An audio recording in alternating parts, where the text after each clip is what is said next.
Hello everyone. Now, let me just change right here. Here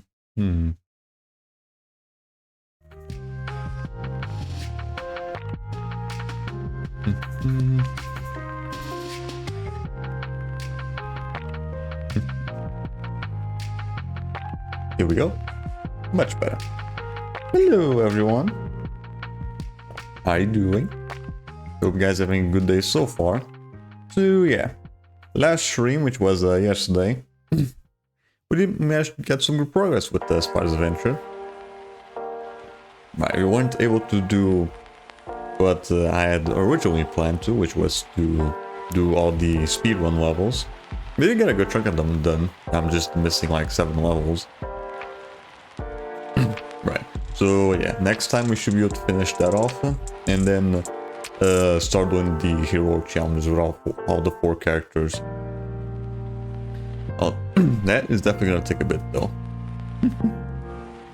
Right, because each challenge takes like what, 3 minutes to go through. And there's like what, 32 of them left? Not there's like 32 in total for each character. So I might be lucky if I even manage to get through one character in one session. Yeah, I'll be lucky again. Yeah, I'll be lucky if I'll be able to do it at all one go. After we're done with the speedruns. The run seems pretty capable, so I don't know. We'll see. But that's gonna be for another time, because today we are gonna be continuing on and hopefully finish off with Just Cause. Last we left off, we took over pretty much the entirety of the map. There's only like some small things left to do before we're done with the game. We need to finish off with the last mission of the main campaign. Get those last collectibles that I'm missing, which are inside the city. Which I still need to figure out how the fuck I'm supposed to get them with the helicopter, because I'm pretty sure you do need to use that to get them. I think I figured out a way. I think this is like exclusive to the PS2 version, where I think you need to do some side missions on both sides of the city so that you can have access to the helicopter there. I don't know. That's just what I read. I don't know if that's actually true. We'll see. Then we still need to rank up with the Ryoja. The gorilla we already pretty much done. Yeah, I already got enough points from them. I just need to get enough points with the Ryoja, and that is gonna take a bit. I'll probably just keep I'll keep going to that one spot. Keep going to that one spot. Talk to the guy, just do the mission, just keep doing it over and over again until I get everything done. Till I get enough points. Yeah, we could probably do that, or I could just keep moving around. I don't know. We'll see. I think they probably work around the same way as they did with the gorillas. Right, I did do some side quests with them for like a full hour before I realized they were infinite. So hopefully we should be able to do that as well to Ryoja, and just a little longer, because I'm gonna be needing a lot of points. So yeah, with all that said and done, let's go straight to it, shall we? So let me just change right here. Right now, so I'm gonna have to fix some stuff. Always have to fix this when playing on PS2.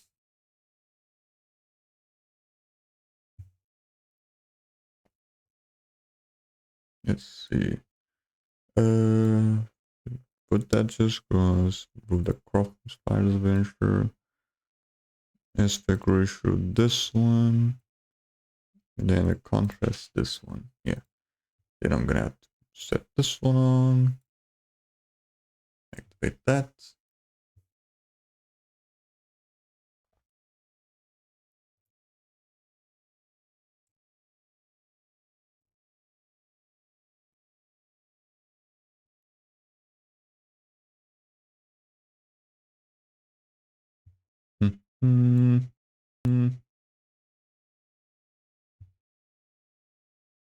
Right.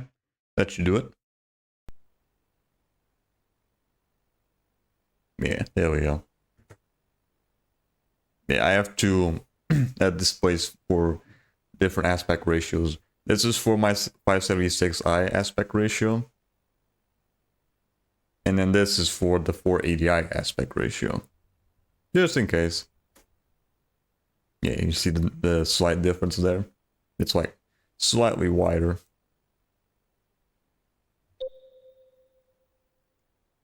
Yeah, it took me a while to figure that out when I was doing the PS2 games. I only noticed it in Just Cause because the screen was like slightly wider compared to how it is on my TV.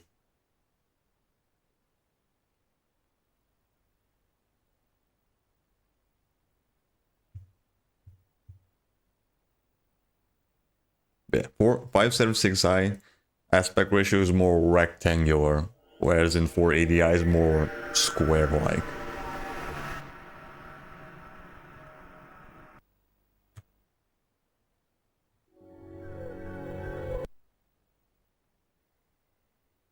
Man, let's see if we can finish off the game today. You know, getting all those points doesn't take too fucking long.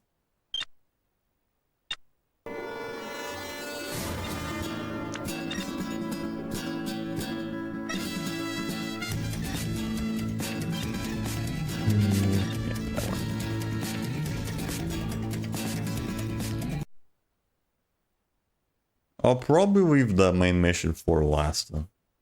Yeah, right. I always prefer doing the side stuff first before we finish off the game proper.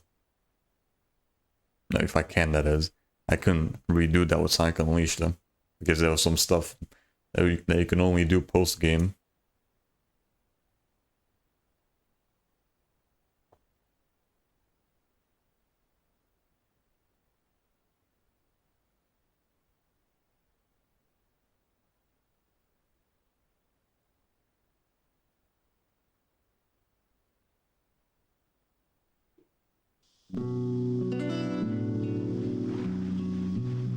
Alright. How many points do I actually fucking need for the Ryoja? The map's pretty much already done.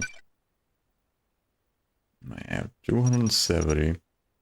Oof, I mean, I need almost two. I need 1,700 points. Fuck me. Yeah, we're gonna be spending a lot of time farming these points later. See. I was seeing. Yeah, let's actually just go to back to the city there, so I can start doing the side quest. So I can now unlock the fucking vehicles in there.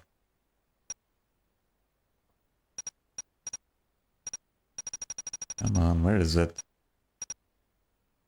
Right, that'll work. It's close by. Right. The game facts or fan or whatever the fuck I searched said that you had to do both side quests for the north and south areas of the city. I don't know how many you have to do. It didn't specify. But I might just have. I think it's probably just like one of each, maybe. Yeah, I have to go to like the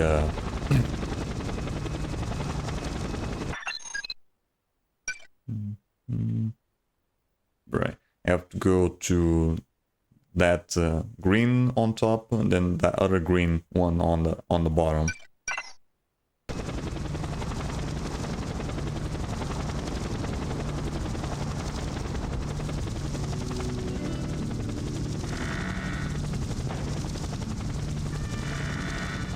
Come on, there's just not a fucking vehicle that I can use here. Right, whatever.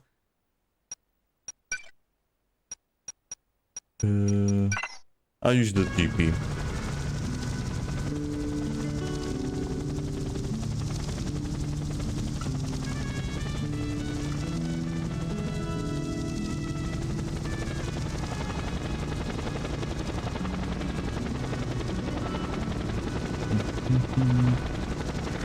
Thank you.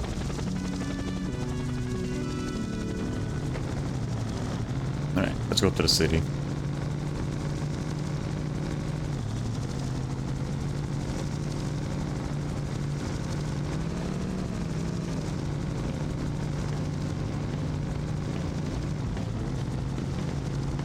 This thing is fucking slow.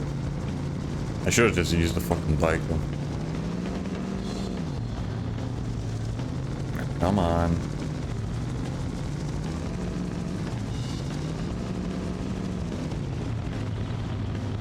What?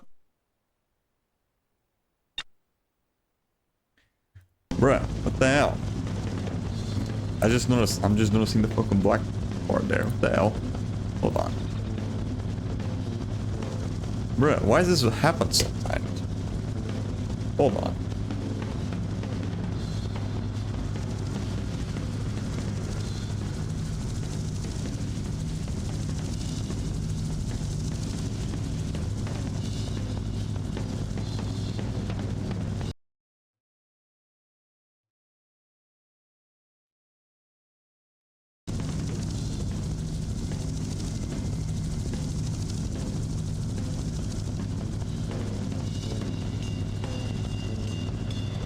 Bruh, this thing is never in a fucking consistent spot, though. There's always a fucking black bar showing in this damn image for something. Always have to fucking fix this shit. We don't get why.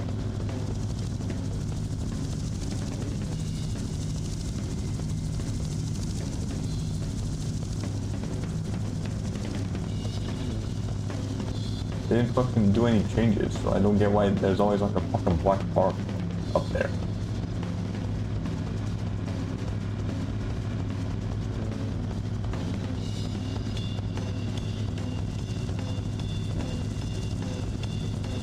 Alright, that should do it.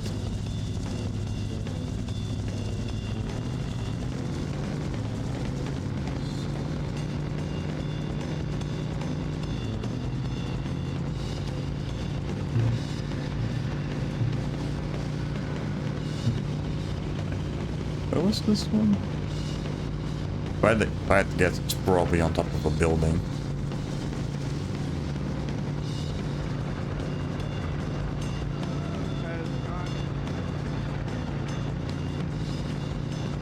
It's probably up there.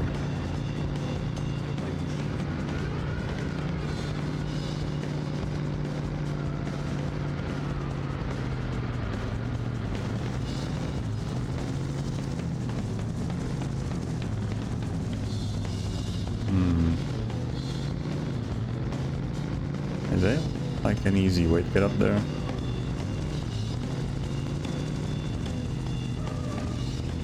No, again, it's probably over there. Yeah, somewhere up there that I can't really reach without the fucking helicopter. So yeah, now you see the now you see why I need the fucking helicopter for. Why I need to unlock the ability to use the helicopter here, because it's pretty much impossible with, to get the collectibles if you don't have it.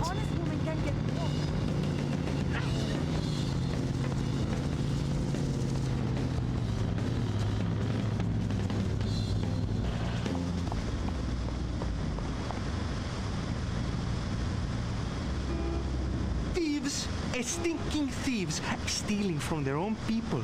Precious medicine has been stolen from our camps by enemies of the pueblo. Can you help us, comrade?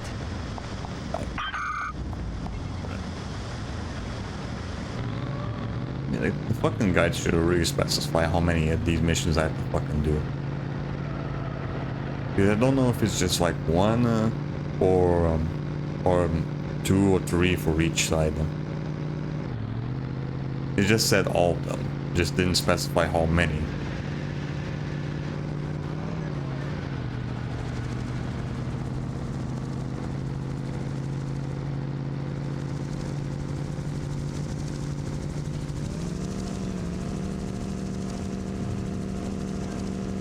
Come on, keep it going. Is there like a way to turn that shit off, huh?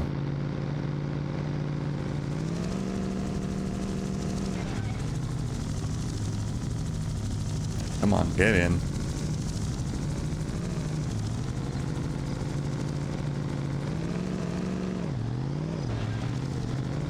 I think I already fucked up. Might get a little closer here. Just make sure I don't fall off.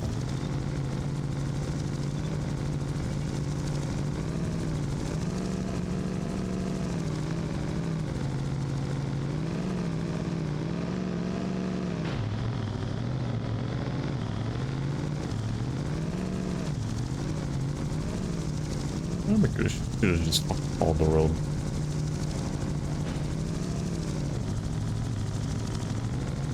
Come on, dude, you could easily fucking climb this up. You're a fucking Jeep, huh?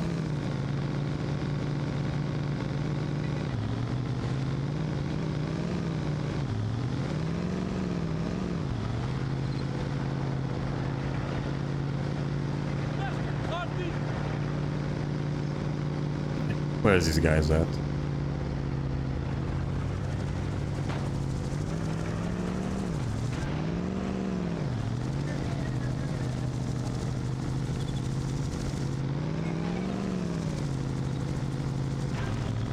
Come on.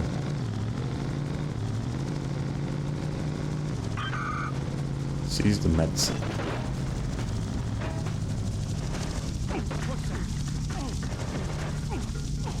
God damn, these fuckers are have like a whole fucking clips just for them to pull down.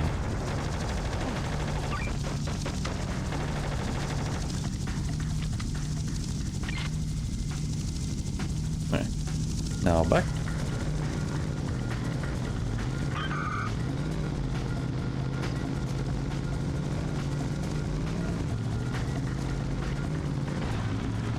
Come on, move it.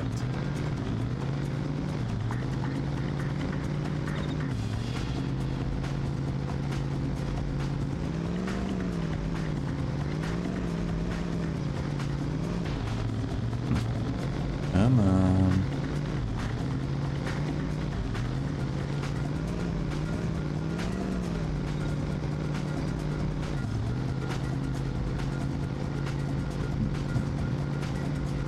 Whee! Yes, there's easy no way to get that. Do we need to get out of that? Just so I can control the vehicle a little better.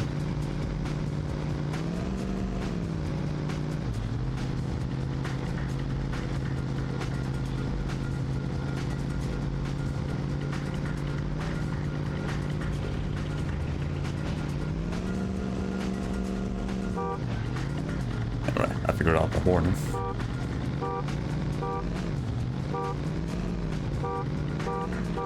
Yep, L3.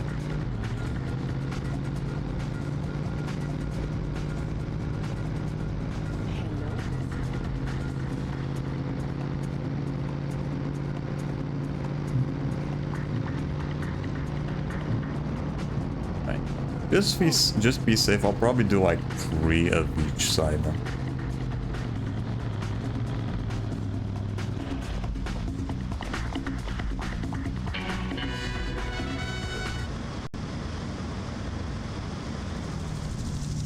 Yeah, just be safe. A gorilla cannot be afraid of heights, so can you please do some piloting for La Causa? Alright. Aircraft. Can't get a fucking use a plane for this. Hola, señor. Have to go this way first. Yeah, I'll do 3 missions for the north and then another 3 for the south. And then we'll see if that unlocks a fucking a helicopter here.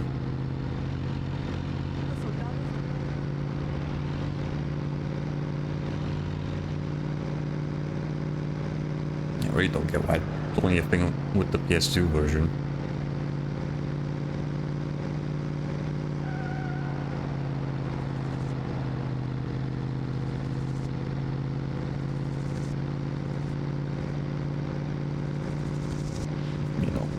My fucking weapon. The version that I'm playing is the one that there's a fucking handicap. If you want to get everything.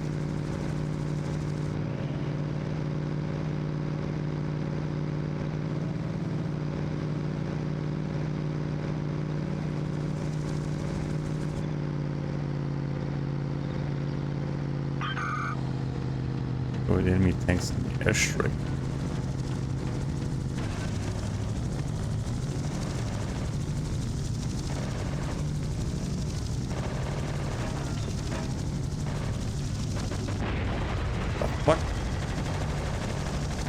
What was that?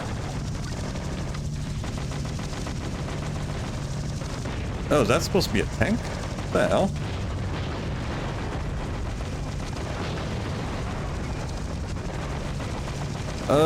These are probably the things that are like destroying the helicopters. Okay, yeah. Damn, these fuckers take forever to go down.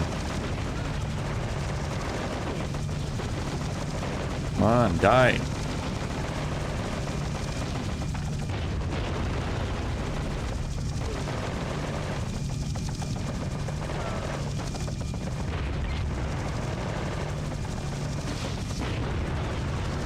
What?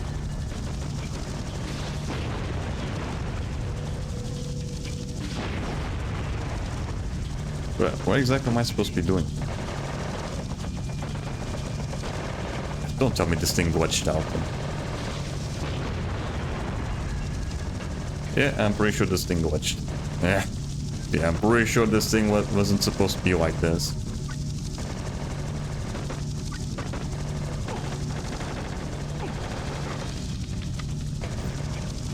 Great.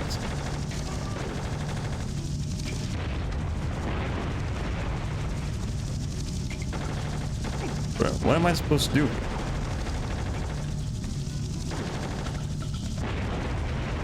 Fuck's sake.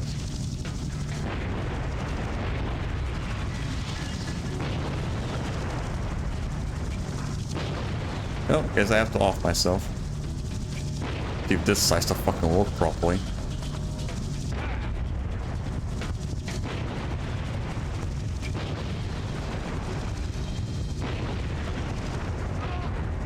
There we go.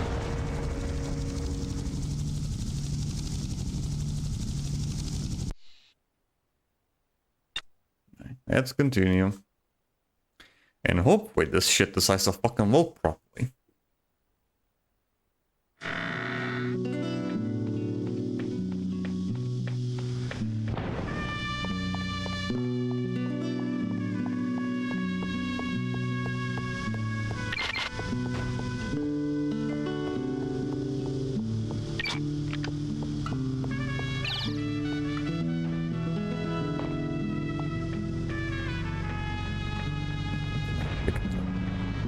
No script. Come on, fire. Get out. Get in the vehicle. Come on. There we go. Right. Let's talk to the guy again and hopefully the fucking thing doesn't glitch out.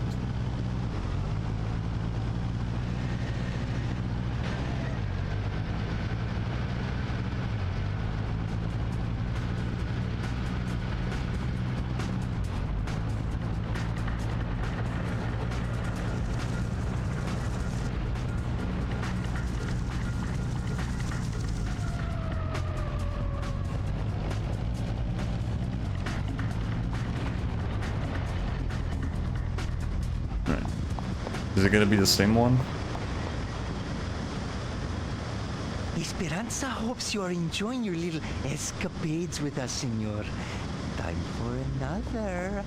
An exchange. Check your PDA. Alright.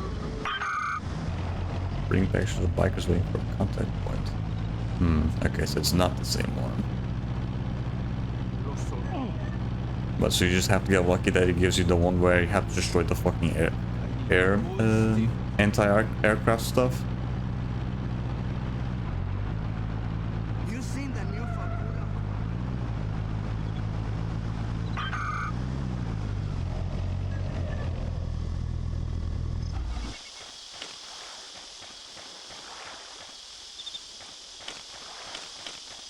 Where are you going?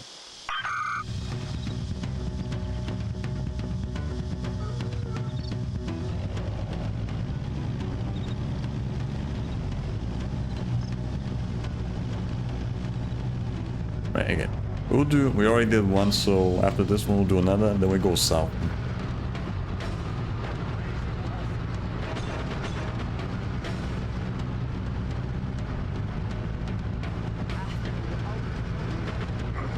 Wait.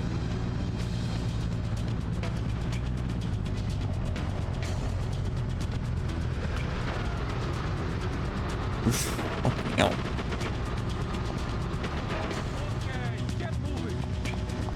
Where the hell did they go? You know the roads, they can be very dangerous. Are you feeling dangerous, amigo? See your PDA for something to steal for our leader, Jose. Hi.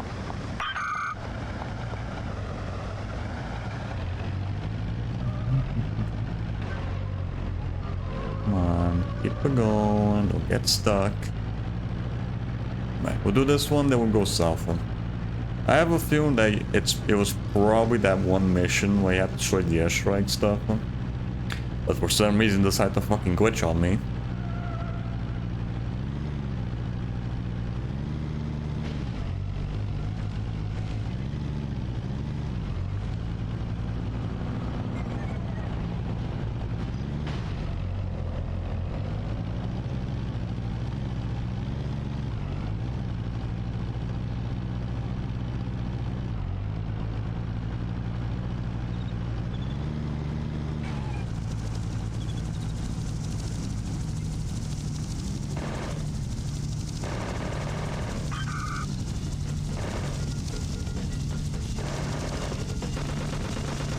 Fuck you. Man, yeah, these seem like random ass missions they can do anywhere.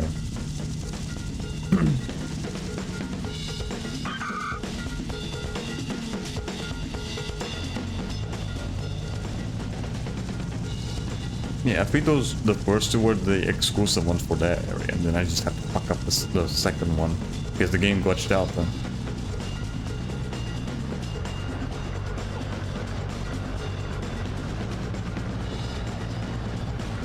I don't know, wait for it.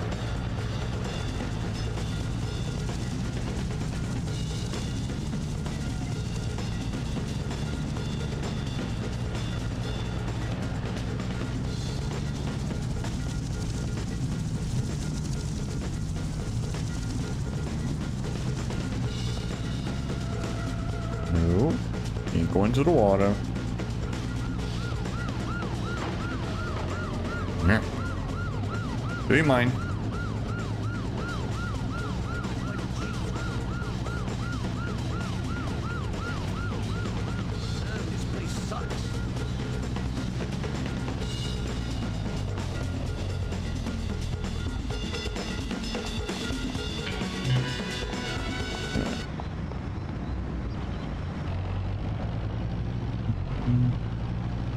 Wait, that should do for at least this side.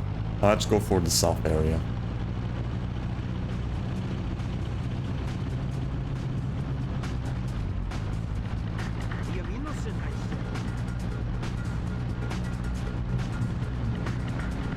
Yeah, we still take too long to get to the other side.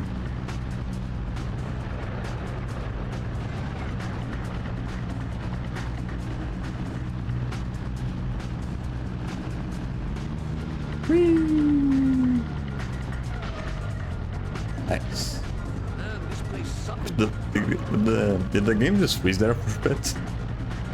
Or was that supposed to happen?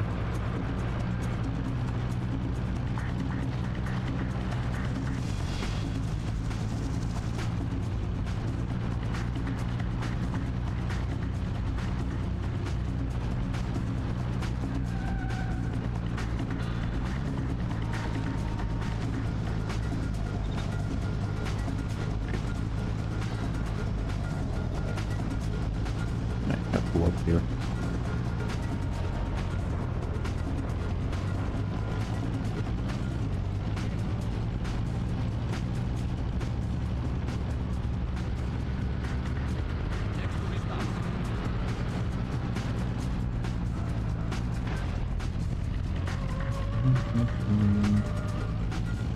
Right, here we go.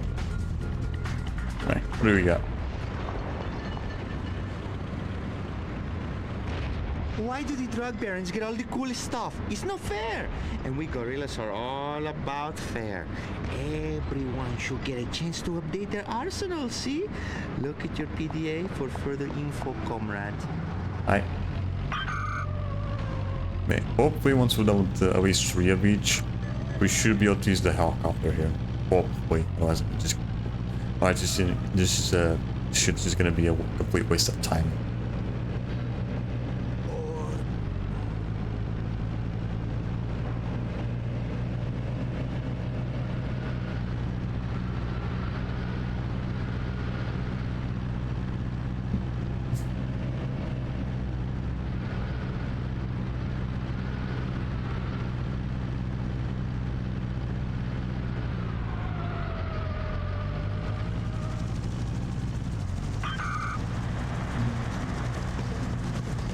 Right.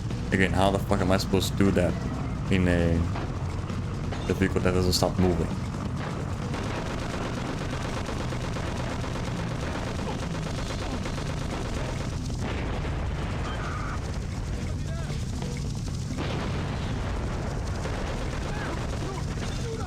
What? These fucking assets aren't helping at all.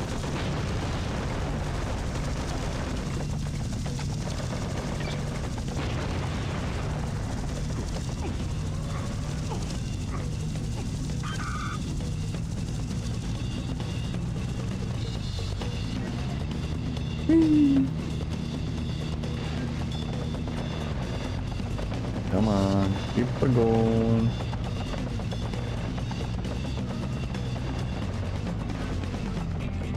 Come on.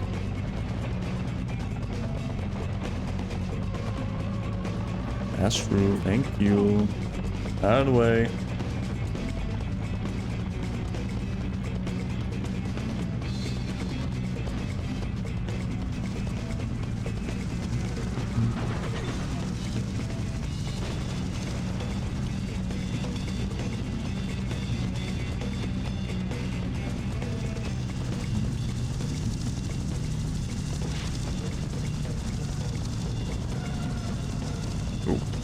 Go over.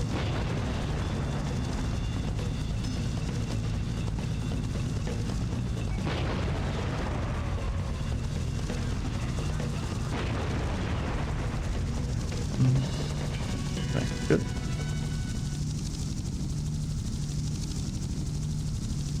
Senor, our leader has someone who needs their throat slit.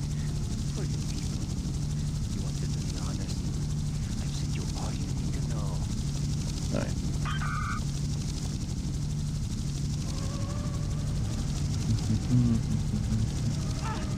Out of the way. Right, once I'm done here, we can go and get the collectibles. Then we can start doing the yellow missions instead.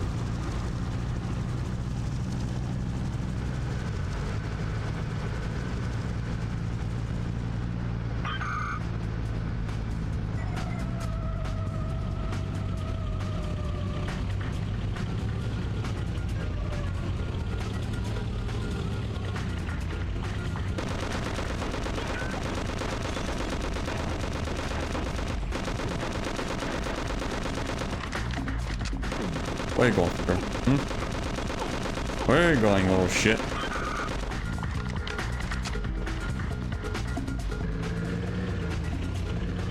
Right, cool vehicle. He ain't gonna need it anytime soon. And this one has a bad tire. Yep, there it is. This one has a busted tire. Of course it does.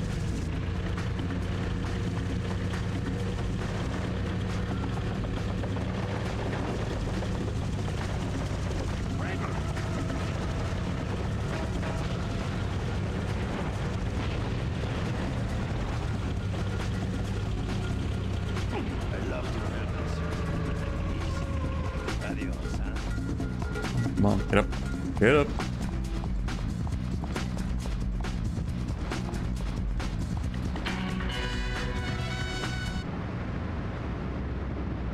Feel like playing Bandito, amigo?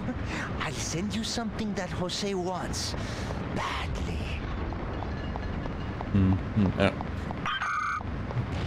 Yeah, for a second there, I thought this was gonna be like on the other side of the map, but because there was like 4 digits there. Like a good second.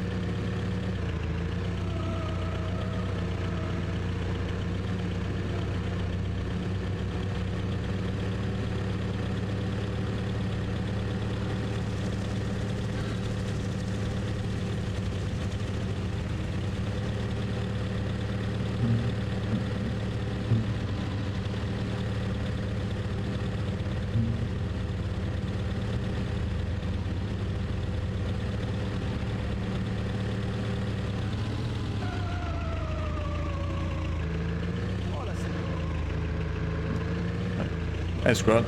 You doing good? Yeah, see if I can finish this up. Kill the water.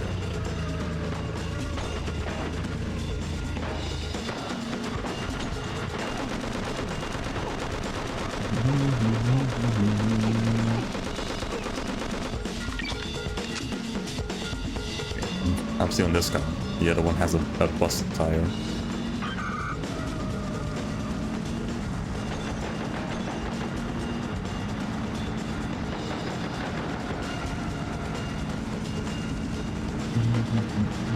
Okay.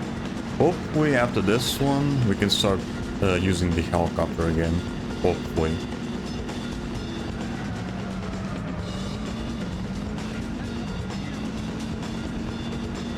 Although I can't really pull it out while I'm inside the city. I have to get out. I have to get out of it. Maybe if I go to that strong one, I might be able to pull it out.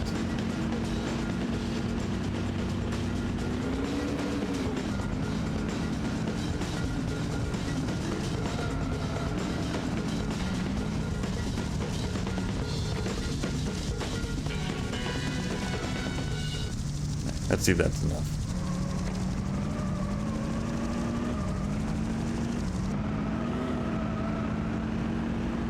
Yeah, we'll go here, outside the city. Then we'll see if I can pull out the helicopter. What the fuck? What the hell happened there? Yeah, great. Now this thing's gonna blow up.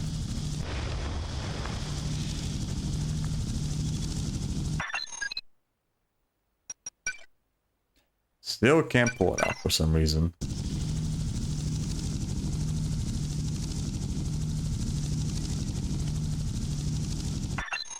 Screw it. Guess you need to do a lot of them.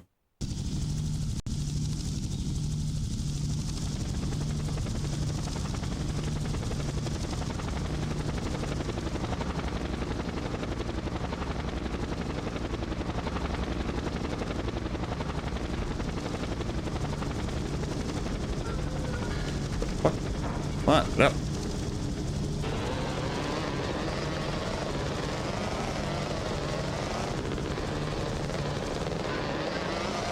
Come on.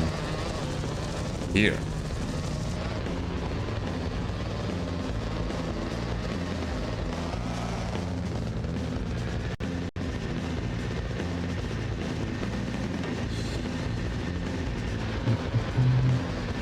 We'll do 3 more of each side.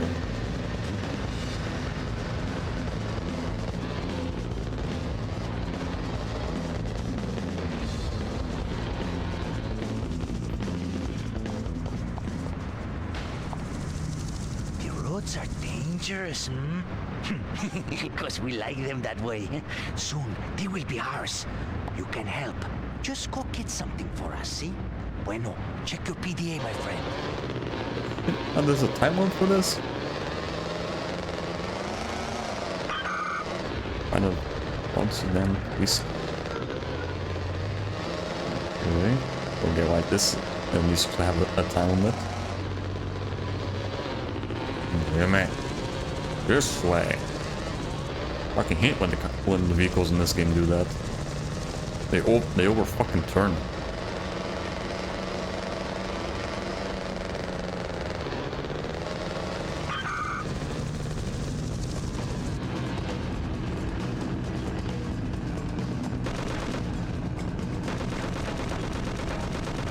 Come on, get out.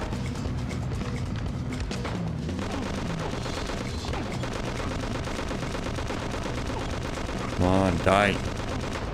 Okay, that's good. Out of the way.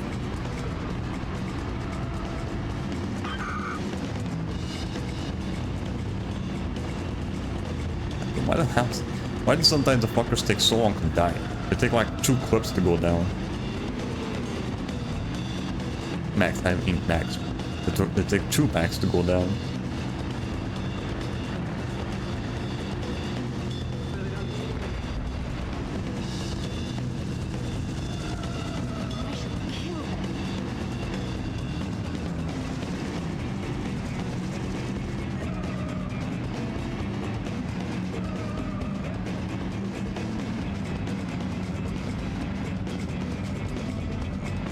Hello?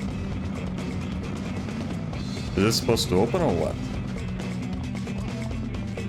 Hello?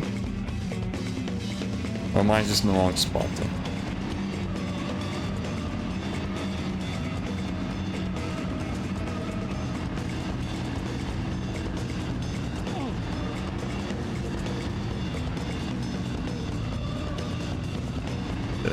Hello?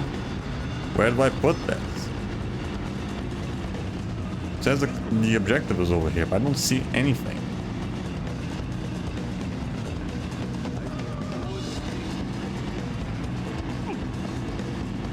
Yeah, this is really the only way to finish this, by going something around here.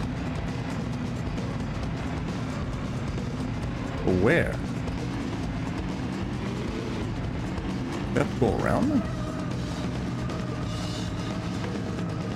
No, this part's also locked.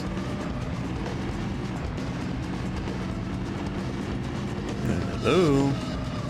Where do I put this? Where do I park this fucking thing? Is this supposed to be open or what? Okay, I'm missing something. Where the fuck do I put this?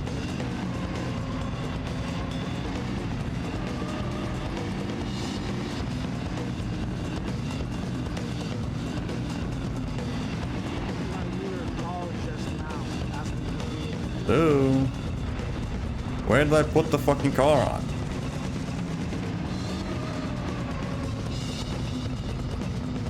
Yeah, it says it's somewhere in there.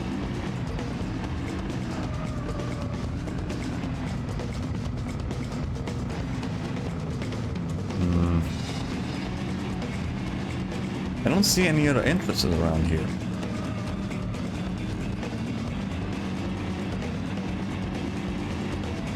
Yeah, the only way that I see is just going underground, but there's nothing down.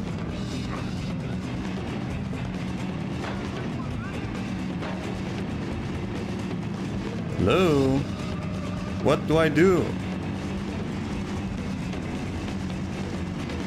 Yeah, it says put the fucking vehicle there, but there's really no way, no spot to put it. Yeah, it points over there, but there's no way to get up there. Unless it's to put it down here. There's nothing down here. Unless again, this door's supposed to be fucking open.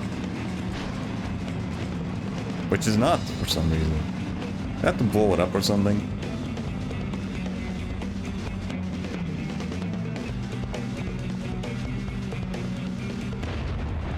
No.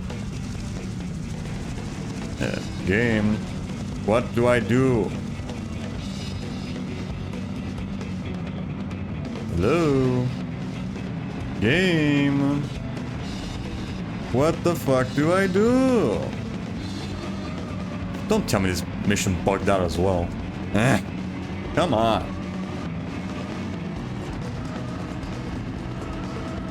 What do I do here? Yeah, it tells me to put it there, but there's the only spot that I can put it is down there. There's nothing down there. Unless I'm missing it or something. Yeah, unless that fucking door was supposed to be open, and it's just not because it's bugged, because the fucking mission bugged out.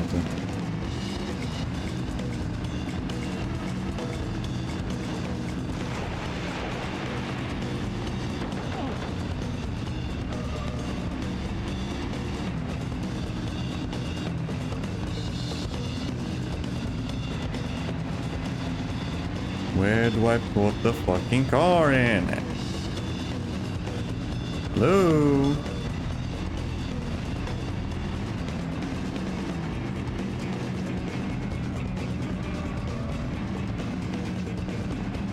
Where do I put it?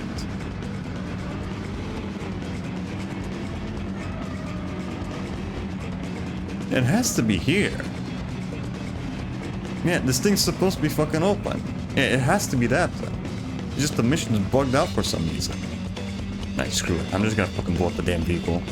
Obviously, I'm just wasting time, huh?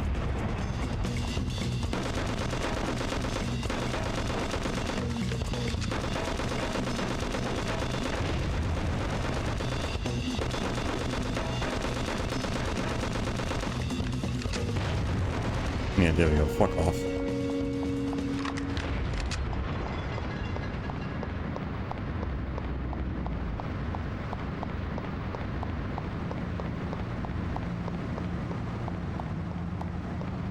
Oh, that one was a dud because the game bugged out or something.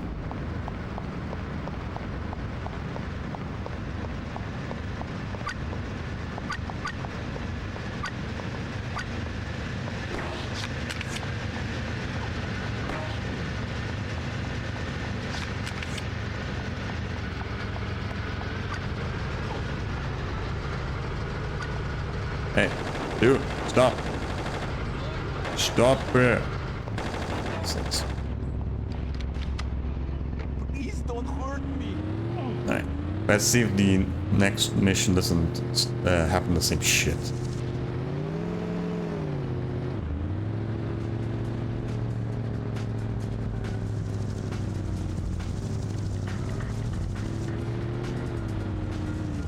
Yeah, what the fuck, man? Last job was a dud. Amigo, we have someone that needs to die for the revolution. Want to strike a blow for our people's freedom? Check your PDA for all the information you need. Hopefully this one doesn't bug out as well.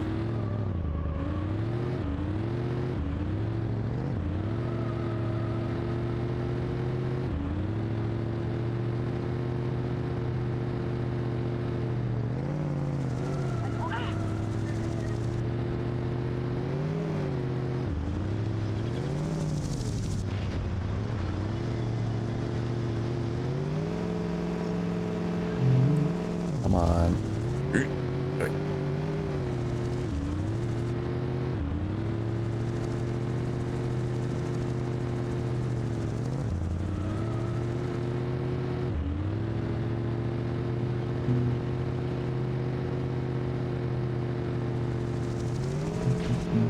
Oh, don't go off.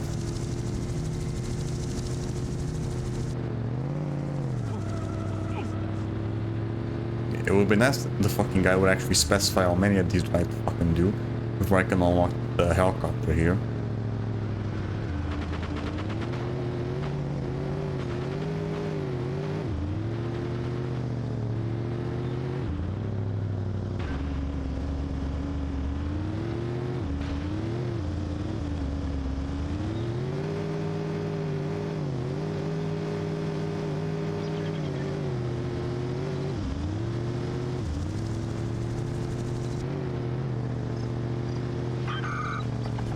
Blast the helicopter out of the sky.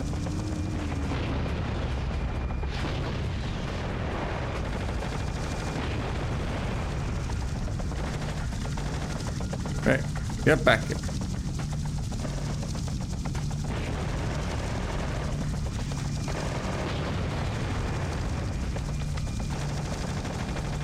Get the fuck back here, little shit.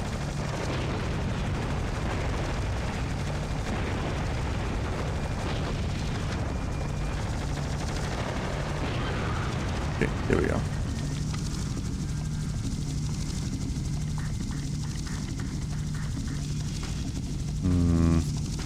I don't trust the helicopter there. I remember last time when I tried using the fucking thing, it just killed me. But it is giving me an option to use it.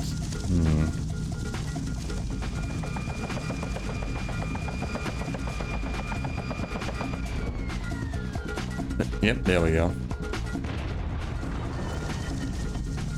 Don't know why they can give me the option to use the fucking thing if it was just gonna immediately go out then.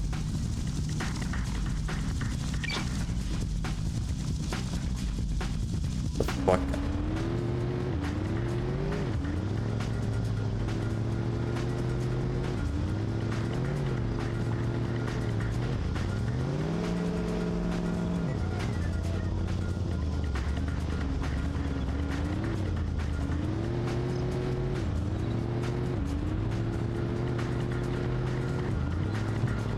Yeah, I really don't get why this fucking restriction is a PS2 thing only. I really don't get that.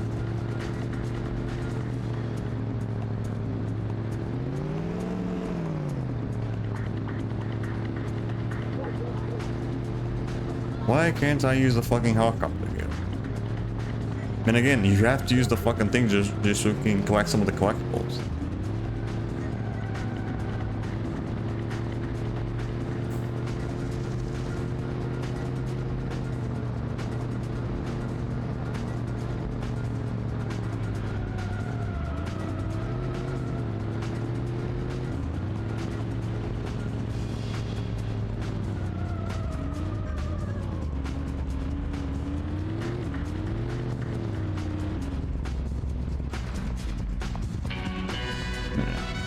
We'll do 2 more. I know how much you enjoy working with the soldiers of La Revolucion, senor. But now, a task for you alone. An exchange that must be undertaken. I wish it's close by.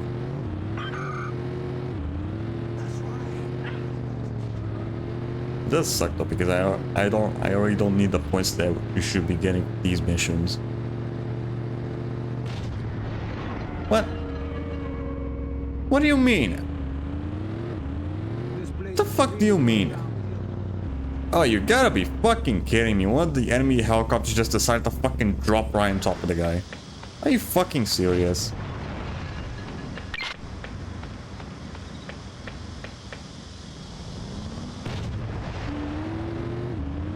Are you absolutely fucking kidding me? The random helicopter just decided to land right on top of the fucking NPC that I was supposed to talk to. And that killed him. Ugh, fucking god. Why is this mission so fucking buggy right now? Right. Sorry, the other one was also a fucking dud. Good to see you, you old pirate. Check your PDA for a swashbuckling adventure. Yeah, if another fucking helicopter lands on that guy again.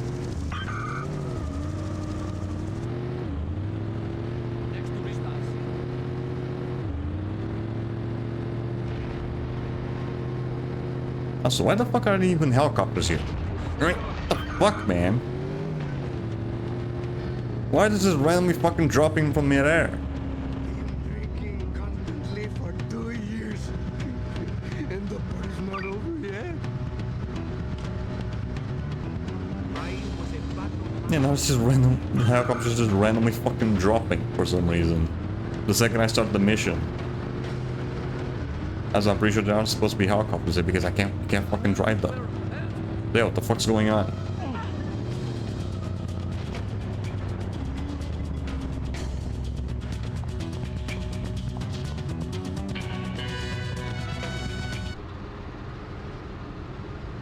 Do you have your weapons with you?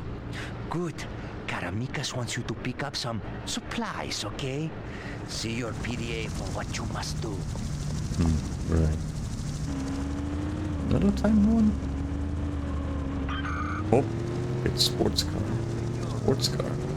Alright. Right. Hopefully I can actually fucking park the damn thing. Not just it ends up bugging out as well.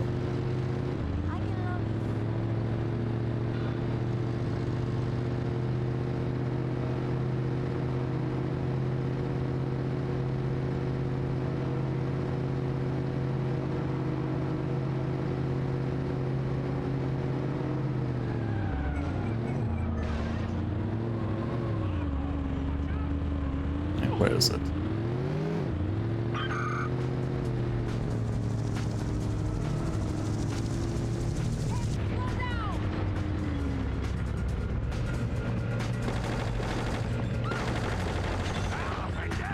All the way, asshole.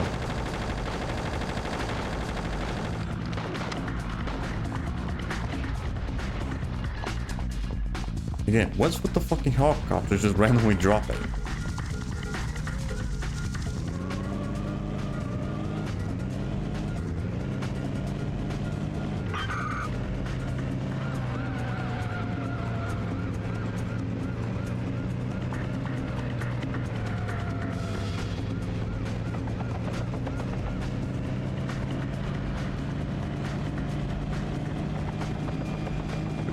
There was another one there.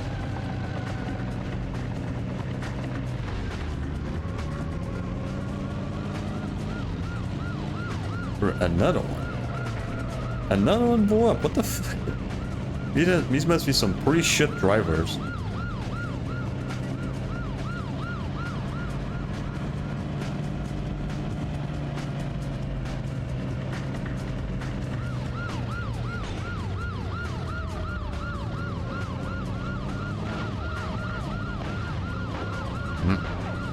Do you mind?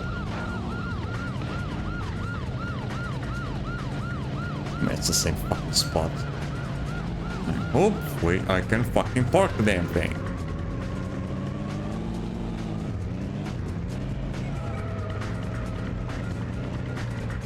And same shit happens. Yeah, again, it's on the other, it's on this side, but the fucking door isn't open. So I can't fucking do anything. Do you mind opening the damn door, man? Or is this one fucking mission that keeps bugging out then?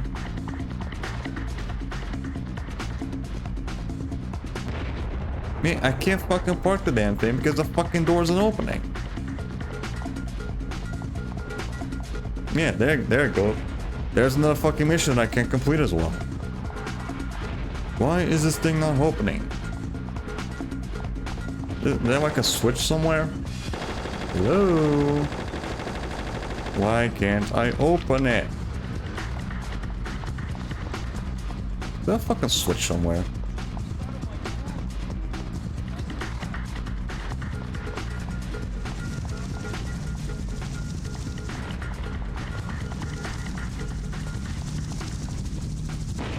Yeah, I'm probably missing something. There has to be a switch somewhere that I can get that open. There has to be. It's either that or the game's just bugging out again.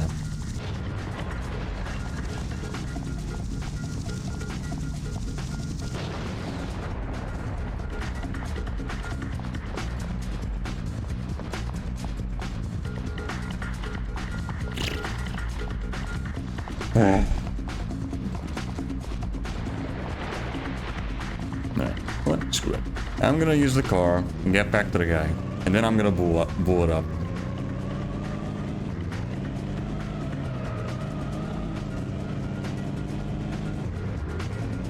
Yeah, I really don't get what the fuck's going on here. Why the fuck I can't park it there?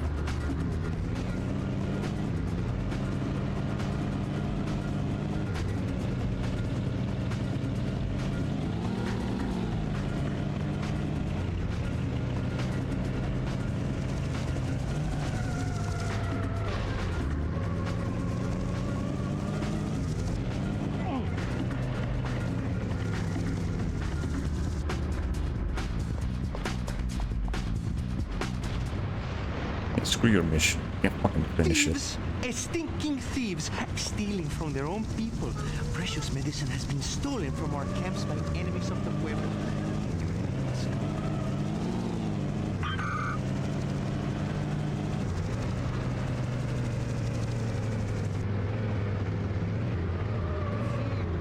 Hold on. Hold the phone.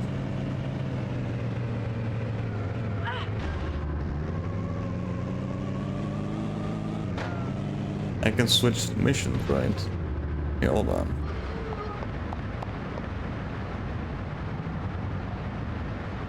You like killing cockroaches, eh, amigo? Caramicas has a big one for you to crush. Check your PDA for the insect's name, hmm? Find the military. Isn't there like a mission tree? Wait, what? Esperanza hopes you are enjoying your little escapades with us, senor. Time for another. An exchange. Check your PDA. Drink packet, no. You know the roads, they can be very dangerous. Are you feeling dangerous, amigo? See your PDA for something to steal for our leader, Jose. No. A guerrilla cannot be afraid of heights, so can you please do some piloting for La Causa? Is this one? Yeah, use an aircraft to perform mission.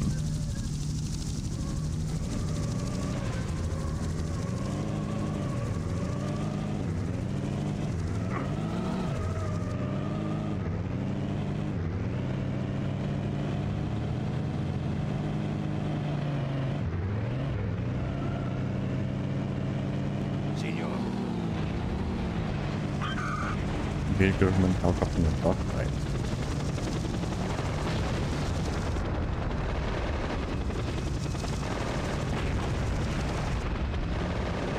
Dogfight?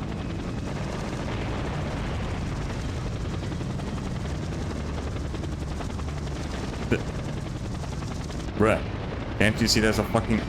What the hell? Are you kidding me? Bruh. I still can't fucking do the damn mission because I can't use helicopters in the fucking thing. Yeah, there we go, restricted airspace. I can't do the fucking mission because the damn thing doesn't let me use the helicopter. What the fuck's going on?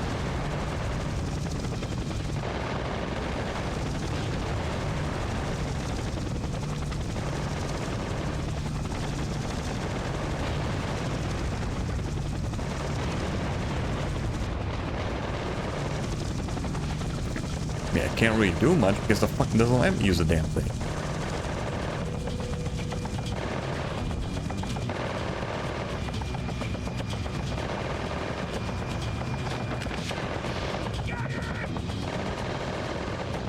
Okay, can I at least try to steal another one?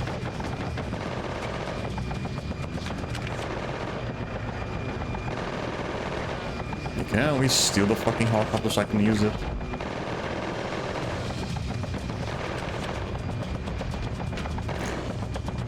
Doesn't seem like working. Yeah, but even if I do that, it's not gonna let me fucking use it.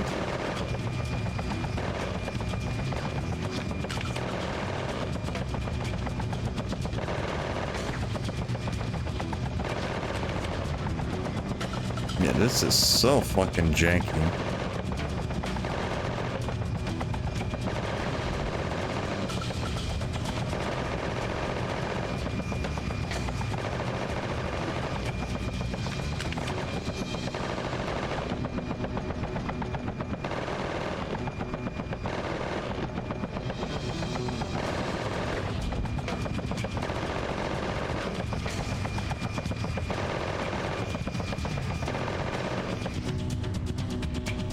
Yeah, again.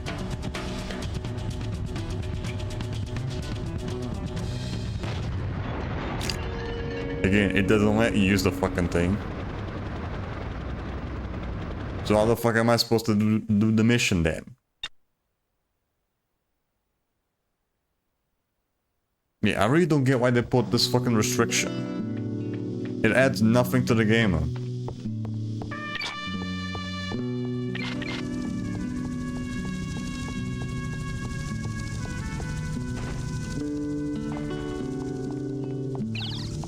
Okay, I'm gonna fucking look it up.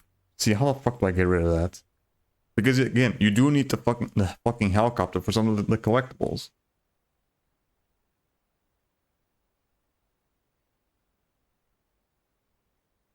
Come on, phone. Come on. This goes restricted airspace.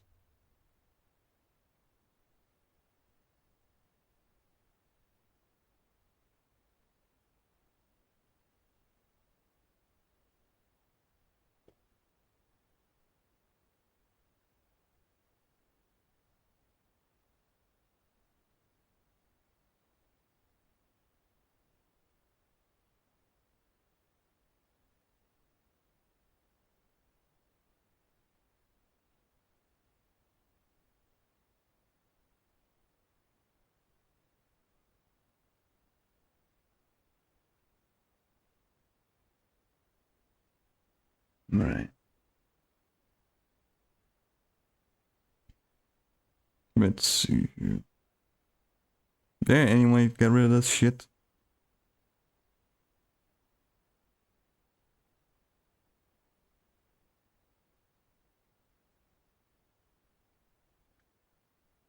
No.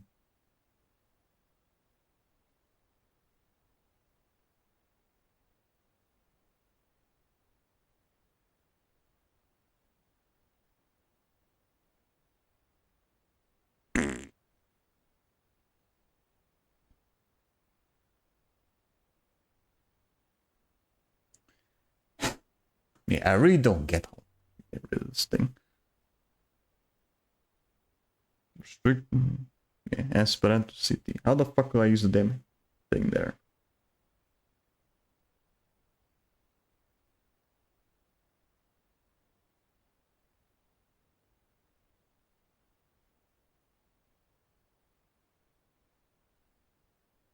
Not the.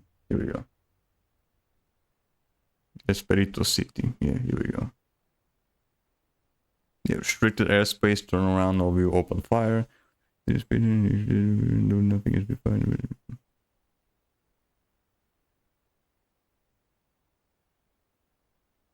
Yeah, it just says if all the side missions are completed for both north and south areas, but it doesn't specify how many of them you have to do. Because again, there's infinite amount of them you can fucking do.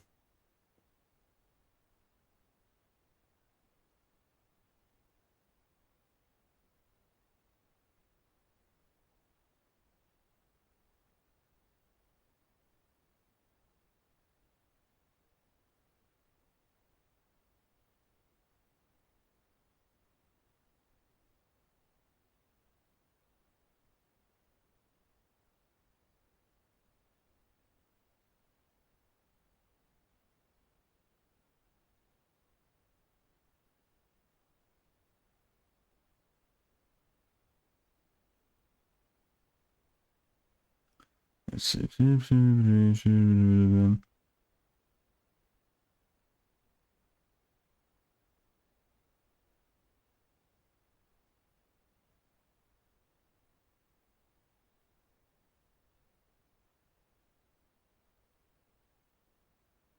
Restrict the airspace, turn around, we'll open fire.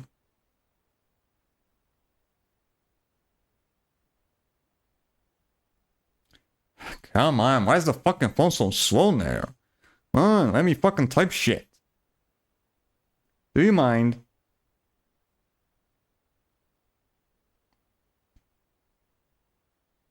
Okay, restricted airspace.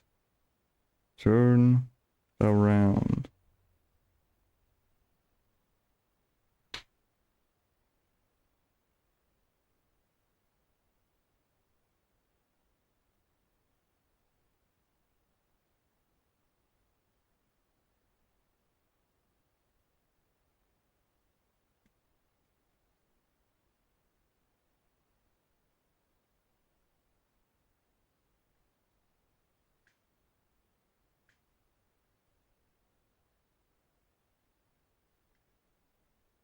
I don't know. I have no fucking clue. Again, some of them... It says they has to do all the missions in North and South area to be able to do this shit. But you can't do all of them because you can't fucking use the damn helicopter.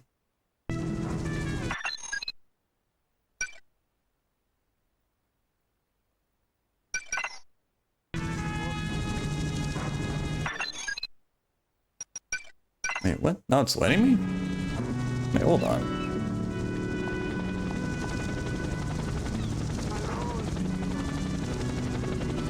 Hold the phone. Hey, watch yourself.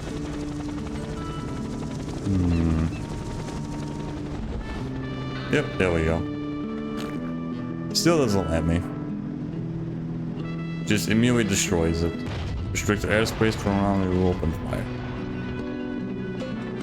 Right, so how the fuck am I supposed to be able to get the damn collectibles in here if I can't use the fucking helicopter?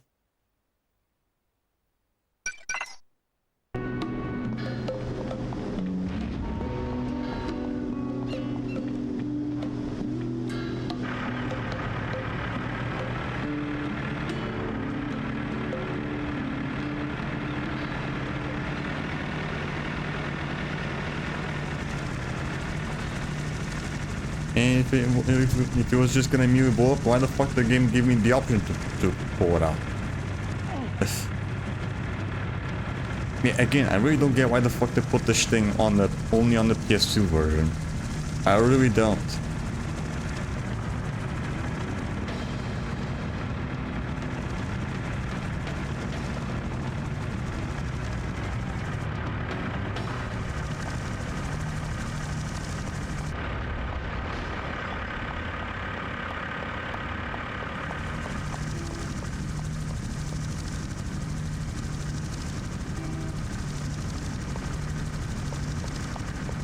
Why You do say the so? drug barons get all the cool stuff? It's not fair. And we gorillas are all about fair. Everyone should get a chance to update their arsenal, see? Look at your PDA for further info, comrade. I think there's one mission where you can at least get destroyed the air. Senor, our leader has someone who needs their throat slit. For the people. You want to do the honors, hmm?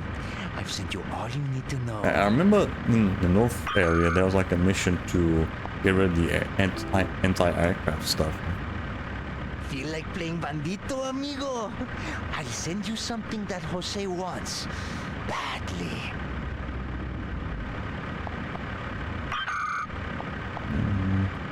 I guess I'll just keep doing this until the fucking thing says to give me. Amigo, we have someone that needs to die for the revolution. Want to strike a blow for our people's freedom? Check your PDA for all the information you need.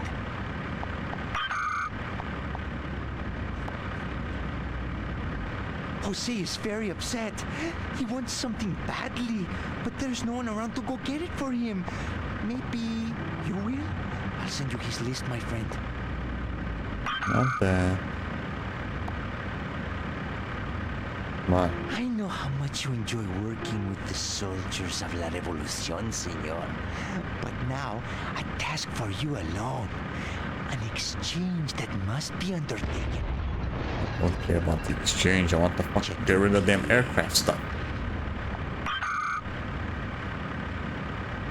Good to see you, you old pirate. Check your PDA for a swashbuckling adventure.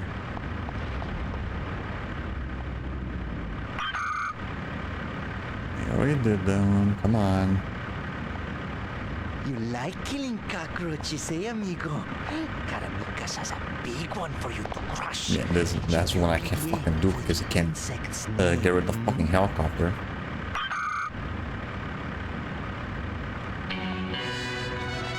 Thieves! Stinking thieves! Stealing from their own people. Precious medicine has been stolen from our camps by enemies of the pueblo. Can you help us, comrade? Yeah, don't care about that either. Esperanza hopes you are enjoying your little escapades with us, senor. Time for another. An exchange. Want Check the your exchange. Come on. You know, the roads, they can be very dangerous. Are you feeling dangerous, amigo? See your PDA for something to steal for our leader, Jose. Come on. A guerrilla cannot be afraid of heights, so can you please do some piloting for La Causa? Is it this one? Yeah, you're using aircraft for a mission. I think it was this one.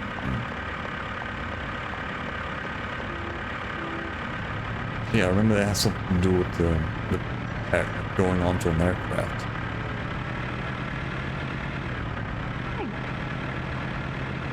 No, I'm pretty sure it's gonna be the same mission where you have to take care of the helicopter.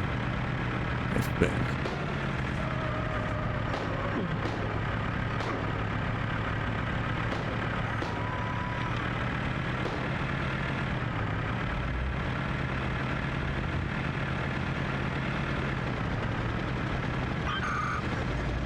Yeah, it's the same one. It's just it's a different type of mission.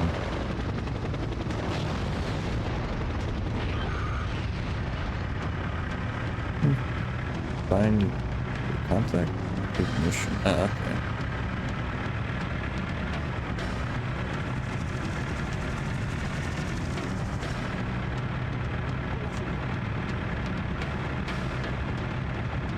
Right, so I think it's just the ones where you have to get rid of the aircraft.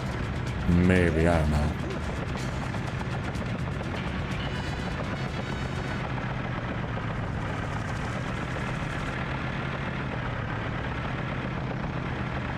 At least the tank helps out.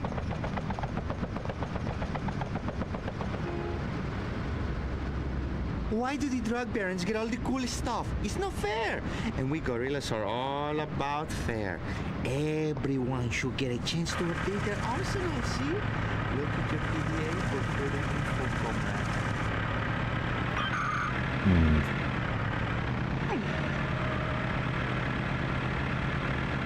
That one does make sense, you locking up the aircraft stuff. But I don't know, it's still here.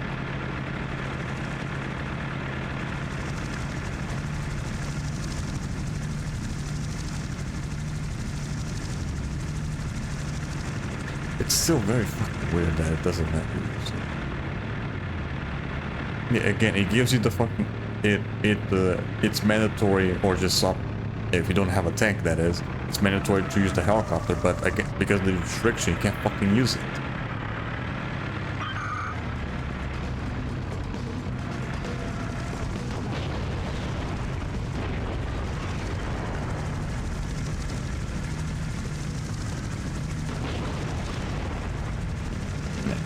I'm just gonna go talk to the other guy. See if I can get the that one mission again.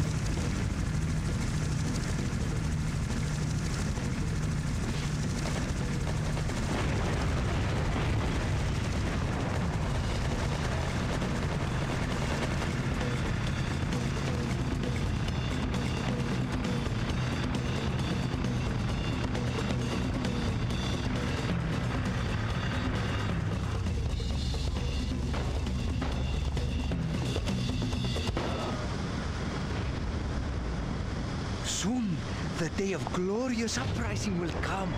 And today, we give you a task which will bring that day more swiftly to us. A trade. Check your PDA. Not bad.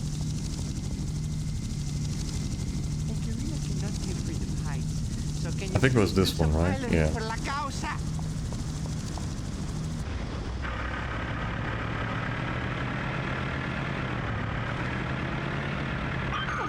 Yeah, use an aircraft for mission.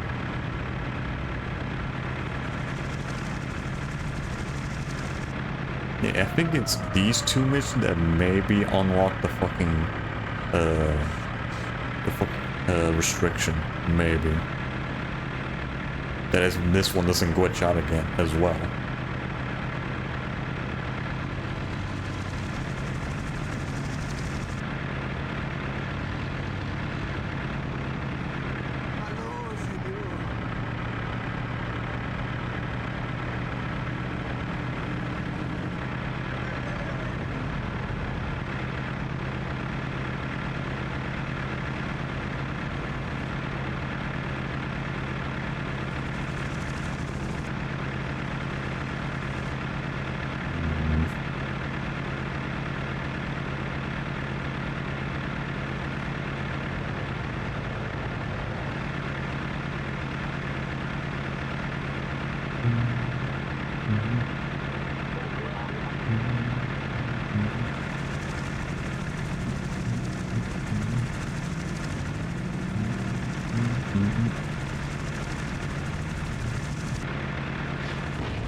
Destroy enemy tanks in airstrike.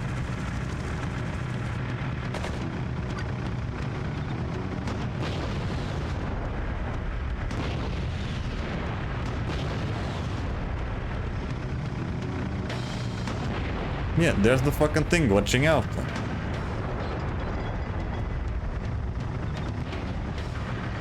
Yes, this isn't the first time this glitched out. Yeah, for some fucking reason this thing just stays like this. And again, this isn't the first time that it happened.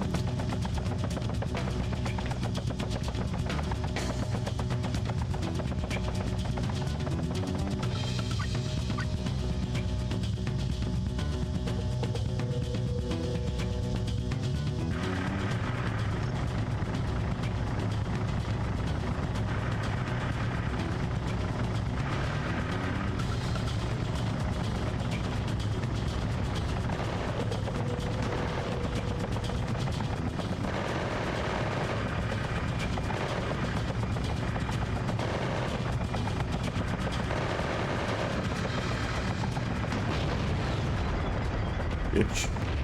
Yeah, again, what exactly am I supposed to do here?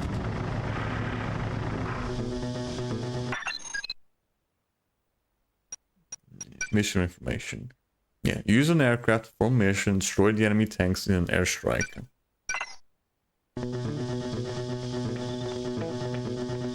Do I just blow this up?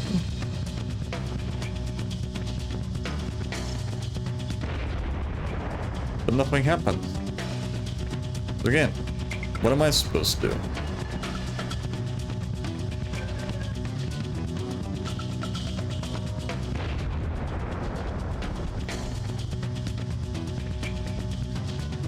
These missions are so fucking bugged up the ass.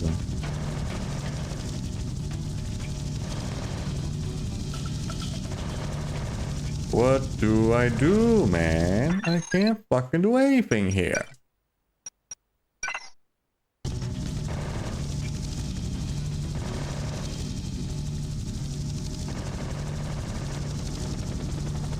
I'm pretty sure this thing's gonna blow up as well.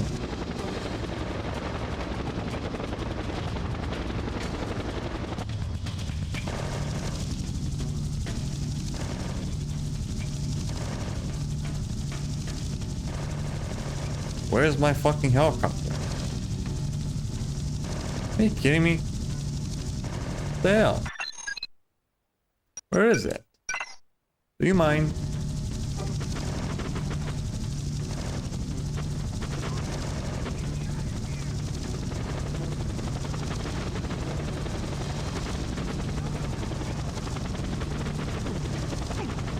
Thank you, took your time. Come on, drop it. Drop the fucking thing, dude. Hello?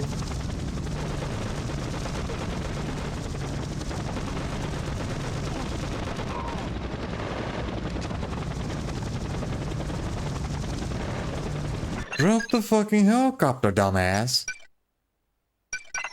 What do you mean I'm under? Fuck sakes.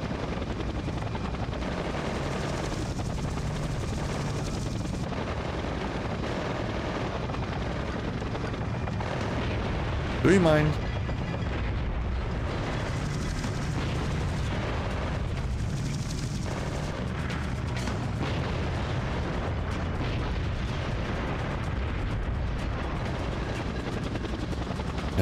Yeah.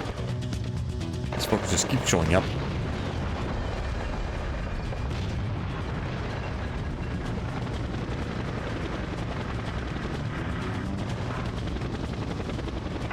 Can I please bring it to me?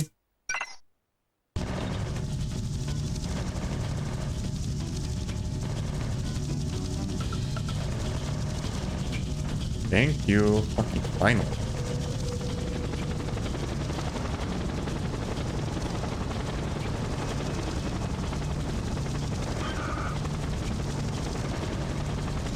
Yeah, still can't fucking use it.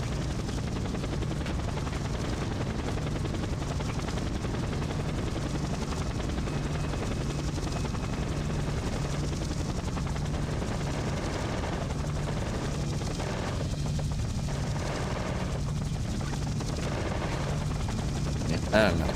This seems impossible to fucking do.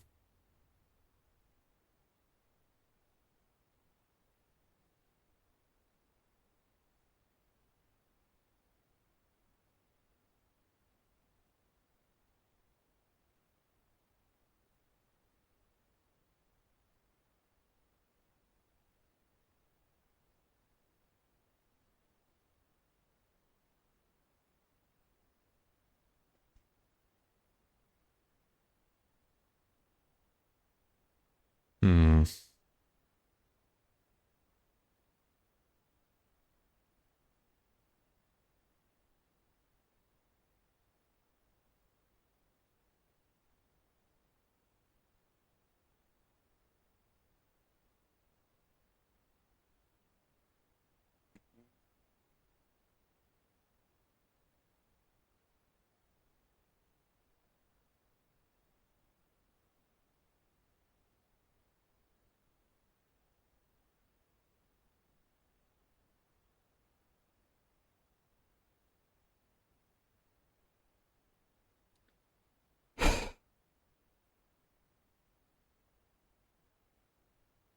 There has to be something that I'm missing.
This. I don't know.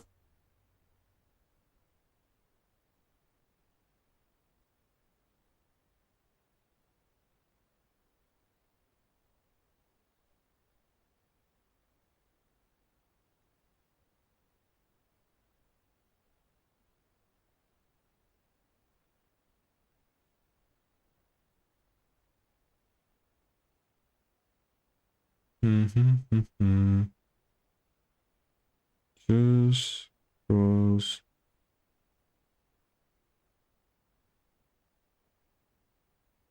PS2 restricted airspace. Yeah, I'm just gonna fucking ask someone on Reddit, see if they know how the fuck to get this shit.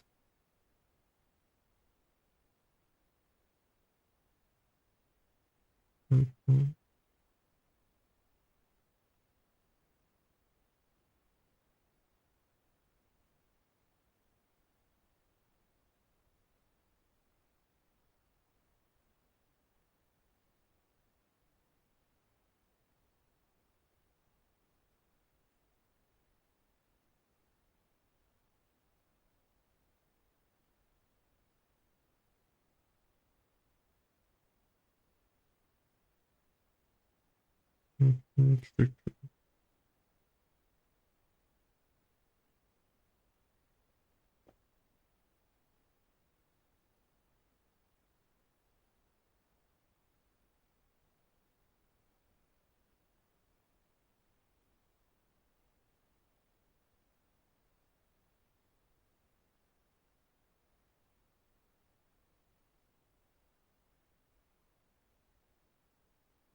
Alright.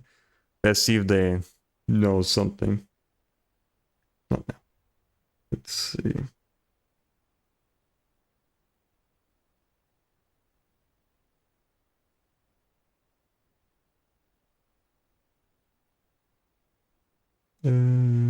Yeah, the new stuff.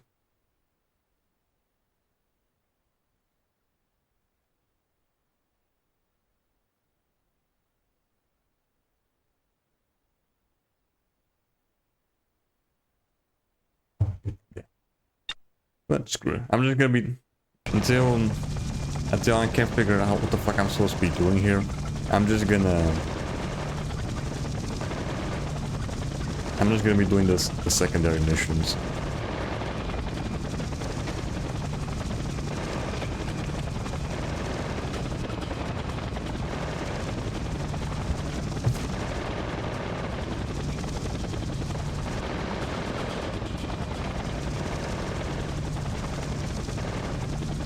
Because again, I'm pretty sure this isn't supposed to be like this. I'm pretty sure.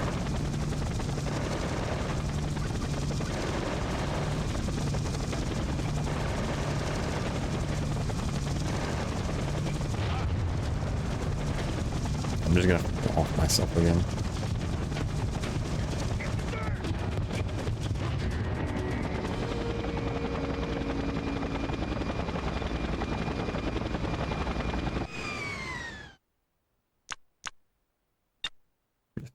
There goes an hour and a half completely fucking wasted trying to figure this shit out.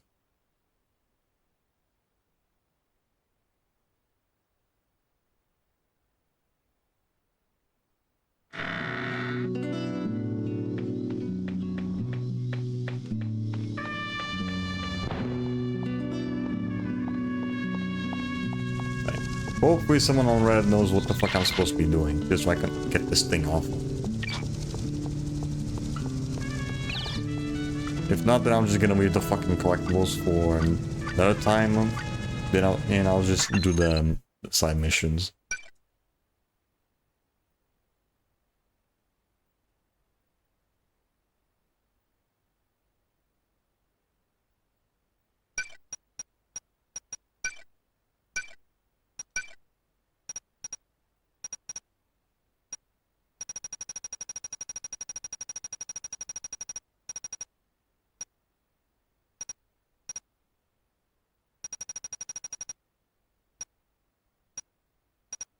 Come on, where are you? Right, this one.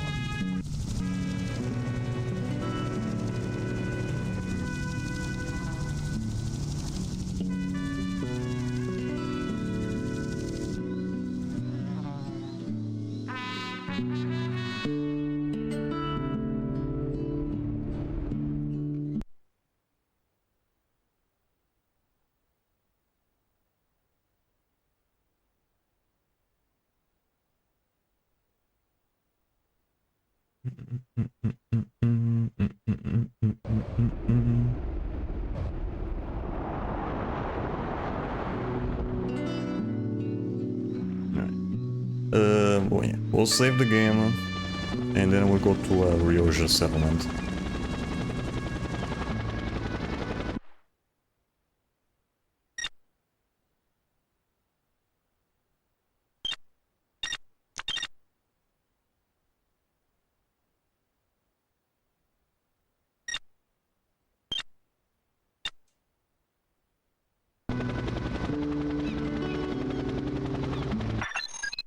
Where's the next? Where's the closest one?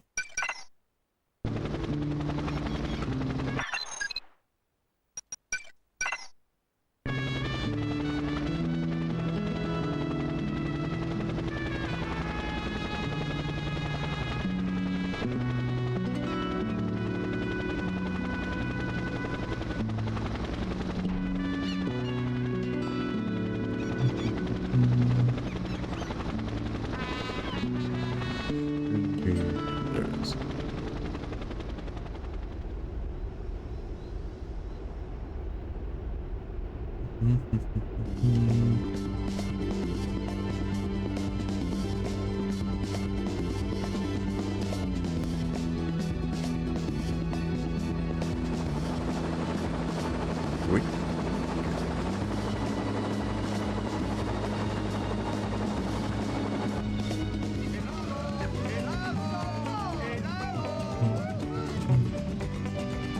Come on.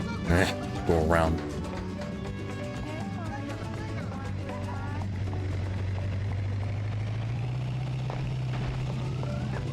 Hey! Hey, what do you got? Good news, Senorico. Another chance for you to prove your loyalty to the Rioja cartel. In exchange for you to take care of details as usual on your PDA. Hey.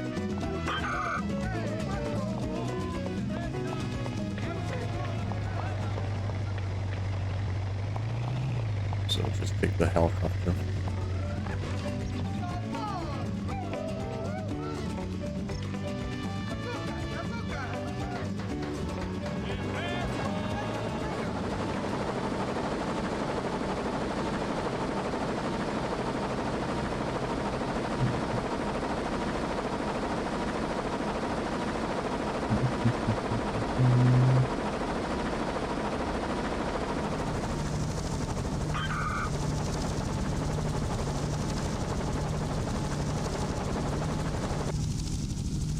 Okay.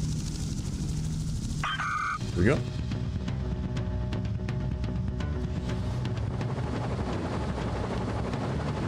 Just bring back here.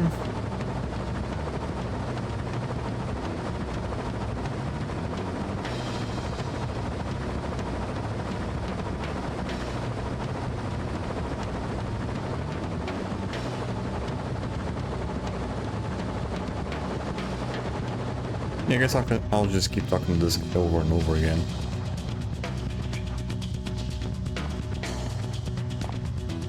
Until I have enough points.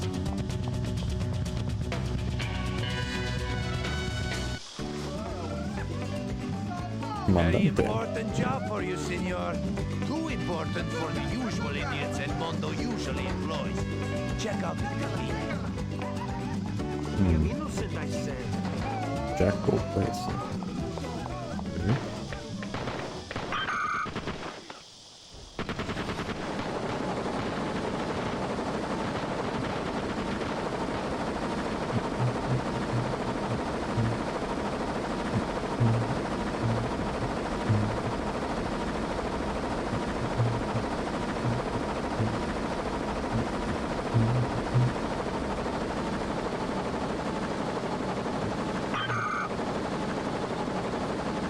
Okay. Of course I have to talk to them. Yeah, here we go.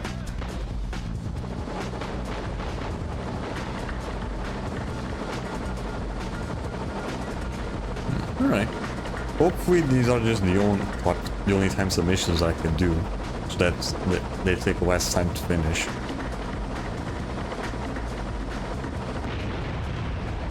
What?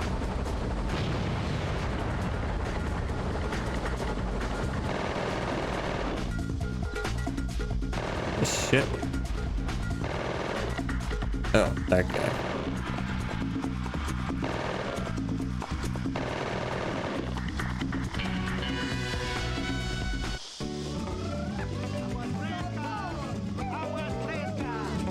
Time to remind the pigs on this island who's really in charge. We want you to make a big bang, senor. Take a look at your PDA. Hi. Police station. There's a police station around here?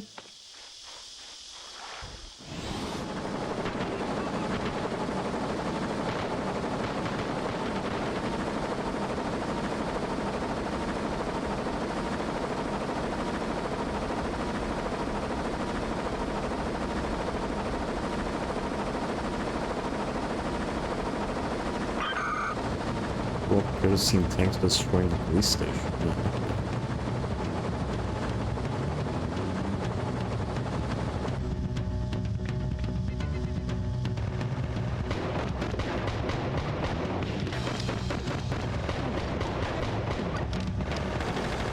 It's supposed to take forever to go down. Come on.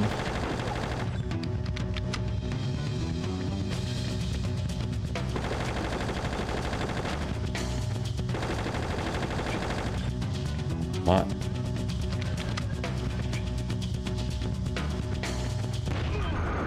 There we go.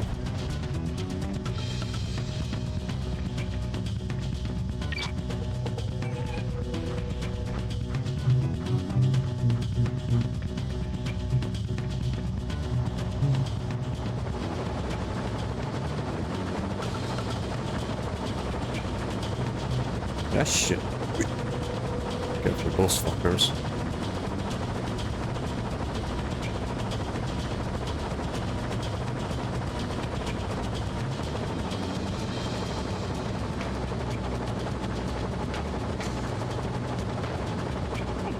Shit.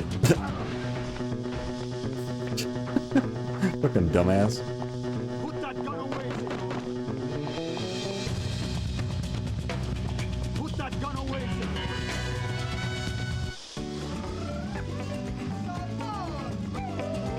Got some free time, my friend? How about some fun? Here's someone for Inmondo. He's so busy and he'd be so appreciative. I'll send you the info.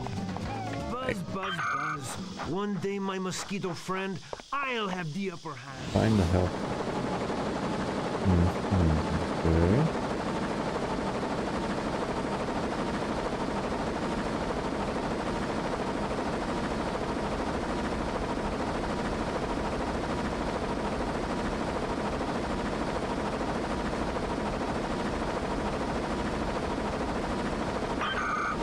Destroyed.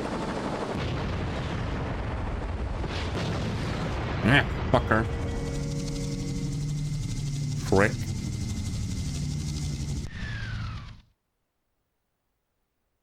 Yeah, whatever.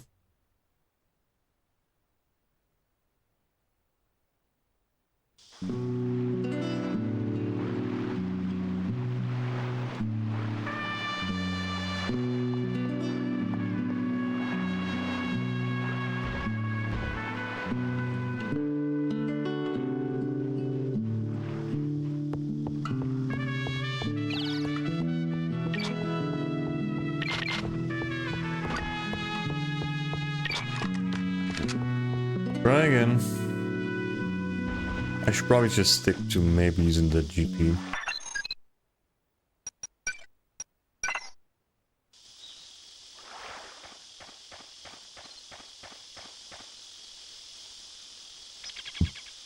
Just in case.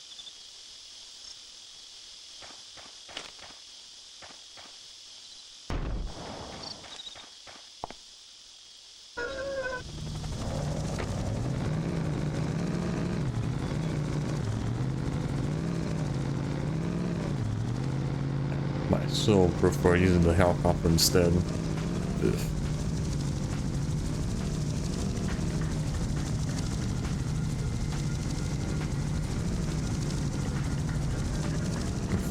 Fuck, right.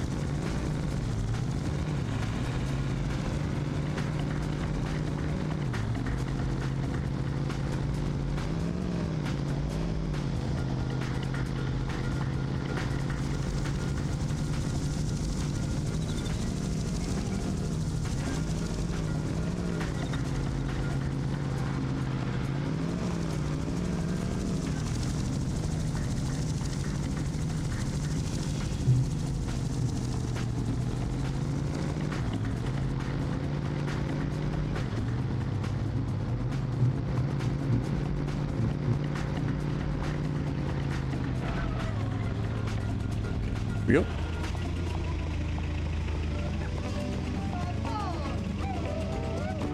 Right, where were we? We have an opportunity to acquire something good. It's not ours, but who cares, eh? I'll send your PDA what you need. Find a mountain of shit.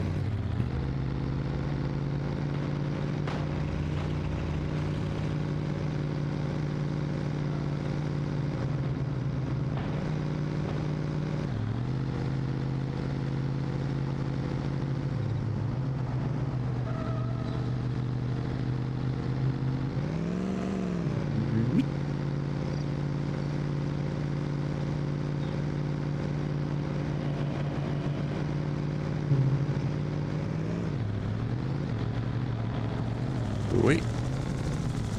Come on.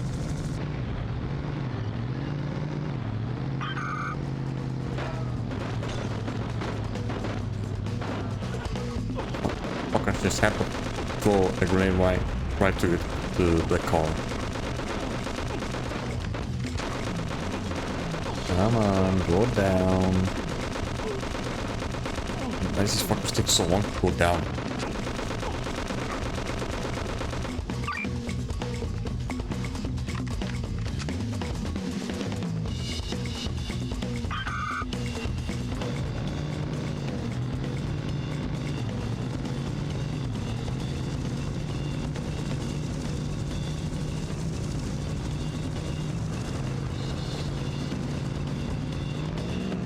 I still miss the helicopter.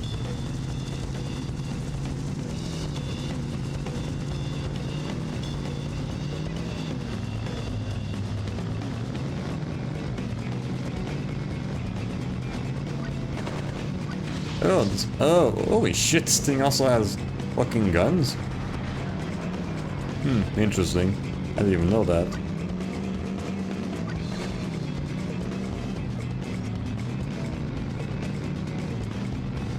Okay, good to know.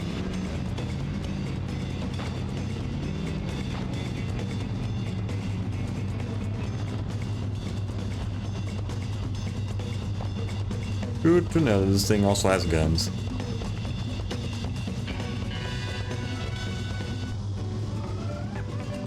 A cartel is always expanding, but it expands so much better when we just take what we want, no?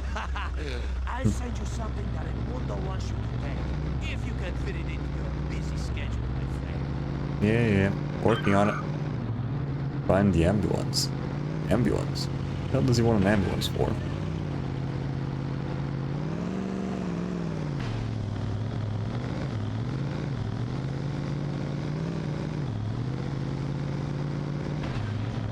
Come on.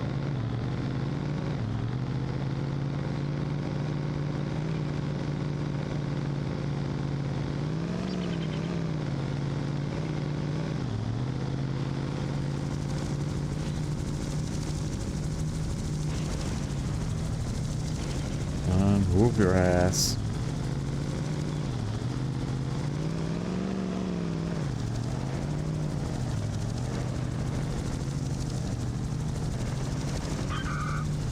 See you quick.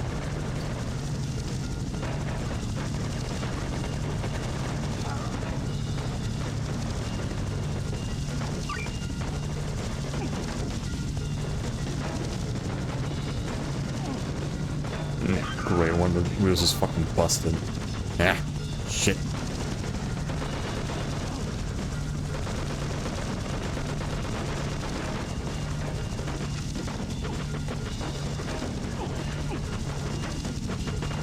Fucking mine. God, why is the frame rate so bad?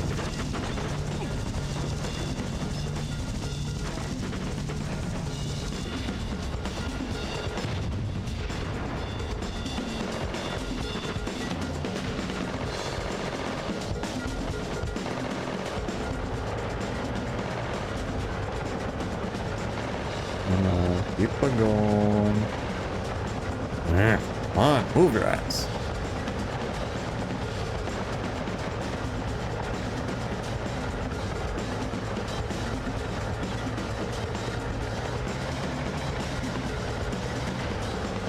Are you kidding me?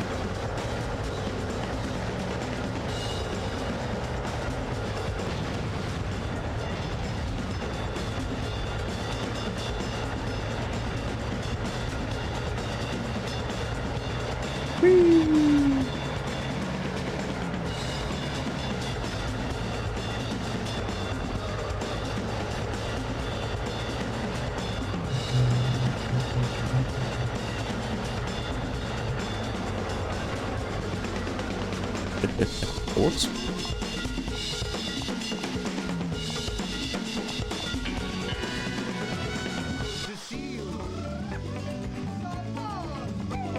Hey, senor, how about a little explosives practice, huh?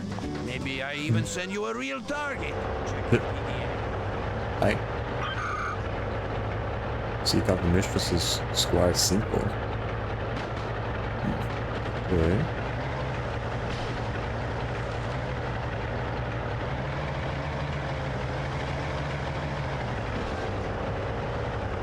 I do one of these actually quite one location.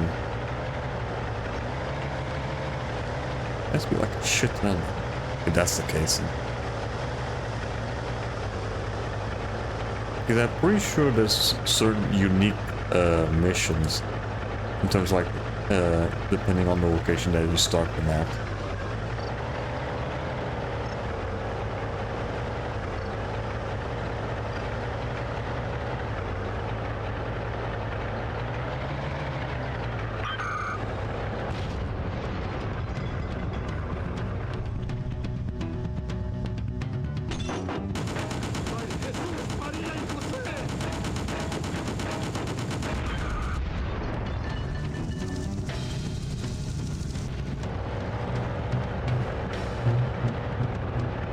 Alright, that went pretty well.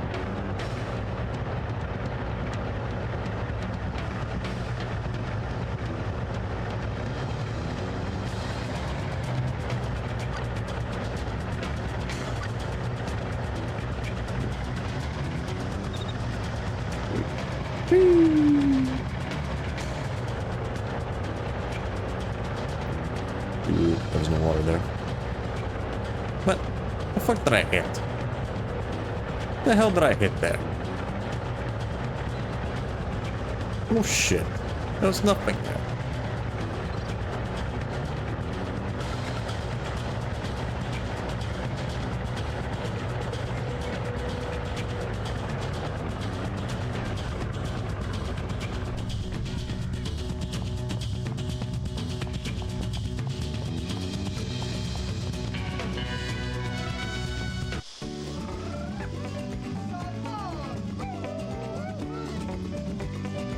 My friend, as the Riojas get stronger, their enemies grow more annoying. How about helping us have one less enemy, See your PDA if you'd like to do that for us. Yeah, we're just gonna keep doing this over and over again. But this again. Use an aircraft for mission.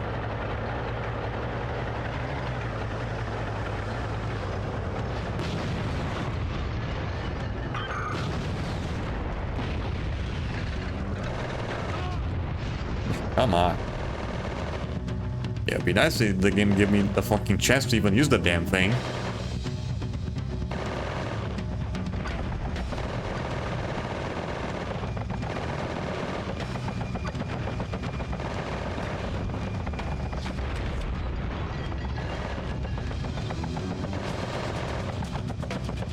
What? What happened?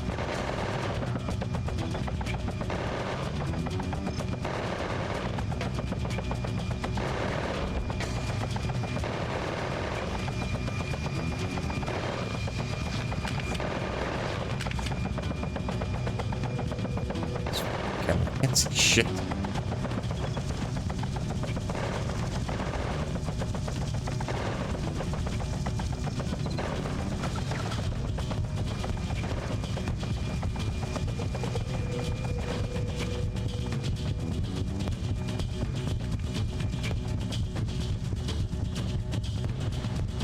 Come on.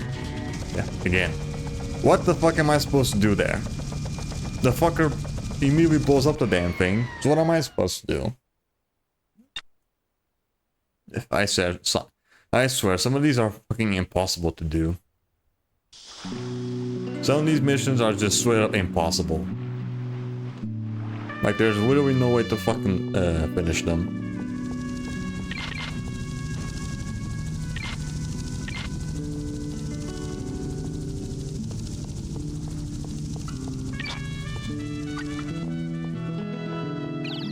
Might as well have that rocket launcher just in case. Huh?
I'm just gonna fucking do the missions that I can easily do without getting the fucking helicopter blown up.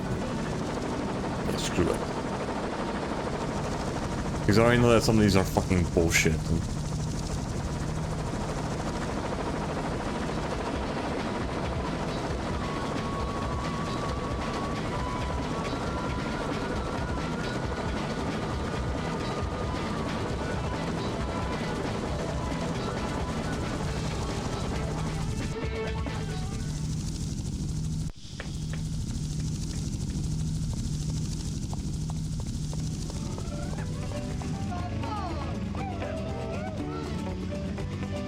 Good news, Senor Rico. Another chance for you to prove your loyalty to the Rioja cartel. We have a little exchange for you to take care of. Details as usual on your... Right. As long as it's just these simple ones, they shouldn't take too long to get done. As long as the helicopter doesn't get blown up.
Very important job for you, senor.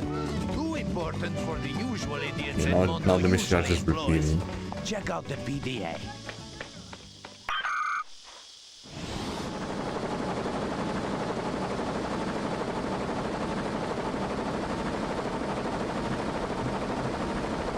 Okay. As long as I don't do the ones where you have to deal with the fucking helicopters, I should be good.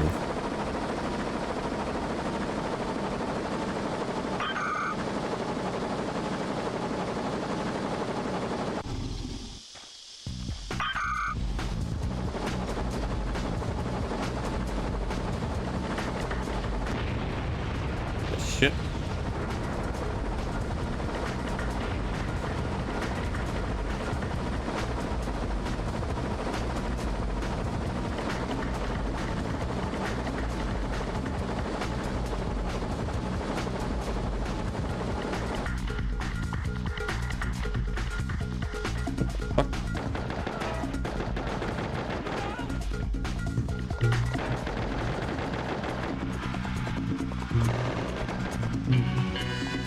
Good. Next. Time to remind the pigs on this island who's really in charge. We want you to make a big bang, senor. Take a look at your PDA.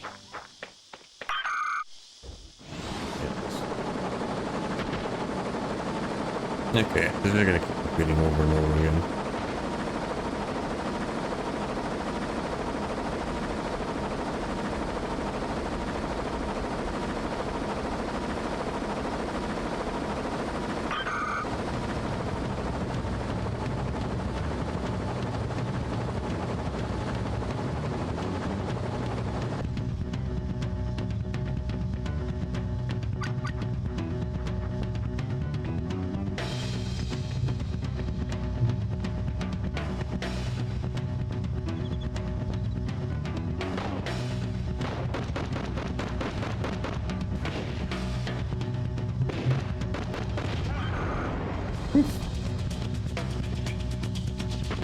It's been a pretty big explosion.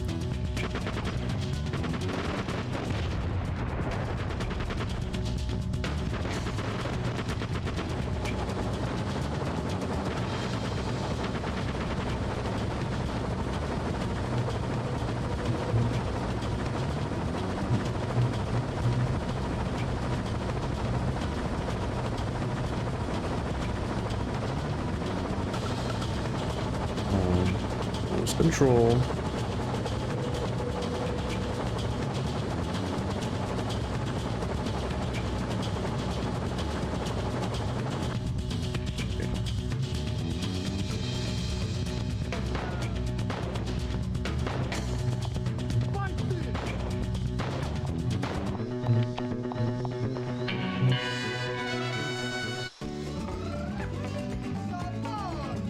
Got some free time, my friend? How about some fun? Here's someone for Imondo. He's so busy and he'd be so appreciative. I'll send Is you this the the, info. the helicopter one? My wife cheats on me. I'm Yeah, it is. Nope. Amigo, we have an opportunity to acquire something good. It's not ours, but who cares, eh? I'll send your PDA what you need. Yeah, I'm gonna tell him shit.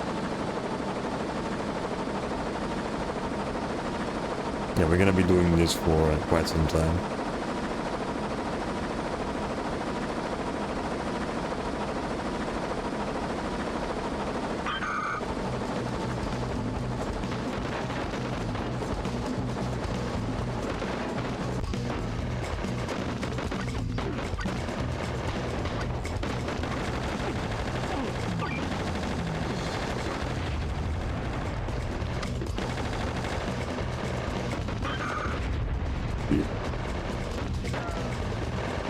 Out of here.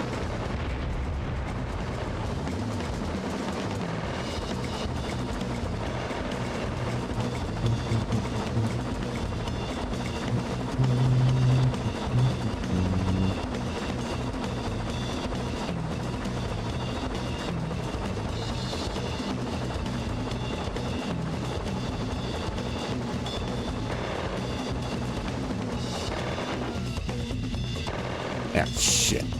They blew it up. Yeah, I can still send another one.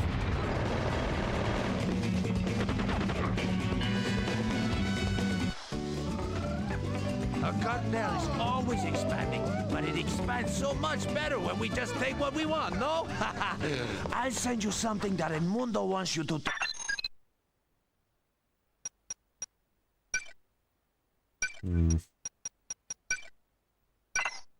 Take, if you can fit it into your busy schedule, my friend.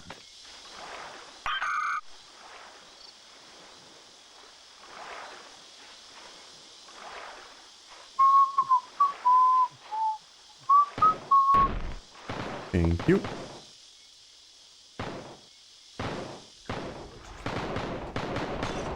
Gonna be fun here. These missions for a bit.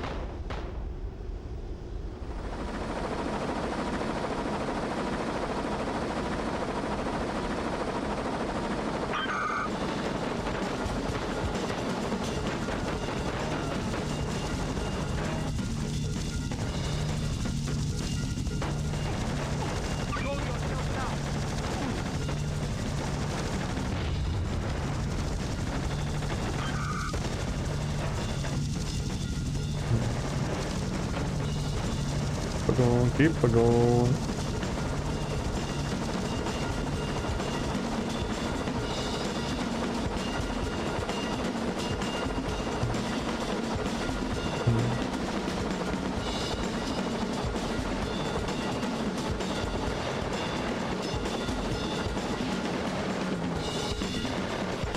Good.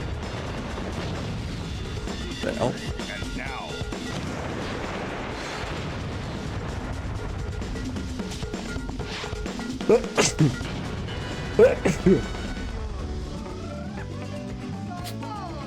Hey, senor.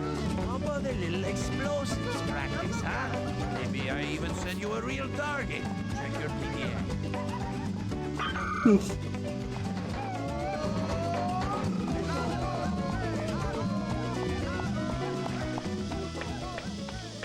I need a good stiff drink. And now...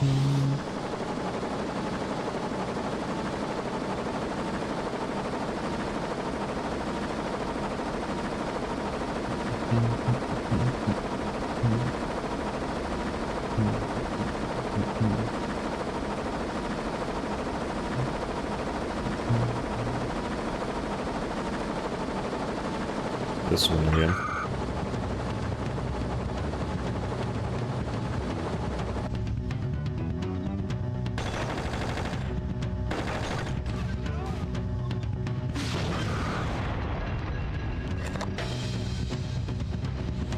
Cool.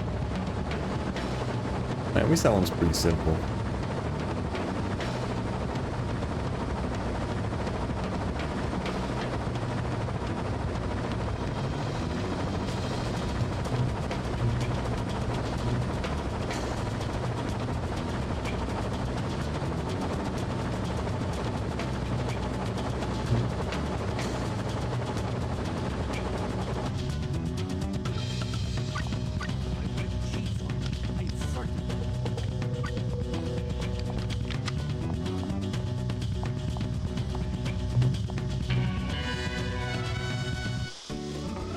Next one is the helicopter, right?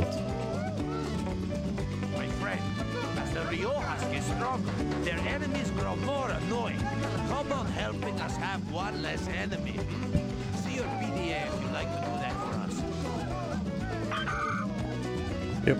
Nope. Not doing that. Good news, Señorico.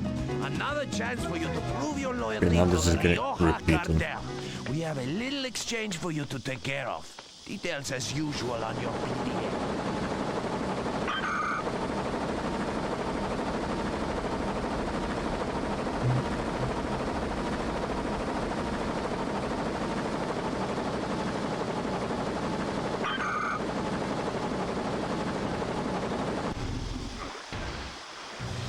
Yep. Yeah, you can do at least 3 missions, then one you have to skip. 3 missions, then you can skip. Right.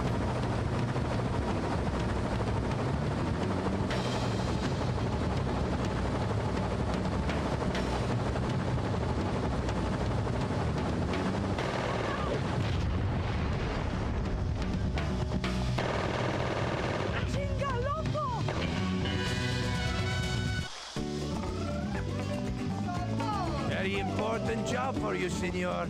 Too important for the usual idiots and Mondo usually employs. Check out the PDA.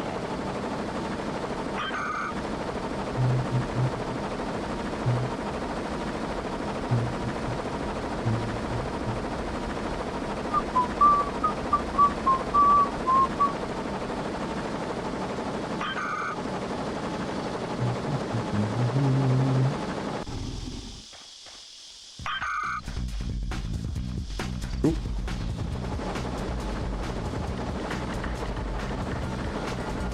You know what? I think I might have to set up a video playing while we do this, because we're just pretty much farming this over and over again until we have enough points. Yeah, hold on, we just get this. I trust you are having a good holiday.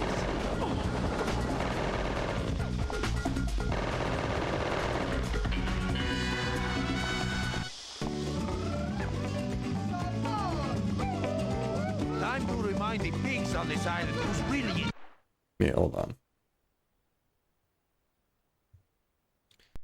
I need to set some other stuff though first. Before we do this.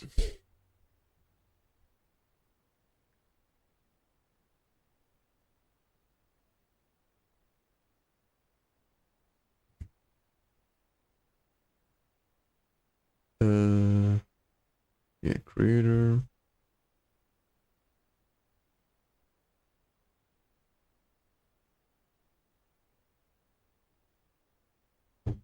Yeah, and just be safe. I need to have my chat here.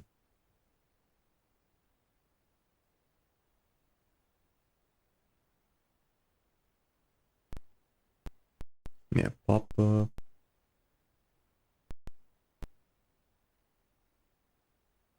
Right, come on. Yeah, man. Come on. Right, hide.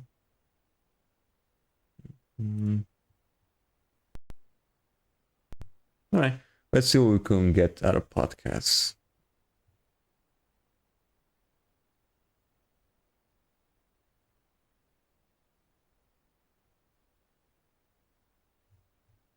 Let's try the GI. The GI podcast.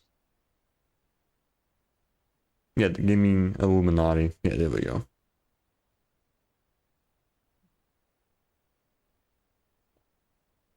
I used to listen to these guys beforehand as well.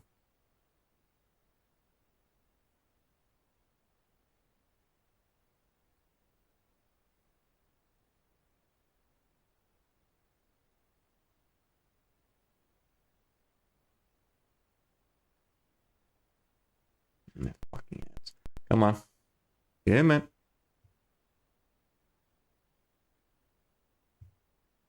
Okay, thank you. I'm gonna put this 720p.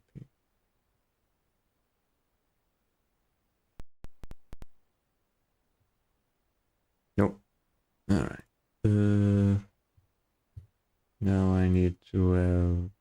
Where is it? Yeah, there it is.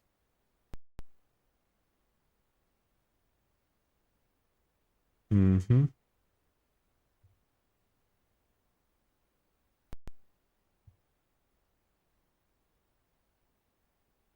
All right. I think that should do. Yeah. Now let me just do this. What's going on, Internet? The Black Hokage here, aka. I should probably also decrease the game's volume as well.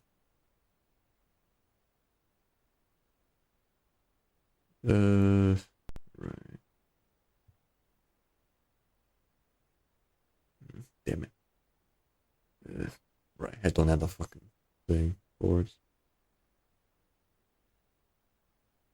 Yeah, how does this get? ATBH, and to be honest, I like to welcome. Okay, that's normal.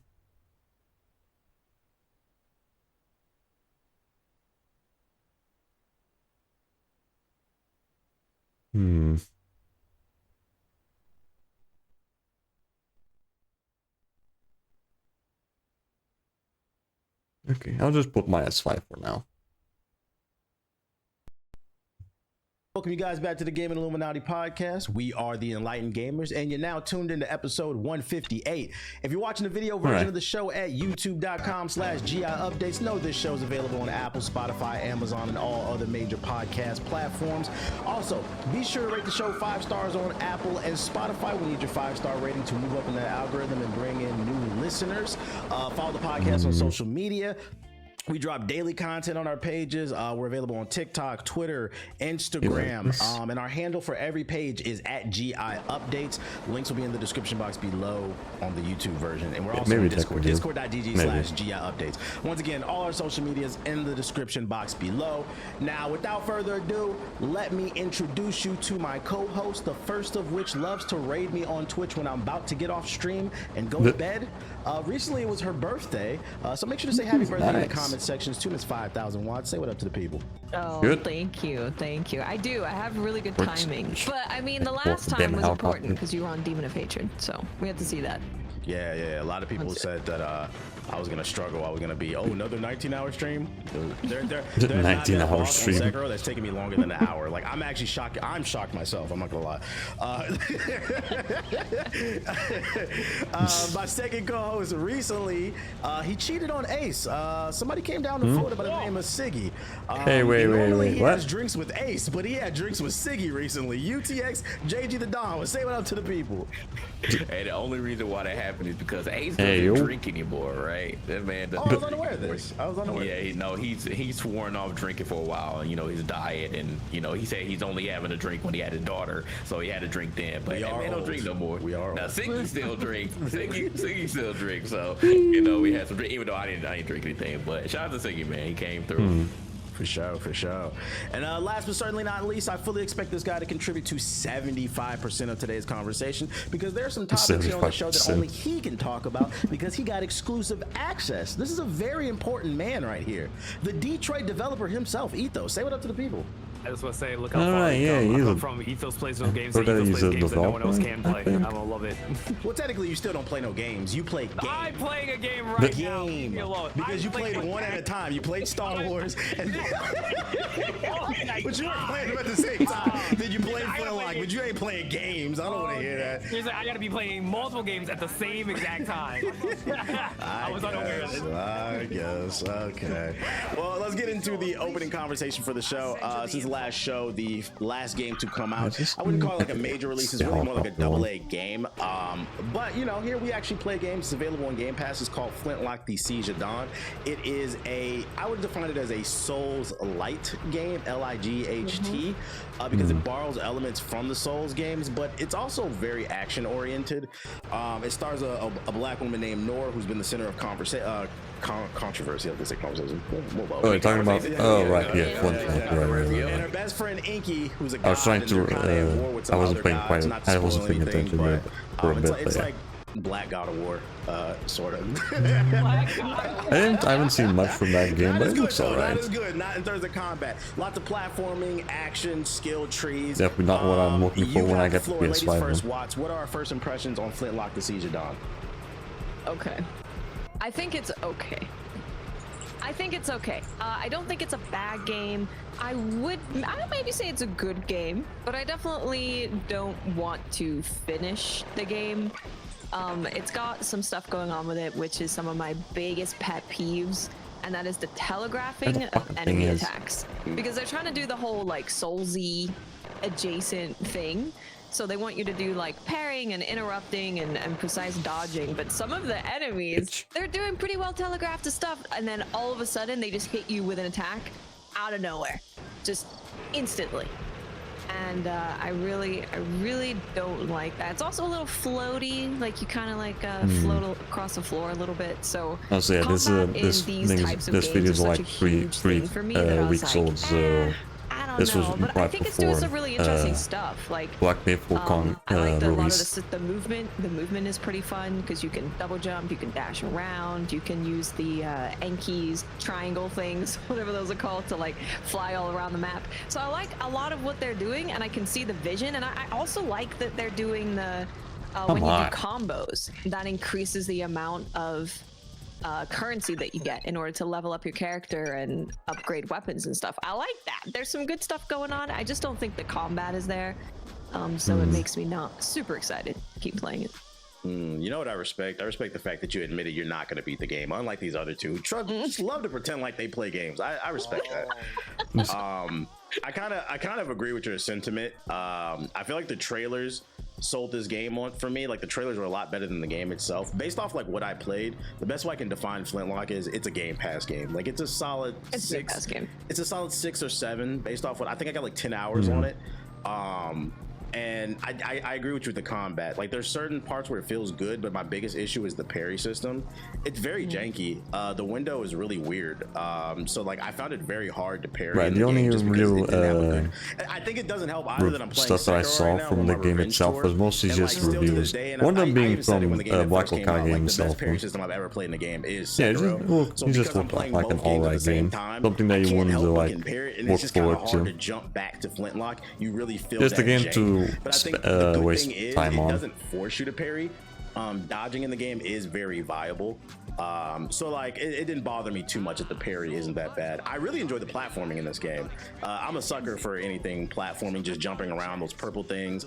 The game rewards you for exploring and like jumping around, and it's one of those games where like I would say it's semi-open world.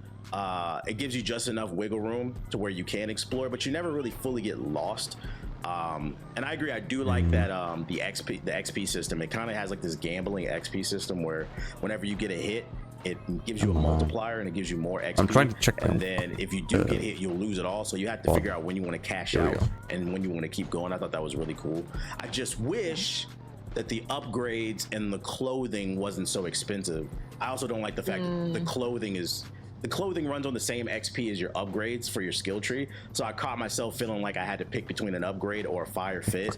And that's always annoying. I know Elden Ring did it, but like when Elden Ring did it, like it was okay because the only thing that was really expensive was the actual upgrades.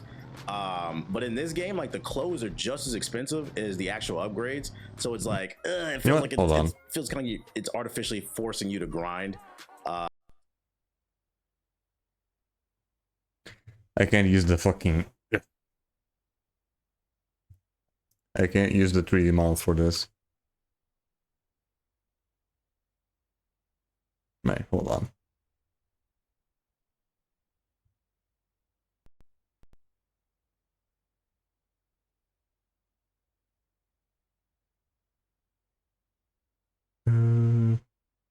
Street Boys, yeah, here we go.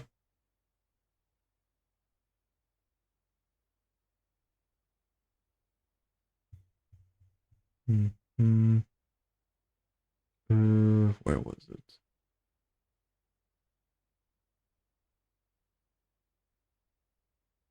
Where's the PNG stuff? There you are.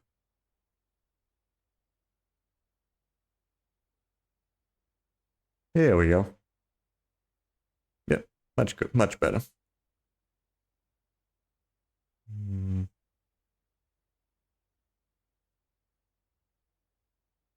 All right, looks like the filters are already set up there. Wait. Yeah, okay. Now that shouldn't affect the stream that much now. And I didn't enjoy that part, but like it's okay. The story's just okay. Like everything's just kind of okay. Like it's something to play. If you have Game Pass, I'd recommend it. But like I think it's 30 or 40 bucks if you don't have Game Pass. I'd say put it on your Steam wish list if you really want to try it. Maybe when it's like 10, 15. What about you, Jay? Let's see if that does any better.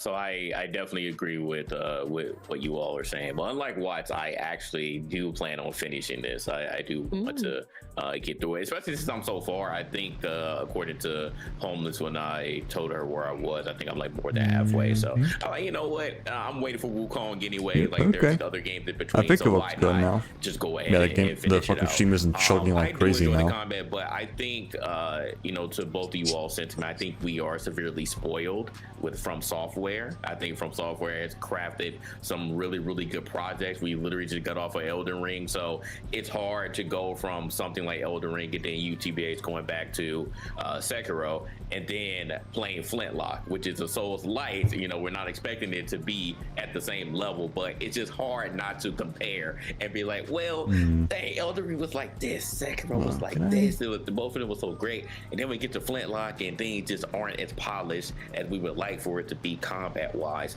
And then on top of that, the story is just, it's very mediocre. Like it's there, it's okay, but I feel like if the story was better, I would be more engaged and like more just pressed to finish it. I'm finishing it because like it's just there and I'm already invested in it, but I'm not finishing it because, hey, I really want to see what's going to happen at the end. So if that makes sense. And then definitely agree with what T-Bates was saying with the currency system.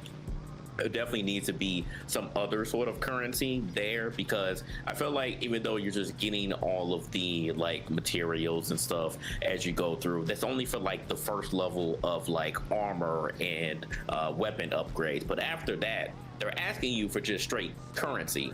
And I'm like, well, why are you doing that? Like, what's the point of me still getting materials then if it's only for like the first level of the skill tree is very expensive too.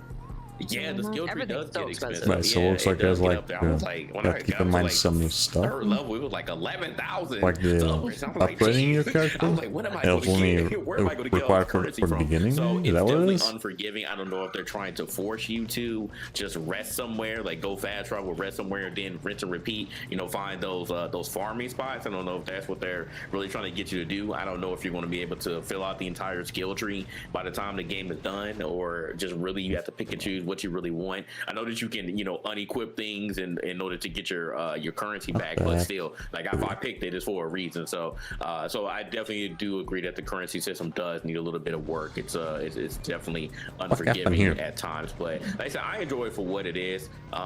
You know, I think the combat, once I finally got used to, you know, how janky it could be at times, because there are certain enemies and I'm just like, bro, like you shouldn't be hitting me. Why do you only have unblockable attacks? Like literally just spamming a ton of unblockable attacks. I'm like, damn, like it's hard. I don't have any bullets. Right, so the parry just pretty much becomes so unusable. It gets a little bit annoying at the, you know, at times like that with certain enemies. But I think overall it's definitely an okay game. And I would say this: if you're not like fully sold on playing a Souls or Souls, you know, boring game, you know, because I know there are some people who are scared, you know, people who just pick up Elden Ring or Sekiro, a game like that, and then it gets to the first boss and you're like, oh shit, no me, I'm gonna just cut it off and not play it anymore. So if you're like, want a little bit of an easier challenge, because the game does have a difficulty scale as well. If you want something that's easier, more like I would say an entry point, this could be a nice little entry point into Souls games if you want to go that route. It's not terrible. It's definitely a good game. It's just not as polished as From Software and the masterpieces that they have been making. So I think again in this panel we're just very spoiled on those type of games, and we have higher expectations on what a true Soulsborne game should be like. And so far I think we can all agree. I think we spoke about it before. The closest thing to that has really been Lies of P. But really it's been hard to get anything closer. Maybe Stellar Blade, but it's here or there whether you really consider that a Soulsborne game or not. Okay. Before I toss it to you, Ethos, can I just say too, like, also it's this is something I've been thinking about. It's okay for a game to be okay. This is something I've been thinking about a lot recently. Like, there's just no in between nowadays where like a game either has to be game of the year or it has to be the worst thing to ever exist for people to want to have a conversation. Get any attention. Otherwise nobody's gonna talk about it. And it kind of, I just feel like you guys don't even play no games. I'm like, yo, are we trying to also stop harassing people who like, if I think it's a 6 or a 7, but somebody thinks it's an 8 or a 9, like I've been looking at comment sections of videos, just people harassing people because they like this game or any other game that might be like a 6 or, like, it's all subjective. It's all art. People are allowed to like something like that. I think it could be a little bit better, but like it's okay if you like it more, and it's also okay if you don't like it as much. It's getting really weird in gaming. I don't even know how to articulate what I'm thinking. It's just getting really weird. Ethos, what'd you think of the game? Then also just people on Twitter just making random bullshit. I played a couple hours of it on play a little bit of. It's not just those people, it's also just regular gamers. Mostly just fucking people on Twitter that they are completely unhinged. I think I'll go back, but I don't feel like if they don't make any changes to the time, I don't think I want to. Set up on your mic for me. Oh, sorry about that. Is that better now? Yeah. Okay, so yeah, like I was saying, I think the biggest problem I have with the game is again the timing of a lot of the attacks. I 100% agree with that. I feel like there were so many times where not only telegraphing, but sometimes like the timing of certain attacks just were like it would just like, okay, yeah, I can read this, and then they do like a third attack. I also had an issue with the idea like you're playing Sekiro right now, so you know how like when you swing on somebody, there's always like hit react, like you feel like you're playing a satisfying cling. Well, not even a satisfying cling, but like if you hurt them, you know how they'll react to the getting right? And usually they don't swing on you. This game, however, has mobs where you'll swing on them with the sword, and they'll just like they all have hyper armor. They'll just ignore it and then just hit you back immediately. And I hate that. I hate that so much when games who try to replicate Souls games and they do that with their NPCs, because that's like a crucial thing that I feel like if I hit you with a really big enough hard weapon, or if I hit you with a heavy enough weapon, you shit. should act like you got hit by it. And that really was something that like constantly, I get it for bosses, I get that for like higher tier enemies where that's not shouldn't be the case for some of them, or after a certain point of you wailing on them, they should just be able to break out of whatever type of like combo you're doing to them and respond to you, so that you can't cheese them. But in this game, it's just even the normal like trash mobs, they also just don't care if you're hitting, and it doesn't feel like rewarding. It feels more like I have to be constantly scared that I can't really like fully invest in a combo, because they might just decide, oh, I'm just gonna wind up and start hitting you now, and I have to now go on defense. It just doesn't have that back and forth that like Sekiro and like Elden Ring has. So that's probably like that's my biggest concern, and that's outside of me like playing only like one boss. I can't fathom if this is the case with mobs, like how I'm pretty sure probably JG sounds like JG's farther than and Watts. Like I can't fathom me going to like a boss and also dealing with this where like some timing's off with the boss. It irritates me further. So for me, I'm actually the opposite as JG. I actually liked, at least from the initial hours of me playing it, I was interested in the what's it called? I was interested in the campaign and the story. So I'm very interested in the story and seeing how that like wraps together later on. JG's like, it's kind of boring at that point. If I wasn't always like busy playing other games, I'll maybe try out some newer stuff like this one, just to see what the fuss is all about. The game doesn't do then that also for me, then I more than actually have the fucking money to purchase new games nowadays. It's a Game Pass game. It's a game bad game. Yeah, it's like I said, it's not a bad game. I just wouldn't It's be just a like, game to pass hey, time. if you Nothing have a to it. bunch of other games you're interested in, prioritize playing this one. This one is the one. And like I've been playing, you know, Once Human and No Rest for the Wicked put out their first like massive update. So I have so many things that I want to play that's not really giving me a reason to jump back into it. How's the I think y'all three are playing on PC, right? Yeah. Yes. How's the performance? Because I've read some comments on YouTube that the performance isn't the best on PC. Mine was perfect. Yeah. I had no problem. No So problem. they might have had toasters. Okay, I played on Xbox. I didn't have any issues. I did run into like bugs and glitches. I don't know about y'all. That, like, I was like clipping through the environment at certain points, but nothing like game breaking. I'm just a little jank. Okay. That's one of my main like positive things is like, hey, this is like a PC version of a game that came out and it performs really well. I haven't had any bugs. It's been super smooth. Okay. Well, let's move the conversation over to the actual controversy surrounding this game. This is another one of those games where, just because it's like a black character or some shit as the main playable character or some shit to even succeed. And I think that's why Marvel Rivals put that little thing in their contract where like you're not supposed to be like slandering us. We want actual like criticism, because like I think we've been calling them gaming grifters. Like they've infiltrated the community, and the smear campaign that's been going around for this game is that it's woke. So I wanted to shift the conversation to that. I was confused when I first read about this, but I saw a lot of videos on YouTube. So I asked Twitter's AI, Grok, I was like, why are so many people calling Flintlock Siege of Dawn a woke game? And it said primarily for two reasons. A, the main character is black, and then B, also, it's always that shit. There's a very popular person who never gets off of Twitter. He's like the leader of the Go Woke Go Broke crowd, and he basically said that Sweet Baby Inc. He doesn't have any like proof, but there's rumors that Sweet Baby Inc. might have worked on the game, so people are just like shitting on it. So I mean, from your experience, Jay, have you seen anything woke in this game? No.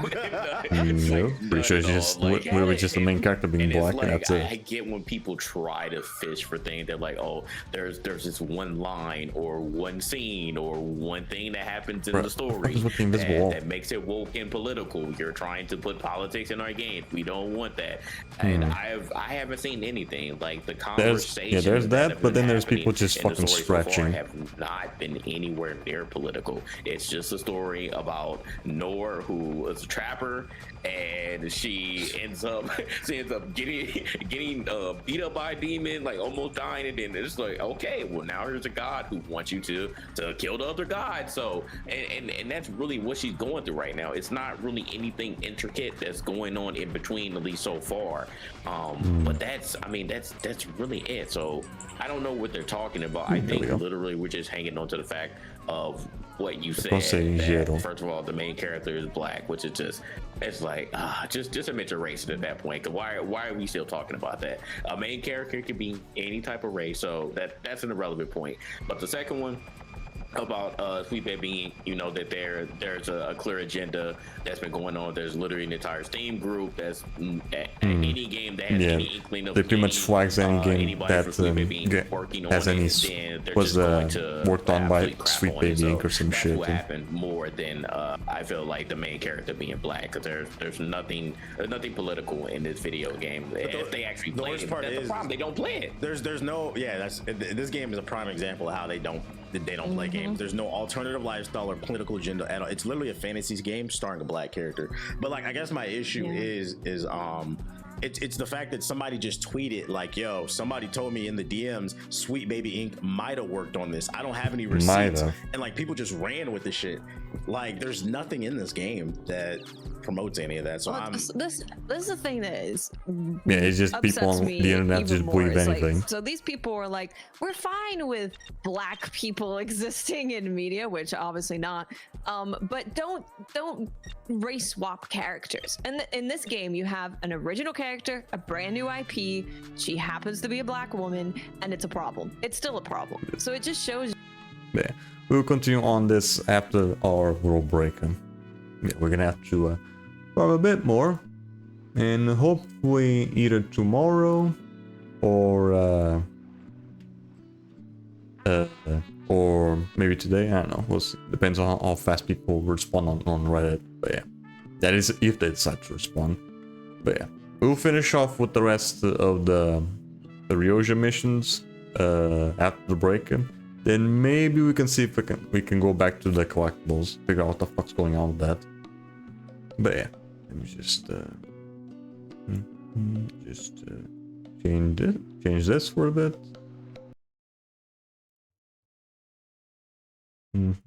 Activate that. All right. Now let me just do this. All right. We'll be right back.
And we are back.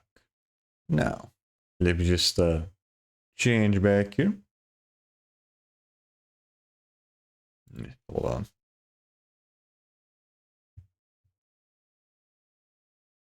There we go. Much better. Mm-hmm.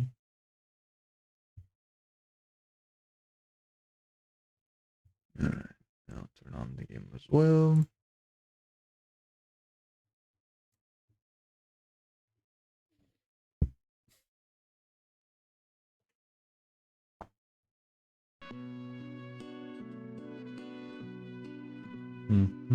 Alright.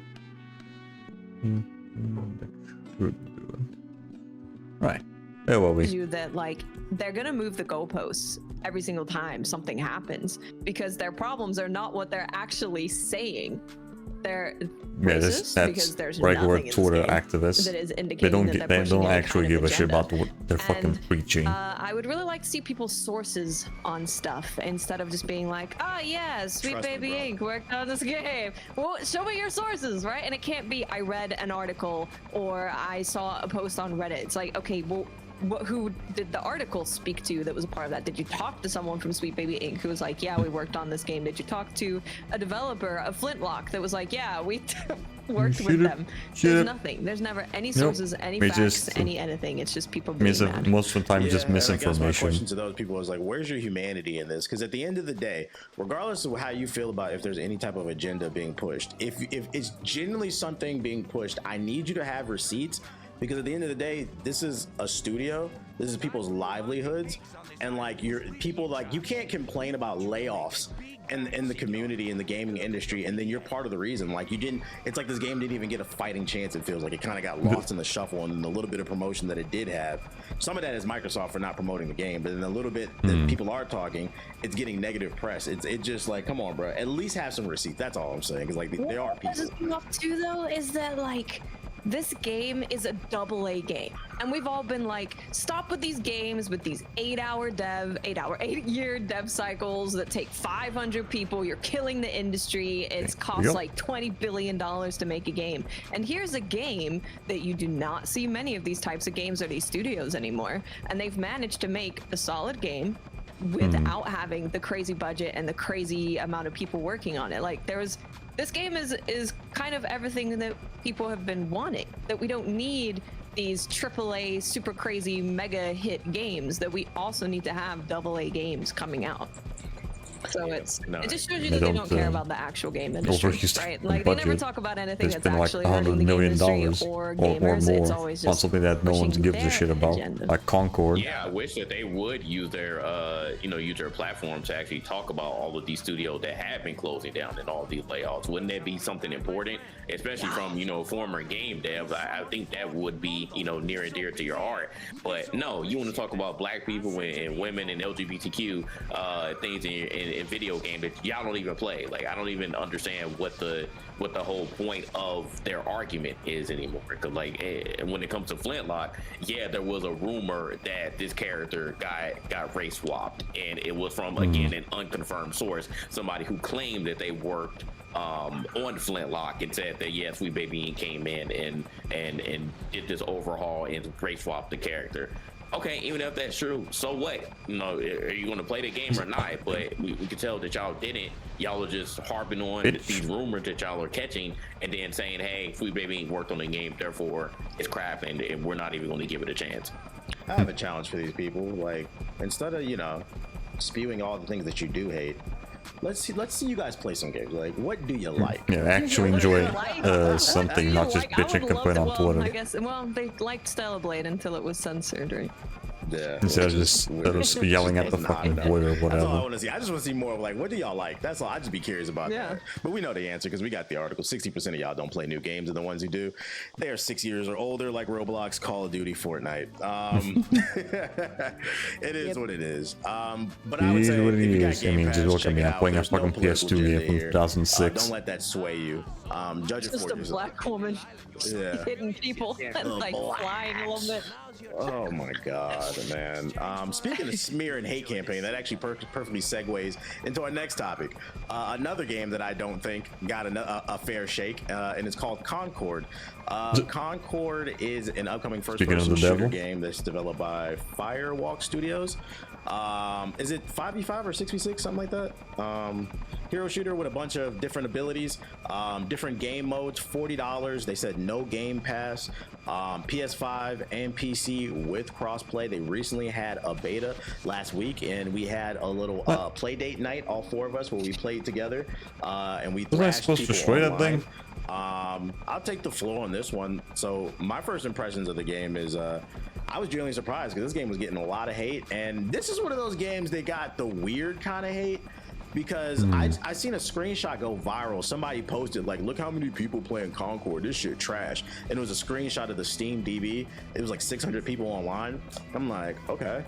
My critical thinking, I'm like, okay, this is a new IP. Sony's really not promoting that was probably like early on, because again this was the first week, finished 3 weeks ago. So that was the first week they posted that shit. So I yeah, nobody's playing it because the fucking thing's been delisted. Tweets, but playing it myself, I had fun with it.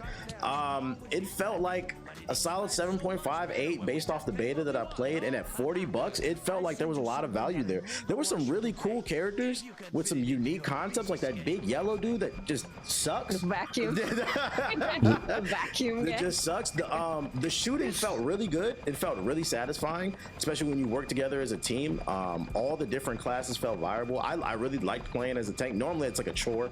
I usually get tasked to that, but like the tank classes felt good. The characters had a lot of personality, and they're doing something really unique. People complain that there's nothing unique or innovative going on in games, but something that they're doing unique is, I don't know if they're gonna actually do it. I'm just telling you what they said they're gonna, and correct me if I'm wrong. They said they're gonna be dropping like a new cutscene like every week or like once a month or something like that. Yeah, that was the original plan. Yeah. And then Sony was like, every week you're gonna be able to tune in, get some new piece of content to go with your $40 game that has no battle pass. And one person took a screenshot of the player count on the beta when it wasn't even open yet, and people were just like, this shit is trash, and it just became cool to, so I was genuinely shocked. I thought this shit was gonna be ass, and I thought it was fun. I was like, I would play it. What about you, Ethos? $40 for it though, when the competition's like I played free. a little bit of it beforehand, before it went live for everybody else, not for Jasmine. She gave me, like I enjoyed it, but that was because, like I've said before, I know a lot of people try to compare it to Overwatch, but I keep trying to, I'm like, no, this is Destiny. This is 1,000% Destiny 2. It feels like movement wise Destiny 2. It feels more like kind of like old school, like a little bit like early Destiny 2 PvP. Also maybe some people might say kind of similar to Destiny 1 PvP, but I didn't play that much of D1's PvP, so I can't pick on that. But my experience has been like, it just reminds me of that, like from the mechanics to some of the characters, play styles, like they just remind me of similar styles that I would see and play as in Destiny 2. I see a lot of people saying, who's this game for, and who are they marketing this game towards, because how are they going to get the Overwatch fans, how are they going to get, you know, people comparing it to Marvel Rivals, which I think is such a stupid comparison, because one's a third-person shooter, the other one's a first-person shooter. I think ultimately it comes down to like just one thing where, and this is where I kind of wish Sony would focus its marketing on, because I'm like, there is a strong group of people. I mean, even after what's happened this week, it's insane with Bungie, you know? There is an entire section of player base that effectively feels neglected. Yeah, I always crash the damn helicopters. That's always felt that the PvP has always been like kind of the afterthought of a lot of the plans that Destiny 2 has gone through. It takes so long to get updated of new stuff, and here you have a game that literally fits that mold perfect for you. I was in a space earlier, like I think it was like last week. JJ had to jump to it, but I was in a space here and I was just listening, like honestly, just I mean, compared to with the Overwatch, when again it's free. You can tell like half of them really I don't think, yeah, this game was already dead on arrival. That was the crazy part. I was like listening to people who were just saying this game's gonna be dead, and I'm really tired of I'm really sick and tired of the gaming community not even realizing that they're killing games by them pushing those narratives, by them just saying this game's going to be dead this game's dead. It's like, it's going to be dead because you guys are all like, you're all those ducks from Finding Nemo. Wah, wah, wah. You guys are all repeating the same thing over and over again. So if you say it and then just 5 other people were saying it, yeah, you're all meeps. You're all like just regurgitating the same shit. Some of them haven't even played the game for themselves, and just because they hear a bunch of other people saying it, and they regurgitate the same thing, and then you're wondering why no one's playing the game, is because initially maybe there were a bunch of people who wanted to play a game, or there were a lot of people who thought, I like this game. Like what we said, I think the game's pretty solid. It's a fun time. From when I played, I enjoyed myself. I'm probably gonna play the game, but at the same time, it's just like those people might be now like, maybe I shouldn't get it now, because it sounds like everybody in the community has just given up on this. They're just not going to play it. So like, is there even going to be a player base for me to play on? But if like, probably not. Again, like I said, if Sony had been focused on marketing this game towards Destiny players, I feel like a lot of that fan base would want to play this game or try it out. If they were told that, hey, this plays like Destiny 2 PvP, but with half the bullshit removed from it that you get killed from in Destiny PvP, I'm pretty sure I could convince like 9 out of 10 Destiny 2 players to play this game off of me. Yeah, think about it. I don't remember getting frustrated playing. We were just having fun. I didn't. It felt balanced. I didn't get killed by no BS ability. There was no one-shot kill thing that murdered me out of like halfway out of the, halfway across the map. I thought it was really well balanced, and it's kind of crazy when you see like that. The game it wasn't bad, just very uninspired. Right? And again, the price tag really didn't help it at all. When the competition is literally at you can play, it's free to play. Mechanically, and if you're talking about we care about games and we just care about how fun the game is, I'm like, bro, mechanically speaking, this game is a lot of fun. There's a lot of really cool, fun mechanical stuff that you can do about it. One of the things that Khalif taught me about the game that I didn't even know about, that's kind of the idea where I'm like, yo, y'all gotta start sharing this stuff to help it stand out more. You were trying to say this is just Overwatch or da-da-da. But like the idea that every deployable in the game persists in between match rounds, that's really cool. I've never seen a game do that before. That brings like a whole new tactical layer to a game where like if you're playing like a competitive and a round, you know where the objective is going to be, so you intentionally plant all your deployables there, and even if the round's over, you go into round 2 and those deployables are already set up, so you can kind of like lay a line of like deployable like support items to get to that objective. Like that's just some really cool like designs. I'm like, that's some unique design things, but instead we're talking about DEI this, DEI that. The character design's fucking awful for a first-person shooter, which still blows my mind. And I think graphically the game is very impressive looking. I had no issues. I know some of my friends had issues from a technical standpoint with the game a little bit. I had a little bit of frame drops, so I hope that's fixed up. But overall, I think it's a fun shooter. And I'm sad. It's sad that this thing is just going to be kind of like a Battleborn. It's just going to be another game that just gets kicked by the community constantly. I think it's something deeper going on. I don't know if it's because like global inflation here in the States. It's like election season, but like people are like miserable because like kind of go back to what Watt said with Flintlock. Is this not the game that y'all asked for? Y'all sit and bitch and complain about every game being $70. This is a $40 game doing new, innovative, and fun things. They're dropping content every week for free. There's no battle pass, and you just kicked it. That is getting like, I'm not even on the. That's kind of frustrating to watch. Like if it's bad and it fails on its own, it's cool. Then you got I ain't gonna say no names because we ain't gonna cloud it out, but I put it in the group chat. Then you got content creators just straight up lying, saying that you couldn't find a match, but then he edited the footage. Like you could visibly see he sped the footage up and said that it took him like 4 minutes, but it really took him like 2. We never spent more than 30 seconds in the matchmaking. It was literally 30 seconds for like every match. I'm like, yo, I'm telling you, the gaming community has been infiltrated by people who are just using shock value and just straight up lying for like clout. Yeah, no, it's crazy because like on your point of it being, isn't this the games that you wanted? And granted, if you play the game and you don't like it, that's fine. That's what we're talking about. We're saying like play the game to see if you like it. It was a free beta. Like all you had to do was try it. But this game, like you said, it's $40. It's going to be cutscenes every week to like deepen the world and the characters and your connection to them.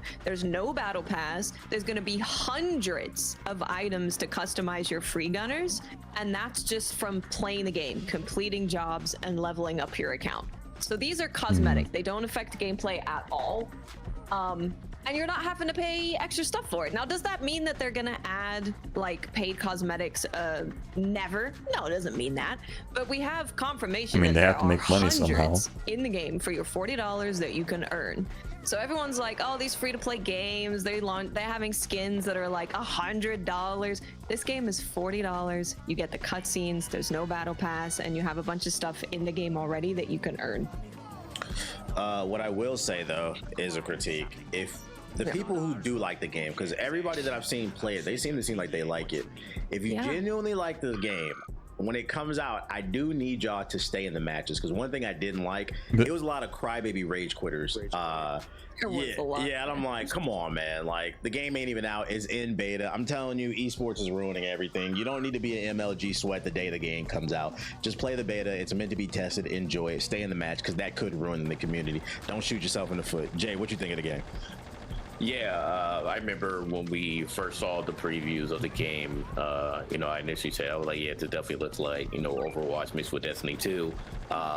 And the only thing, to Ethos' point, it definitely is, you know, more catered to the Destiny 2 audience like that. It definitely is more of the PvP style, the Crucible style with just heroes, you know, with different abilities. So that's the only Overwatch-esque thing there, but it's not Overwatch at all. When we played it, I did generally have fun. And, you know, it took a little bit getting used to and like finding the hero that I enjoyed. So once I ended up getting someone who I meshed with that I could do well with, like we actually, you know, went through and dominated. And to TBH's point, like people were just straight up leaving. I was like, dang, like I didn't think we were doing that, like killing y'all that bad. Like people were legit leaving. So I was like, dang, that's crazy for a beta. And you know, I was one of those people that was like, well, I know that this is supposed to be, you know, Sony's attempt to break back into the FPS market, because they really don't have anything now since, you know, Microsoft officially owns Call of Duty. It's like, yeah, they're still letting you play with it, but it's not yours anymore. Like you can't get those exclusive deals anymore. Like that stuff is about to be done.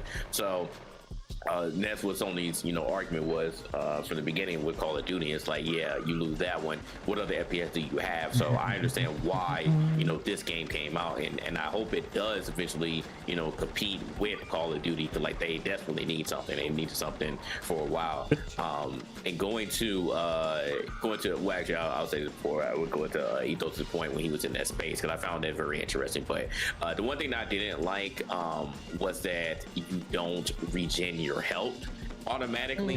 That's just one, you know, little pet peeve of mine, because I felt like when I was winning my gun battles, you know, it was hard for me to stay in there when there were multiple people coming around and actually survive. It was like every time I killed somebody, I felt like I just died immediately, because, you know, we had a gunfight and I lost a lot of health, and I'm just trying to find my way to recover. So isn't that how old school Call of Duty worked though? You know, obviously health items around, and yeah, before there was no health regen. You just have to get some to kind of have a healer on deck, some health packs. But still, for me, like a lot of time I do find myself soloing around, so I would like that with everybody. So that was the one, you know, little gripe of mine. But going to Ethos' point in the space, when I didn't come in at the beginning, but I saw people, or I heard people talking about, why did Sony make Concord? Why did they literally just asked, why did they make Concord? They felt like there should have been other titles, like nostalgic titles, that Sony should have focused on. And one person said Twisted Metal, and I was like, well, do you know what happened to Twisted Metal? Did you know that they tried to make a live service game and canned it? Do you know that the last game that came out, nobody played it? Like, I love Twisted Metal, and I know that they do have the Peacock series, but Twisted Metal was a terrible example. Someone else brought up SOCOM. That was actually Khalif. He brought up SOCOM. I was like, yes, I agree with that one, but he wasn't arguing against the point. That wasn't the last SOCOM back on the PS3 or some shit. In general, like, if they would have chose any title to come back, then it should be SOCOM, because he said it will sell like hotcakes. And I do agree with that point, but I didn't feel like that was really genuine, saying, hey, why did they make Concord? They should have just focused on what the people wanted. But you know, we make those arguments as more of like your own self bias there, like your own bias. Like, okay, you like Twisted Metal, but that's unfortunately not what the rest of the world thinks. So I didn't feel like that was a good argument to make. It's like, hey, okay, you wanted it, and you feel like that it would have been a greater investment, but they look at the numbers and they're saying, hey, you know, people don't care about Twisted Metal like they did back in the day, you know, so why would we focus our resources on this title, you know, rather than, hey, I mean, I don't know. These Nostalgia is a very powerful let's weapon. try to make something, and let's try to break into People just really market and make something, make a new IP that's unique. They don't and maybe we'll, you know, get some of that market share. But going back to Edo's point, maybe they should have shifted who they're actually marketing this game to, because you know, as we had the argument, like Overwatch is a Destiny, it's its own game. We don't truly know, so maybe they don't put much faith in like nostalgia. One particular market, one particular set of because nostalgia is very powerful. They can, maybe would have had that shit really sells it if the people are known of certain IP. Again, with the good news about it being $40, no Game Pass, and weekly content, maybe that will, you know, change people's minds. So we will see. And like I said, I don't want the game to die. A lot of times when I say that, I can kind of sense when a game isn't going to do as well. I'm really speaking on like the overall standpoint of gamers, because they're very fickle. And going back to what TBH is going to constantly say, 60% of gamers don't play new stuff, so they don't even want to give things a chance. And it sucks to, you know, to constantly say that. So when I usually say that I don't think a game is going to last, I'm usually talking from their side, not my own personal opinion, because I don't want any game to fail, especially in this industry. I don't want any game to fail. I don't want layoffs to happen. I'm you know, more than tired of that stuff, so I don't want that to happen. So I do hope that they can you know, maybe they listen to this podcast one day, like shift your focus, and maybe you'll, you know, do a better time once a game finally releases. And I just want to talk on your point of people being like, why did Sony make this game? No, they didn't. Firewalk Studios was an independent studio Sony just published it, who were already making this game, and then Sony saw it and they were interested, and then they bought them up to be a part of Sony Studios. So I mean, you know, it's a total thing that makes sense, where you're like, well, why isn't Sony making that? And they could totally either make a new studio to make that, or have a studio that they already have make that. But in Concord's case, this was a game that was already went up in flames, so there's probably going to be some restructuring, maybe. I think I'm gonna play it when it comes out. I'm gonna play it. I'm gonna give it a shot. But I kind of agree with Jay. Like, if you pay attention to the overall sentiment, I'm gonna hope for the best, but I'm not gonna hold my breath, because like it's getting weird right now, man. I'm gonna do my part. I'm gonna do my part. I'm definitely gonna play it, and I will say that I think just looking at Concord's Twitter, I think they've been doing a little bit better, because they've been posting some better gameplay clips that show people using like all of the abilities at once. Instead of it just being like one ability and the next video. And they also put out an animated video that's showing Itzy, and I forgot who the other character was, but it was just like an actual like animated thing that they put out. So I think they've been doing a little bit better. Does that make people buy it? I don't know. I just probably not. Try it. Again, the competition. Yeah, more time advertising. Because now I think about it, didn't they announce it like a year ago, and then they finally showed the gameplay? It has not been long. Yeah. Yeah, they finally showed the gameplay, and then the beta comes out, right? It's a new IP. So yeah, they haven't spent enough time marketing. I felt kind of bad for them, because I seen a tweet like maybe a day or two after the beta had ended. They tweeted, I'm paraphrasing, it was something along the lines of like, who is your favorite character in the game? And then the top reply is, ain't nobody play that shit. And I'm just like, yeah. I was just like, god damn, bro. Like, it's just cool to hate every goddamn thing, bro. It really is. That's the thing, you know, everyone loves watching all of the videos that are hating on everything and is super negative, and then that carries on to how people themselves interact with games. And as we know, it was a free beta and not many people chose to try it out. And I do think, you know, it's partly because of, like you said, they announced the game. They literally just showed a ship in space and like a sandwich or something, or some kind of food item. And then we didn't get to see gameplay until very, very recently. So there has not been a good advertisement campaign for this game at all. It's not just the gaming space though. I seen a TikTok today of this dude, and the caption was, "If Star Wars would have came out today, like how fans like would have reacted." And he was just reacting to the old original trilogy and just like basic stuff, like the reveal, like, "Oh wow, that's Luke's father. So predictable. This movie's stupid." Like it had me die. I meant to post it on Twitter. I'm like, this is everything, every form of media, bro. But I hope for the best. I hope for the best. I think everybody's just struggling. Yeah, I guess now this is I hope for the people just best. I prefer think being they've really negative. made like a good feeling game there. Yeah. I think when does it come out? August 23rd? 23rd. It comes out this month. Oh yeah, they need that. They need Yeah, to advertise. it came out that time, and then it just kind of got around the same time as Star nuked. Wars. Yeah, Sony. You guys bitched and moaned. You wanted more live service games. Act like it. Speaking of live service games, a new one is on the horizon. It's called Spectre Divide. It is a first-person 3v3 online shooter developed by Mountaintop Studios. The main thing that visually it looks kind of like Valorant with the cel-shaded style, and then gunplay-wise, according to Ethos, it's more kind of Call of Duty-ish. So if you look at it first glance, it doesn't look really original, but the main mechanic in it that makes it stand out, that's innovative, is it has a mechanic they're referring to as duality, where every player on the field has two characters. You basically get your own shadow clone. So really, it's 6v6. And you can throw that clone around, and you can use it to cover your own ass, or basically move to different spots and like flank. It looks like it's gonna be a lot of cool ways to play the game and make some sweat moves. I guess they recently had like a closed out for a beta or something like that, and they allowed people to talk about it. I don't know if JG or Watts played it. I know Ethos did, so I was gonna. No, I got an invite to play it, but I wasn't able to play it on that one day that they were doing it. So unfortunately, no. But I love the art style of it. The art style is actually pretty cool. So we know you made a video on it. We don't want to hear it, Ethos. Just act like people haven't seen your video. Give us the 411. Contribute your 75% on Spectre, because this is the new first-person shooter from Shroud. Okay. Ooh.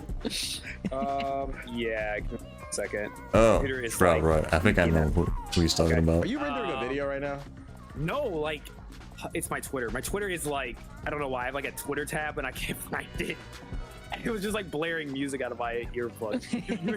I'm sorry, I didn't hear like the last like 15 seconds of what you asked. The game, what do you think? Yeah, what What do you think about the game? Okay, I was like, bro, I haven't I really was heard like much from trying that to game at all. find where the stupid tab was. No, I really like it. I like it a lot. As a person with like a tactical shooter background and also just playing a lot of shooters in general, I like it a lot. It's definitely a game that like I can see myself playing for quite a bit of time and actually like wanting to get good at it. It has a really cool skill ceiling, but I love that the level of entry is way lower, like a lot lower than something like Valorant. But it's been always a big problem is that like when Valorant came out, it's just fucking like helicopters are making things a lot easier. And like I had to find other people who were into that type of thing because really no one else was like, I'm not trying to learn how this mechanically is supposed to play. And it's weird, right? Like a lot of people play shooters and they expect like, you know, if I ADS or if I do this, the bullet should go exactly where the crosshair is. And when your bullet just skews off to the northwest, you're like, what the fuck? So I can see that could be very like kind of can cause a lot of people to just dismiss a lot of games. This game solves that through a couple of simple ways, and I've told people like who just say, oh, this looks just like Valorant. I'm like, no. I was like, people who say that are people who probably have never played Valorant and they just have heard of Valorant or they watch gameplay of Valorant. Yeah, like, it's either that or it's just they compare the art style, I guess. Like you played a lot of shooters and you have played like CSGO, you played Valorant, and then you play this game or you play like Apex. Anybody will tell you straight up, Apex Legends does not play anything like Valorant. Valorant does not play anything like Call of Duty. Like there's very distinct mechanical gunplay things that cause the games to play different. This game tries to bridge the gap between them. That's what really has me excited. Like I think there's enough mastery in this game that even someone like myself who has played like quote unquote harder shooters, like more hardcore shooters, you still will find like a level of like I need to still have to learn how to play this game and master it, while still like being able to like pick up your friends who like might normally just play, you know, casual shooters and say, hey, we should try this game out, because you know, you got to use your brain still, but you know, a lot of the brain strategy is kind of like Siege, right? It's about like your placement, it's about using your abilities, it's about using duality, a lot of that. And instead of like you having to now not, you know, think more of just am I aiming my gun perfectly aligned at their forehead to like blow their head off with one bullet. Like you don't have, you can sidestep that, you can focus on just like a lot of the cool expression aspects of like the abilities and like using your twin, your clone, in very cool, unique ways. I did it a couple times where you know, you could cross each other's sight lines. So if you know like someone's coming down a lane, you can use one of your guys as bait, and so they'll think, oh, it's just him, shoot him. And when they try to peek, you know, you switch to the other body who's watching the other flank and you shoot them and kill them, and they're like, what just happened? So there's a lot of these cool like, you know, gotcha moments where you can like kind of psychologically play with your opponents and make them think, oh, I'm here, nope, I'm over here, because it creates a really cool like I guess kind of how you know, oh, you got bamboozled, like Apex bamboozled. It kind of gives you that cool fun effect. But yeah, art I don't tend to play that like many like FPSs 90s, 80s, or just like anything multiplayer related. Yeah, I can see that.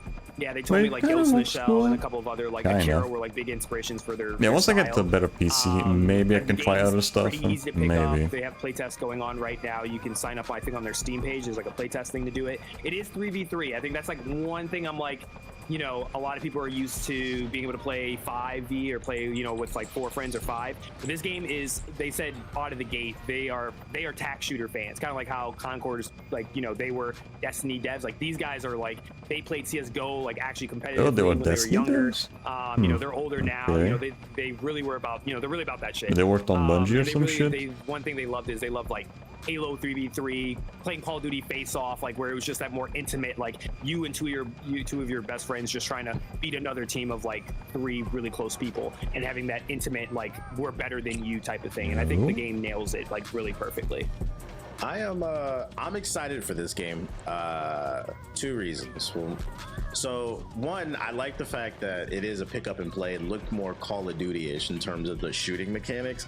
And then B, because it's a 3v3 and each person gets 2 characters, when you're playing with friends, that's going to create some good content, because if you fucking suck, you're going to get exposed. Oh, it's immediately noticeable. Yeah.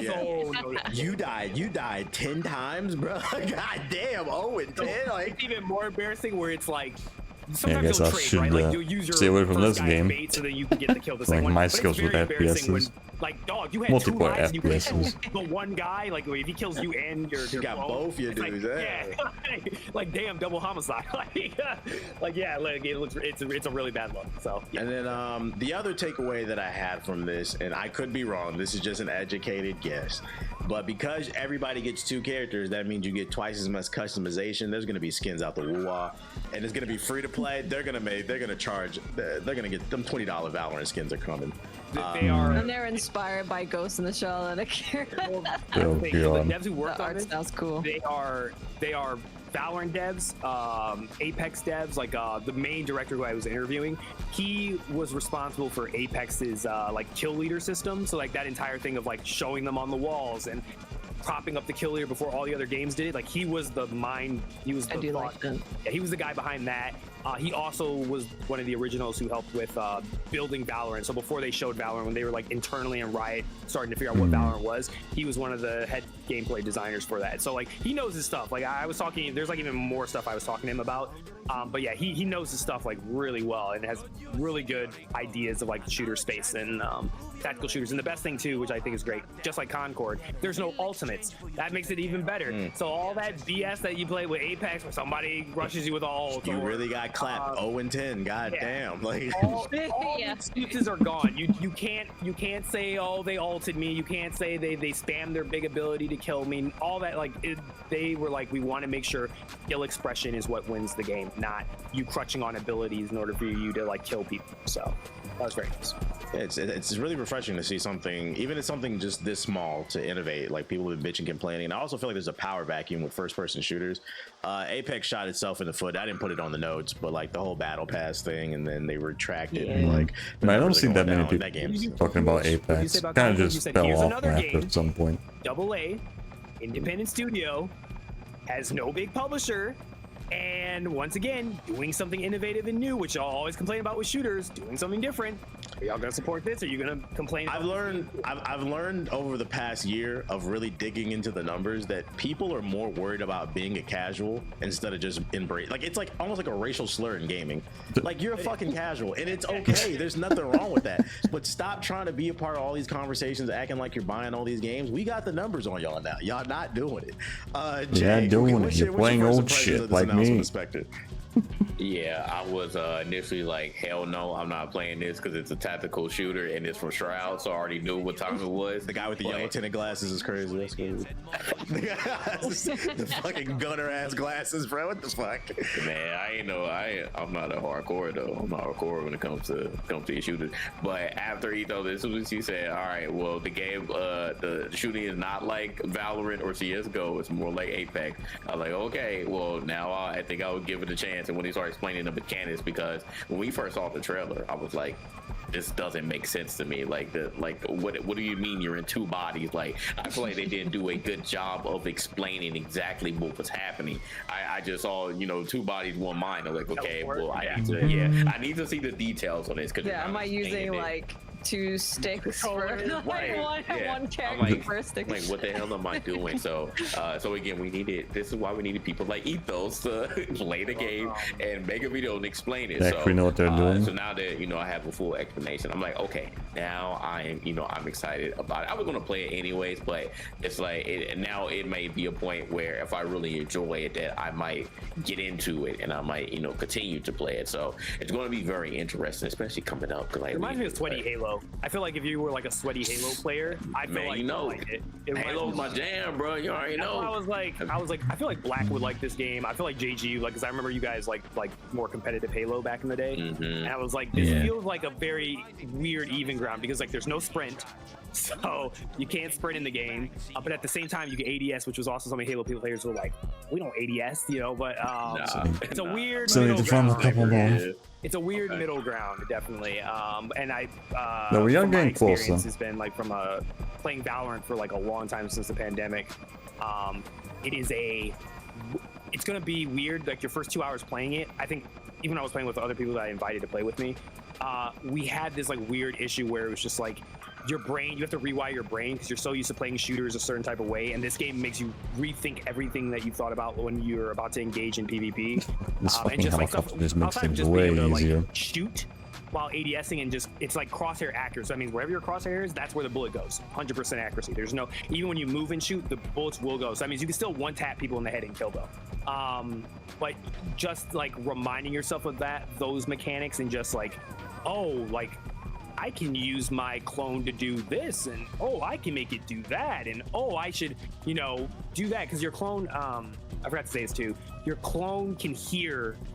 And also another thing that I was going to do this little, I'll give you all a secret piece of tech on the GI podcast. So if you click the reload button and you swap characters, your clone will complete the reload for you. So, or if you're arming the bomb, right? If you start the animation to arm the bomb and you swap bodies, the clone will finish the arming for you. So you can kind of do this like interesting thing where you can bait stuff out, and you can also like start certain like interaction actions and swap to the other body and still have them completing, even though like you're not in control of that body. So there's a lot of cool little mind games. Because I saw it in the preview trailer, so the weapon, it has a weapon store like CSGO and Valorant. How does that work? Do the weapons that you purchase go to both, or you have to buy certain different kits for each character? Yeah, so I asked them about this in the interview. I said, so this is very unique. So you know how like when you play CSGO and Valorant, you could pick anything you want, right? So in this game, they actually have specifically tuned the buyout. So when you buy for your character, you're buying for both characters simultaneously, but they have them like the guns are tied together. So like if you buy like, let's say like you buy yourself on let's say a sniper rifle, the clone will have a different type of weapon. They won't both share the exact same weapon. Is it random? No, it's specifically locked in. So like they have so it's tier. So they have. So you're buying packages basically. One comes with a sniper rifle. Okay. And it simplifies things too. So the way that they did is, so it's balanced. They did it for balancing reasons, because they didn't want it where having a character who has bought 2 ops is disgustingly like hard to like fight against. But when you balance it to say, okay, like tier 1, tier 2, tier 3, tier 4, and obviously it's the same economy system, right? You get kills, you win rounds, you know, you can access more better weapons. But the thing was like you could buy early on, you could get like one character uses a like a suppressed pistol and the other one uses a revolver, or both of them use pistols, but now you have money to get like equipment and stuff like that. So there's like a balance in play. And then for players who just, this is what I really love, which I wish Valorant did. If you're a new player who's not used to how economy works and you're just like, what the hell am I supposed to do? Like, when am I supposed to buy what? They do this very good thing called recommended, where they have save, balanced, and full buy, which is basically if you're losing rounds or you're behind, we call it saving. So save your money. So it'll optimize and say you should buy this loadout, and it'll be like this will optimize to ensure you can buy next round. It gives you a template to work with before you start diving deeper into the story. Exactly. So it's gonna really help. Like I said, so just to experiment or like they try tactical what shooters might be before, best they for you. hated them. This gives them a chance to like this might be a perfect middle ground for those gamers to find a game that finally, a tactical shooter that finally like resonates with them. That feels good to play. Yeah, I'm trying to wrap. Go ahead. Are there different game modes? Or is it just I think it's just but they told me they're adding more. There's going to be more game modes, I think. So this is definitely interesting for me because I definitely am more of like I've enjoyed arena shooters or like twitchy shooters where you can kind of just go into a room and be like, I'm gonna go into a room with 6 people and see how many we can kill, right? Yeah. So when I got the email being like, oh, it's a new tactical shooter, I was like, yawn, boring. But when I've seen the gameplay, immediately I was like, well, the shooting looks different. And when I saw them switching between the clone and yourself, I was like, that looks really cool. So seeing it definitely has me interested in trying out the game. And I also like how you're mentioning that if you're planting the bomb and then you switch, you can kind of have your own back, which is nice, because in a lot of like these kind of games, you end up just getting pissed off at your teammates because they're not doing anything that you want. So it kind of seems like you can maybe control that a little bit more by having 2 of you. So it's definitely got me interested. Yeah, that's the cool part about it. Yeah, you can trust yourself. Trust yourself. You can also blame only yourself. A lot of times, acknowledge yourself. Acknowledge yourself. Yeah, good. There are definitely scenarios where it's just I like, acknowledge hey, I suck at the game. No, fuck that. but they won't peek with you, or I need them to cover this angle, but no one will listen to you. But it's like, okay, screw it, I'll do it myself. It's the Thanos shit. I'm gonna do everything myself. And the other cool part that I like too is the game has sight lines, so you know how you can't really tell. It's like, what are you looking at? Like, I need you to look. Like, are they looking at this? Every of your allies, you see like a line from their eyes of wherever their camera's looking, so you know exactly where your allies are looking. So you know who's covering what and who's not looking at a certain angle. So it's pretty good. Yeah, there's a lot of thought. Well, Shroud definitely helped. I'll say that they used Shroud as a consultant. He knew his shit. Like however he's getting feedback. There's a lot of things here where I was like, I understand Shroud is like a very good whoever made the calls on FPS player. They were very smart when they did this. Yeah, I'm already trying to wrap my brain around like creative ways to attack. And the reason I asked about the weapon things and how they work is like I'm thinking like there could be a situation where you're running down a lane and you see two enemies coming at you, but they haven't spotted you yet, and maybe there's like a high ground behind you. Like, could you throw your puck up top and then let's say I'm carrying an AR on the first body, I throw the puck up top, get my sniper out, and then pop them. I could do some shit like that. Yeah, I'm trying to be a superhero. For example, like, there's a loadout that's very good. It's the Trident loadout. So there's like a burst AR. It's a burst AR, and then the other guy gets like a SMG. So now you have that. This character handles long range. This character handles like the SMG close range. So you can use yourself to cover each other. Where it's like if you have the short SMG rushing in, and someone from long range is shooting at you, and you back onto a corner, you swap to your clone, then you bring out the Trident, and you shoot him with it, and then you swap back to the clone. You got voice chat? Oh yeah, it has complete. No, like enemy. Can I talk to the enemy? Oh. I asked them to add proximity, and they said, "Oh, nice." So I was like, "All right, get toxic, boy." Maybe 5 seconds. I was like, "Just do the whole. You ain't gotta do it in game. Just like in between rounds. In between rounds. Random assholes decide to fucking just please drop right over here. That shit was great. Yeah, yeah. Do you know if they plan on bringing the game to consoles, or is it just a PC that they're targeting? At launch, they said they're just doing PC, but it seemed like they're insinuating, yeah, like their plans are to eventually bring this to console at a later date. Ain't no way it's not coming to console.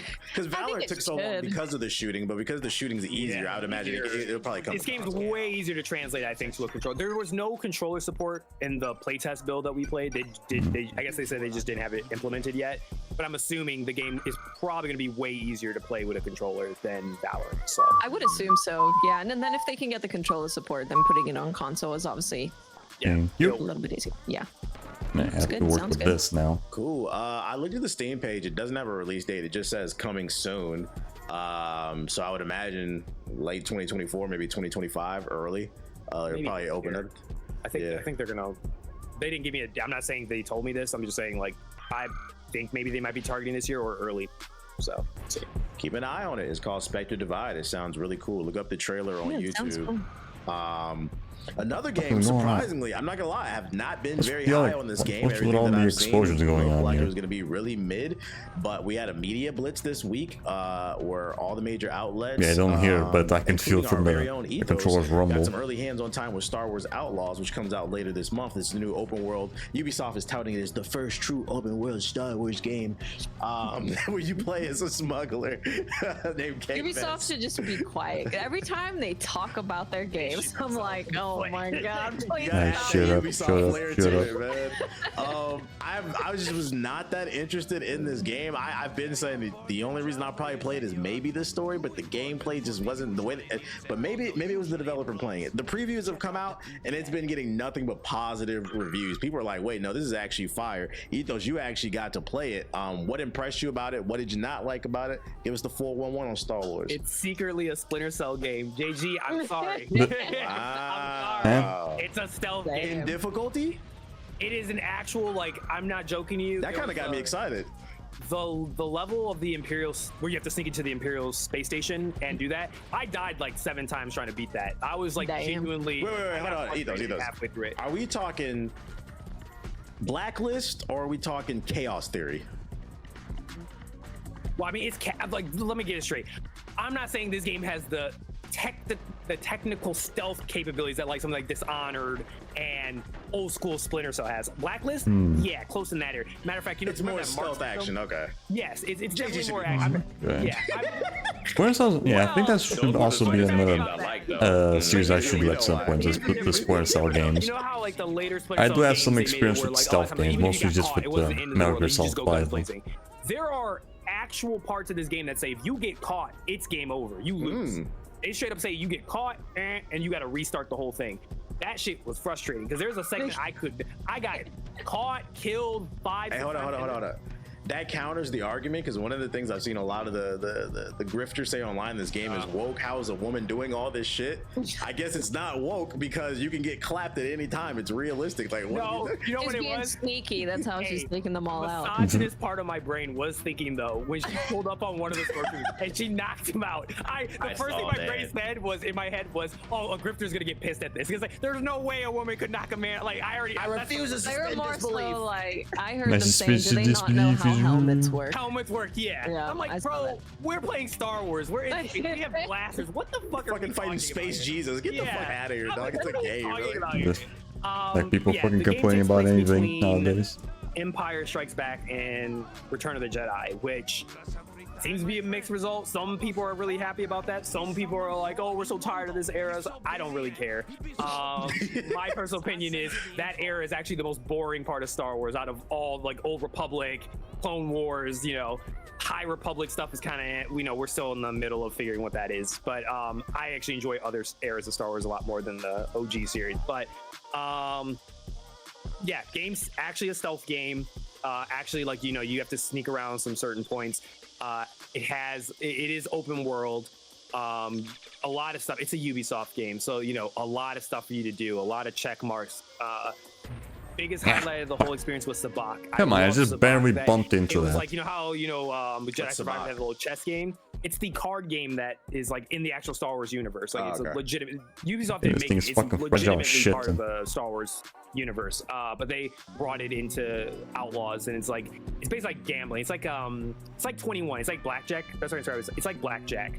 but it's reversed. So you're trying to get your hand to equal 0. So you have like gold cards and like black cards, and you need to make both of them equal 0. And whoever's like has the smallest number to minus both of them that equals 0, they win the game. It's like might as well save the game. Then you can bet. You can also like unlock like cheats, so you can kind of have your little pal, your little guy Nix can like cheat and run over to the other guy and like look at his hand for you, and you can be like, oh okay, he's capping, he ain't got nothing, and like double down. I played through both of it. They even had like a secret parlor game where you could find a secret game, underground like game, and play against people in the world, kind of like in that Gwent style that Witcher had. That was a lot of fun. The actual like gameplay looks space, like I need to do like that, 5 more missions, I'm not and I gonna think sit we here should and act be good. like this game is revolutionary or it's one of the greatest things. I've never seen a game do this before. It is retreading very similar water. As a matter of fact, I would say a direct comparison I would make is, and I know TBH might get upset by this, but it is like Hogwarts. That is the best way I can describe it, where a lot of people will say, I think you said it before, TBH, if Ubisoft had made this game, people would have shat on it. And I think it's very similar, where it's like this game doesn't tread new territory, but because of the universe and the setting that it's in, that's where the uniqueness comes out. Yeah, I was gonna say, from looking at gameplay of it, the world looks pretty enticing, right? So if you're a fan of Star Wars, I think you're gonna enjoy being a part of that world. Because when I saw them walking through the city, I was like, this actually looks pretty good.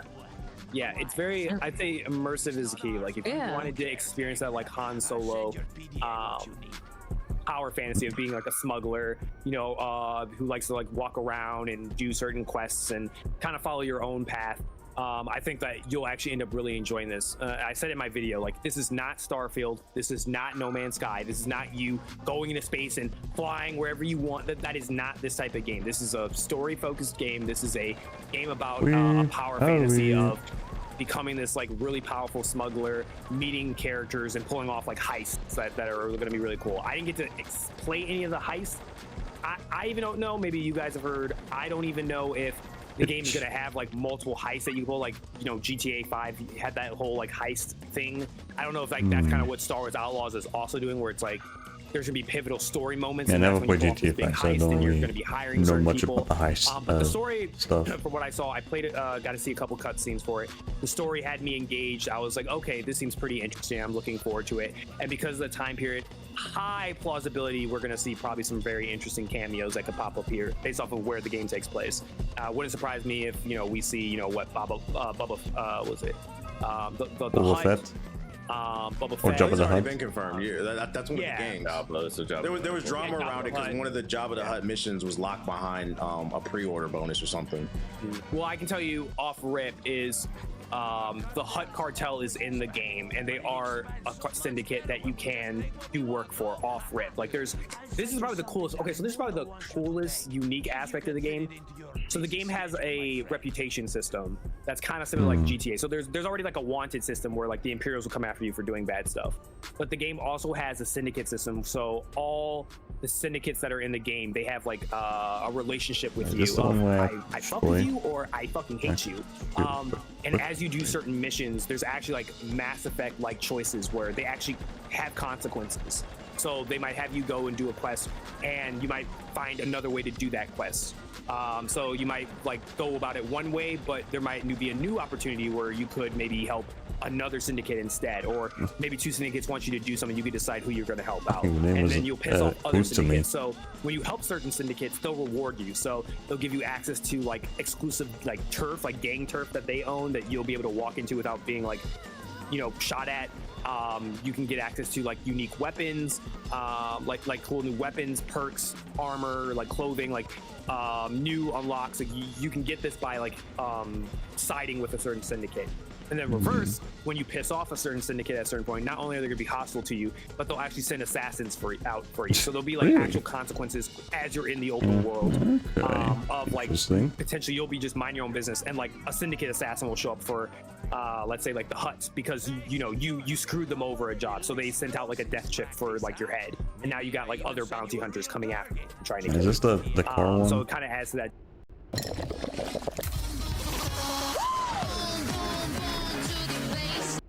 Shut up. dynamic aspect of the Yes. open worlds, not including like your fanfare of like walking, going through the open world and a dynamic event happens. Like there was one in my video where I was just driving my speeder and I saw an Imperial cruiser coming down from space, and they were trying to take out like a pirate like base or like hideout, and like you can interrupt that from happening and steal the pirate like the goods before the Imperials can get to it. So yeah, pretty straightforward. Yeah, all that's cool. But this is a Ubisoft game. How's the AI? Oh, it's ass. It's always ass. I said it in my video. I'll hold it. It is Ubisoft AI. Must have been the that win. is feedback I have. Yes, it's like these are AI that are like you're gonna notice, unless like again, for full transparency, they did say it was an older build, but how many times has that been told to us? But I will say like that was probably the one negative that I did have, was that the AI at sometimes I couldn't tell if the Pretty AI stupid. knew like if I was detected or if the AI was like investigating. Like that little like area in between was kind of weird for me to figure out. Also because you're using blaster pistols, sometimes it's kind of difficult to figure out like if I shoot my blaster, is everybody in the area going to hear me or no? So trying to understand how that works. And sometimes like you think like an AI wouldn't be able to detect you, and they are able to detect you.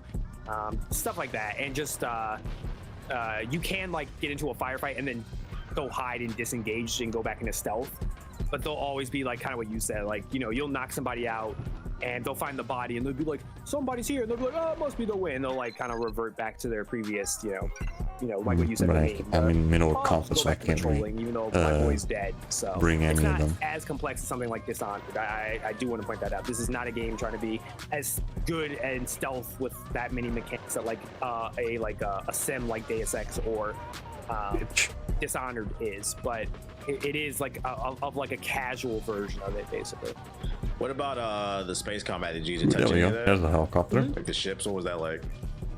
Yeah, I think it's pretty solid. It's pretty straightforward. The ships, it felt good to fly. The combat's pretty straightforward. It felt better than Starfield. I'll say that. It's like Starfield, kind of similar, but it's a lot easier for you to lock on the targets, nail them.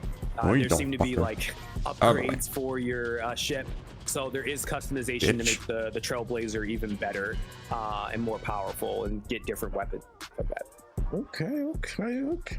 What's that doing for you, Jay? Hearing all the stealth stuff? There should be one more left. I don't like the stealth stuff. I say it right now. I even said I'm sorry, JG. Yeah. I hope that's not. Yeah, I think we can get rid of this.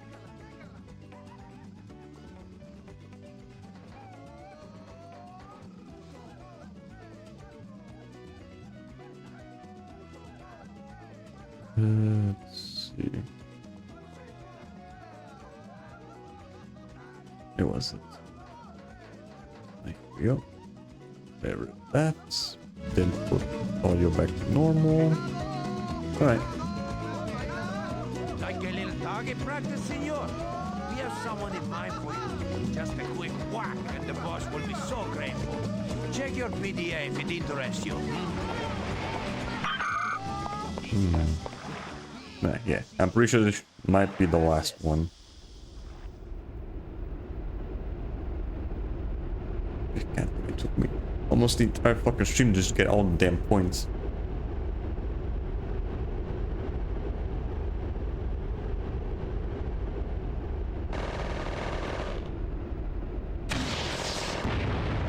Bitch.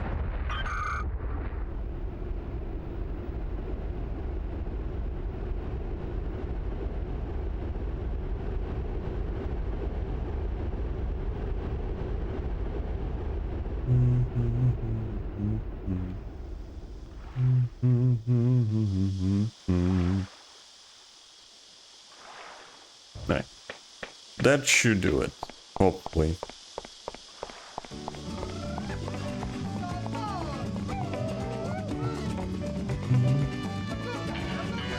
Yep, there we go. Super Cafe. The Ryoja have promoted you. Yeah. Safe house Ryoja 10. Right, that should be everything. Right, now I just need to figure out a way to get that those damn collectibles. Now we're done with that though. Let's wait, hold on.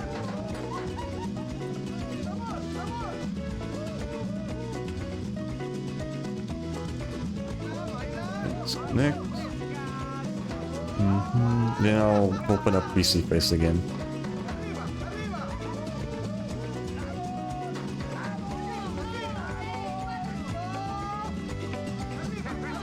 Yeah, hold on. This might take a bit.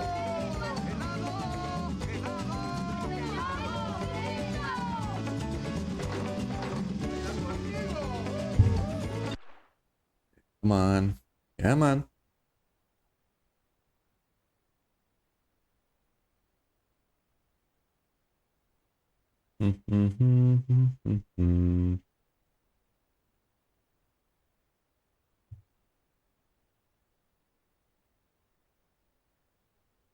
Right, I'm good. Yeah, here we go.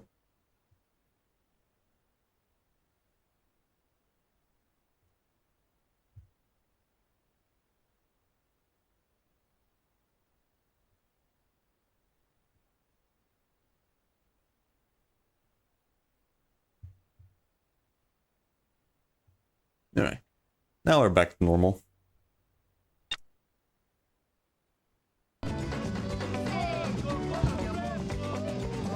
I'm gonna go and save the game just in case.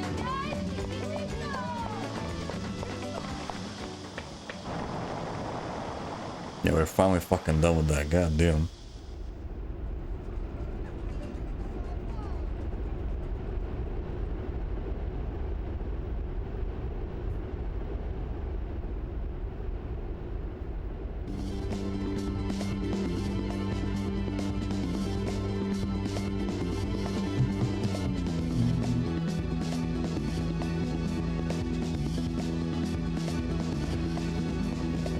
I'm just gonna go and save the game.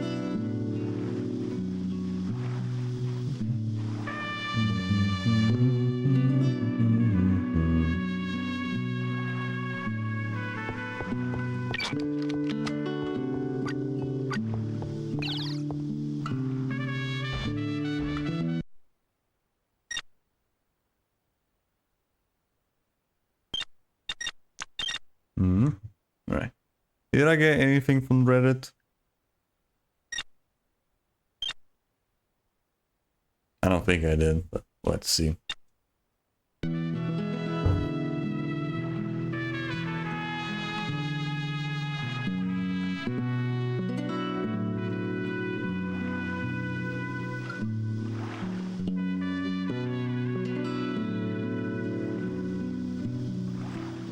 Nope.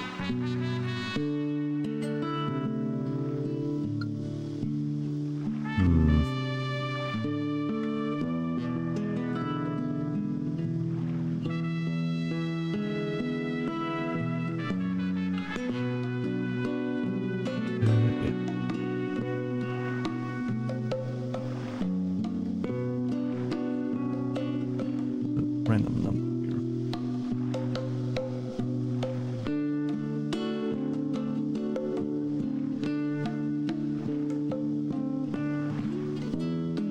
Come on, stop fucking chugging.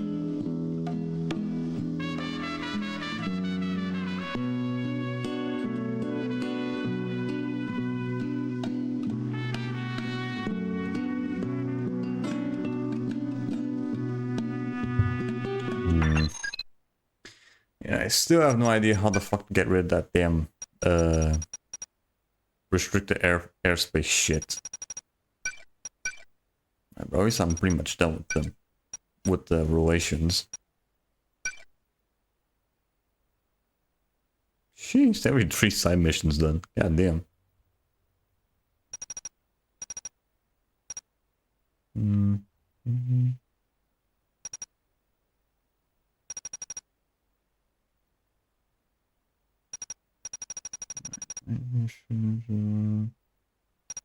there's still those 2 missions I need to figure out how the fuck to get that done.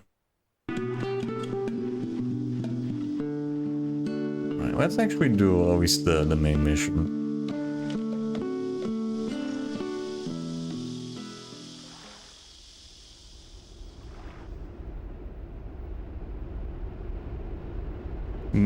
maybe after the main mission that lets you fucking use the helicopter there. I don't know.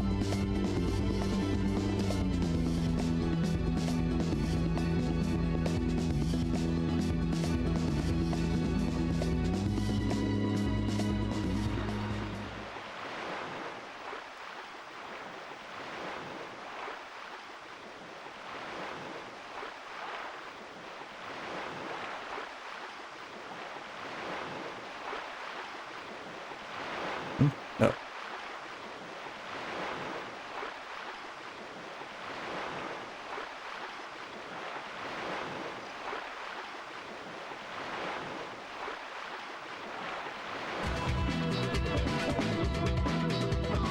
Rico, we got ourselves one big mess. Mendoza has retreated to his private presidential island. Finish him off, Rico. Now! Alright. Go and do this fucker. Find him, then kill the son of a bitch once and for all. Look, Rico, we've had our problems, but I gotta warn you, the island is crawling with black hands. Get your ass to the palace right now. The president's there getting some rest and who knows what else. Why don't you go tuck him in? Permanently. Finally. Non-controlling?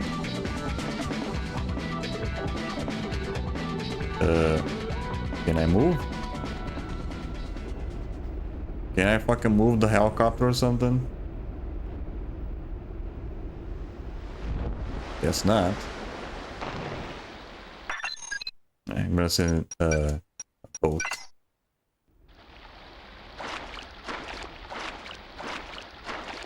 Nice, you let me always get to the fucking island.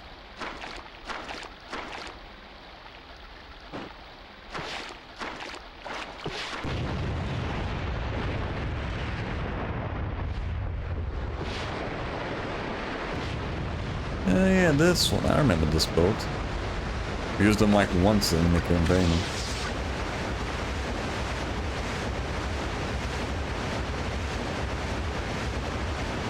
It's pretty unstable.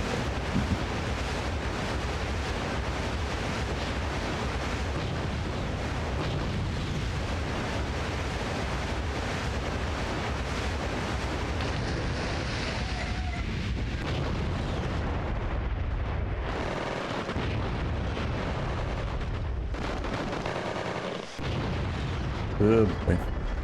Did I always get a car going around here?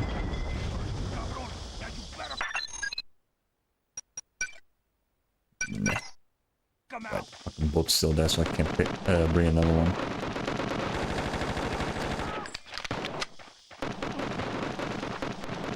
I'm gonna have to travel a bit before I can send another one.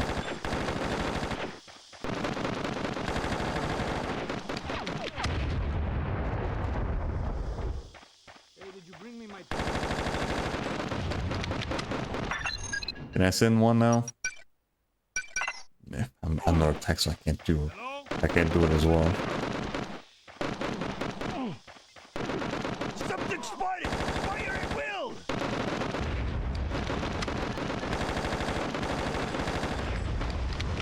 There's a single fucking vehicle around here.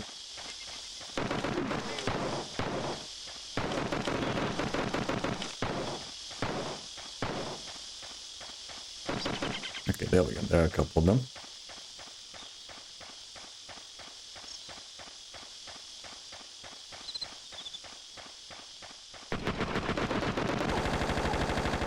That way. Come on, where the hell did it go? Yeah, I guess I'm just gonna be fucking walking.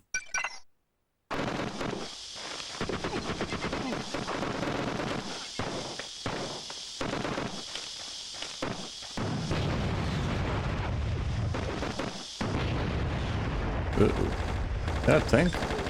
Ah, shit, it is.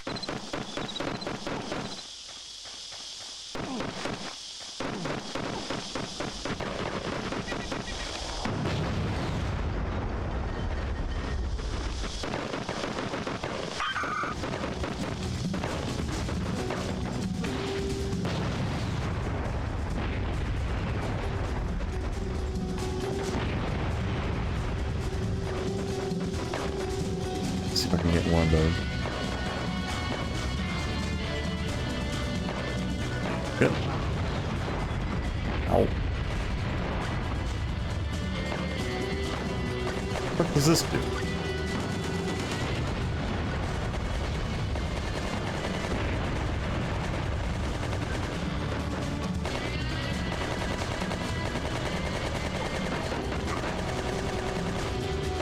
That way.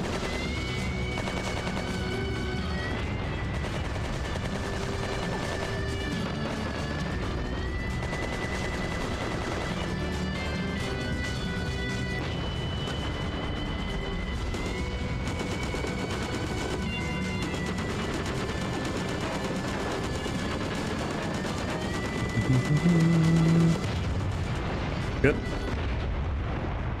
What now? You gotta hurry. Mendoza's doing something. Some kind of radio signal. Could be a countdown. Stop him, Rico. Aye.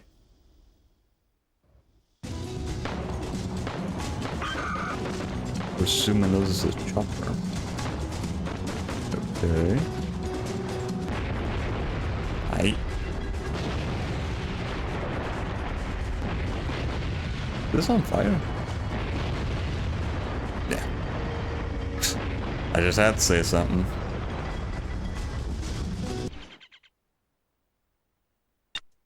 Continue. I couldn't tell if it was on fire or that was just dirt.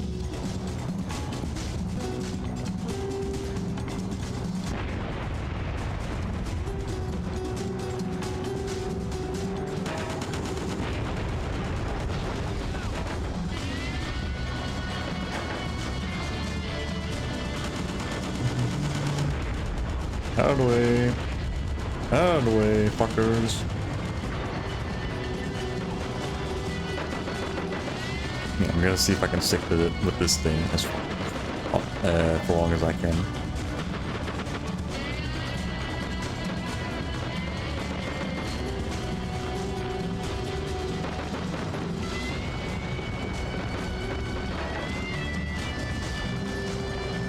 No. Ugh, fucking hate when these do these damn turns.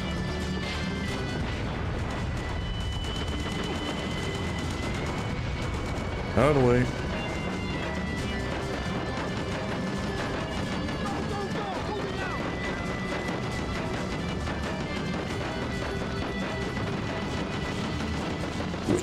Dang. Nah, shit. Fuck. And left there.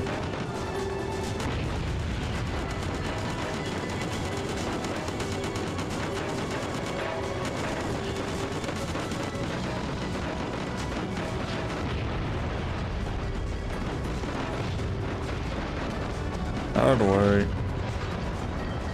Jesus fucking. Let fucking get here.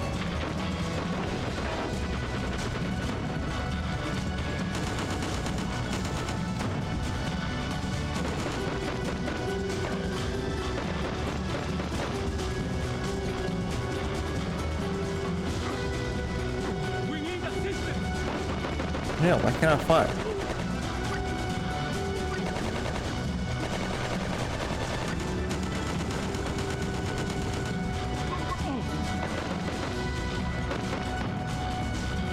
Out of the way. Out of the way. Nope.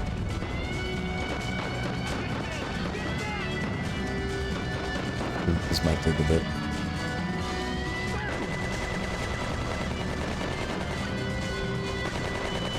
Why is not letting me fucking shoot these things? Damn it. Come on.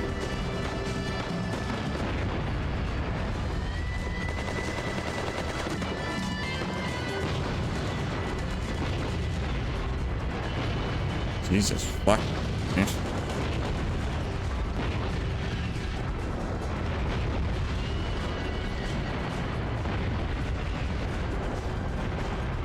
Dude. Go. Fucking knock it off of me. Just fucking go this way.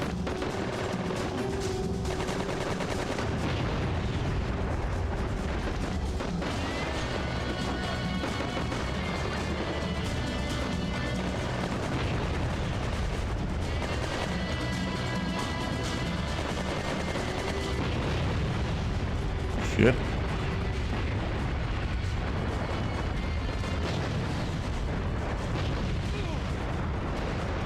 Hey. Damn it. Wouldn't you let me grab that guy? Okay, there we go.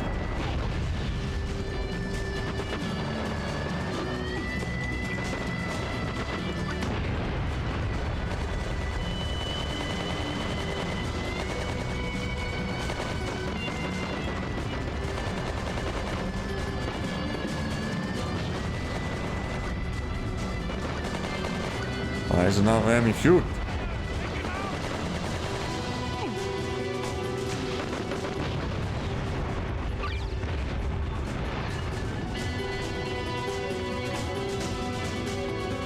Great, I have to walk the rest of it.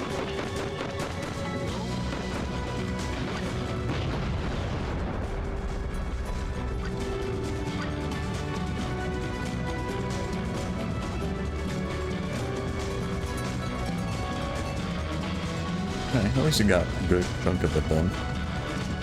Yeah, great.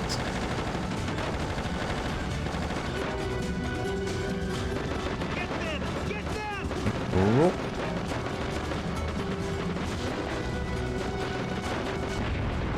Hey. Damn it. Fuck's sakes.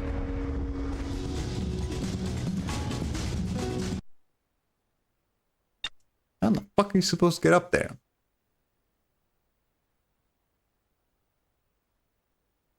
Let me guess, I'm gonna have to start all the way back down.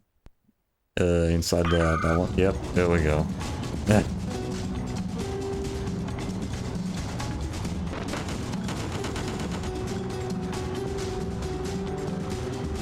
I have to somehow manage to get all the way up there. Without getting myself blown up by everyone else.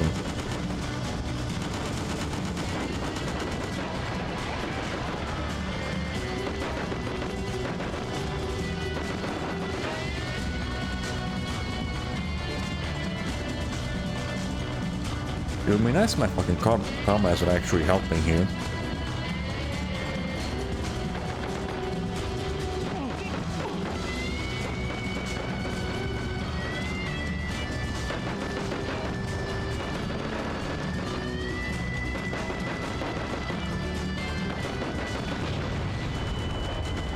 Out of the way.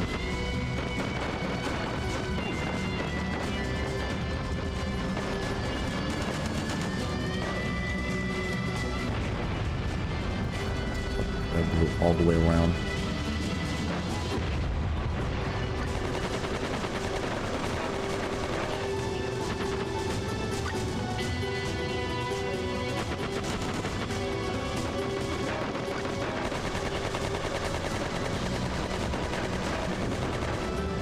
Out of the way.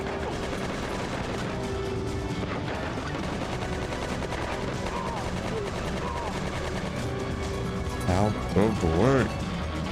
Why am I going so slow? Come on, move it.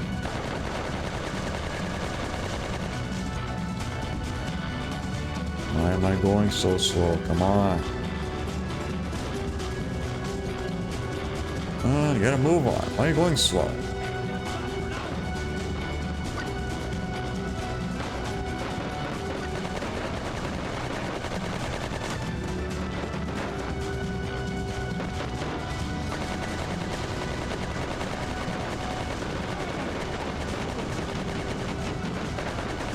Why can't I use the other fucking gun?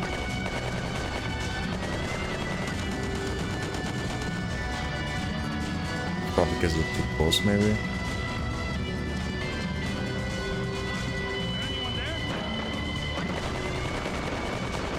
Out of the way. Out of the way. Don't mind me, just passing by.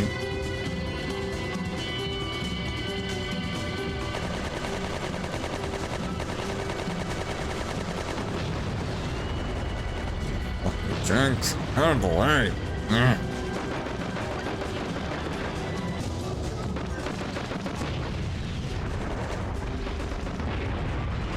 Gotta move on, gotta move on. Yet.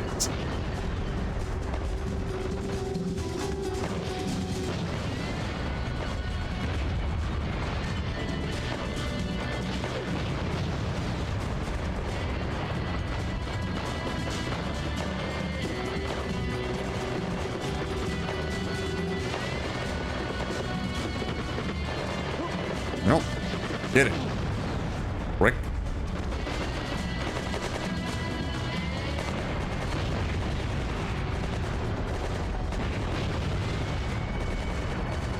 How much more do I need to go up?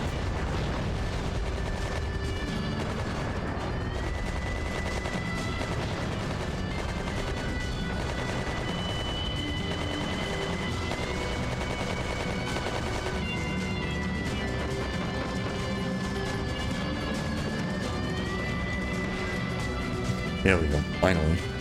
Rico, forget Mendoza for now. He started the launch sequence. Get to the beach. We have a nice little present for you. Now I need to go all the way back down.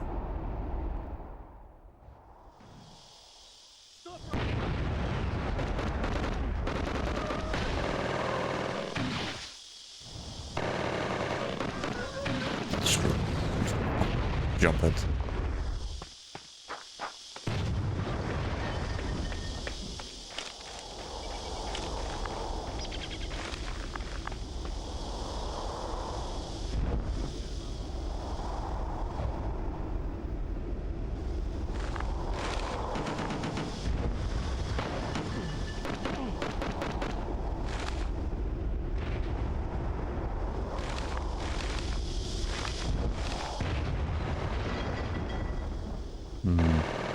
Yeah, what the fuck was the point of getting up? Damn it.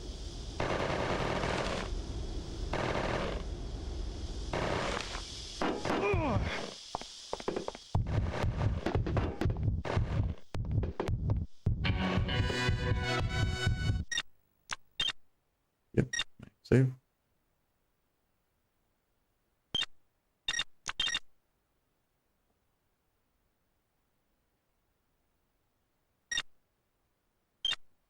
Taking out the garbage of all we want.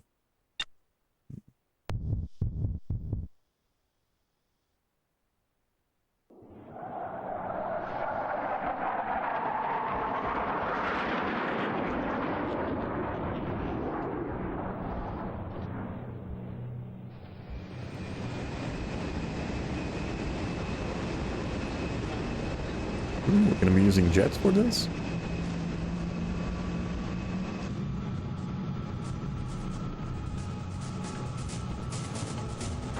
She's all yours. Had it flown in special just for this party.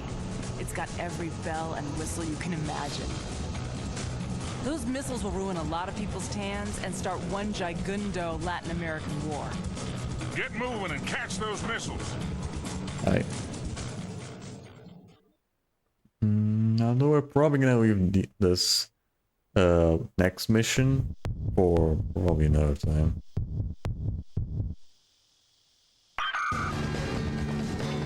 There they go, Rico. Lock them in chase. Yeah, hold We're on. tracking 3 missiles, Rico. And don't forget, these are...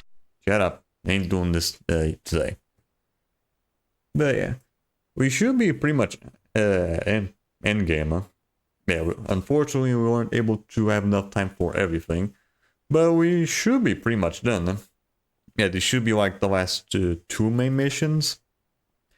Then we still need to somehow figure out a way to get those last collectibles in the fucking city. You know, if the game lets me fucking use a damn helicopter there. Yeah. We'll figure that out later. And hopefully Red decides to fucking say something about it. But yeah. We'll leave the rest of the game some other time.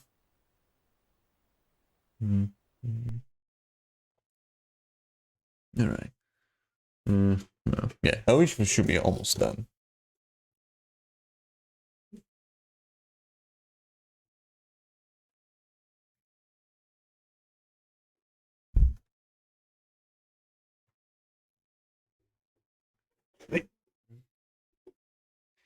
Alright. Maybe just do this.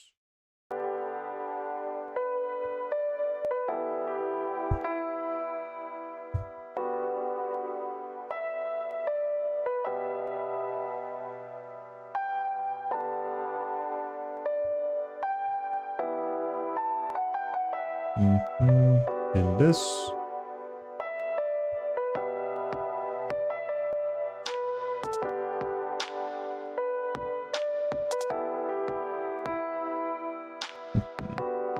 Here we go. Much better. So yeah, that's gonna be it for this session of Just Cause. Unfortunately, we still aren't able to figure out how to get those fucking collectibles. Now we see him manage to get the Ryoja points that we needed for the last rank. Yeah, so at least there's that. Well, we did a little bit of the last main mission. But yeah. Hopefully, until we get to play the game next time, I should finally figure out a way to get those collectibles done, and the main mission done as well. Then once we're done that, we can finally go back to Earth by Sleep. Although we're probably gonna have to start doing that 2 weeks from now, because next week is gonna be my vacation. Not yet though.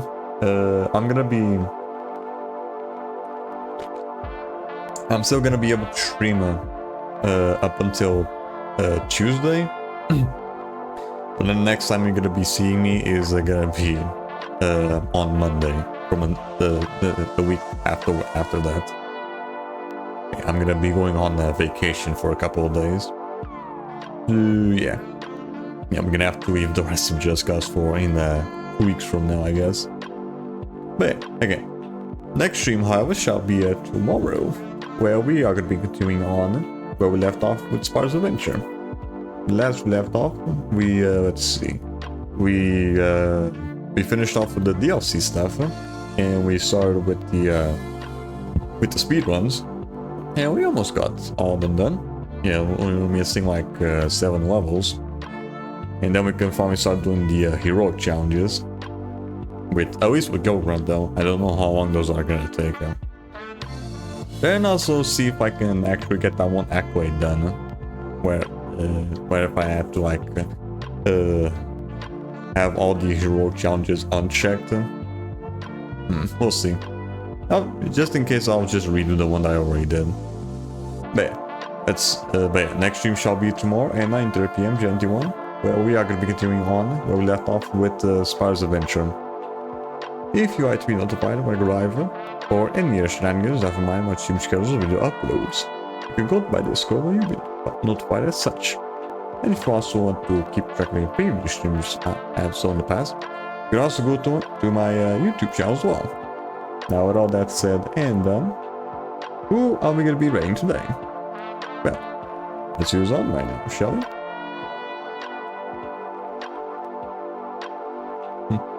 Let's see here.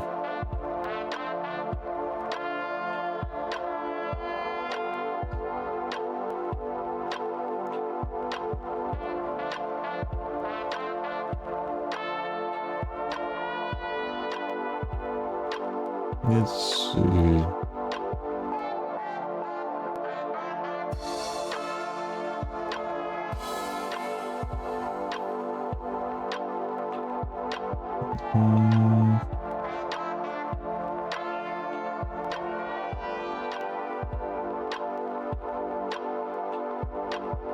Let's try this one.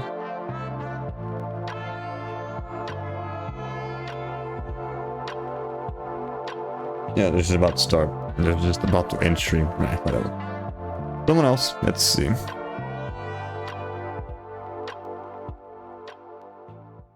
What about them?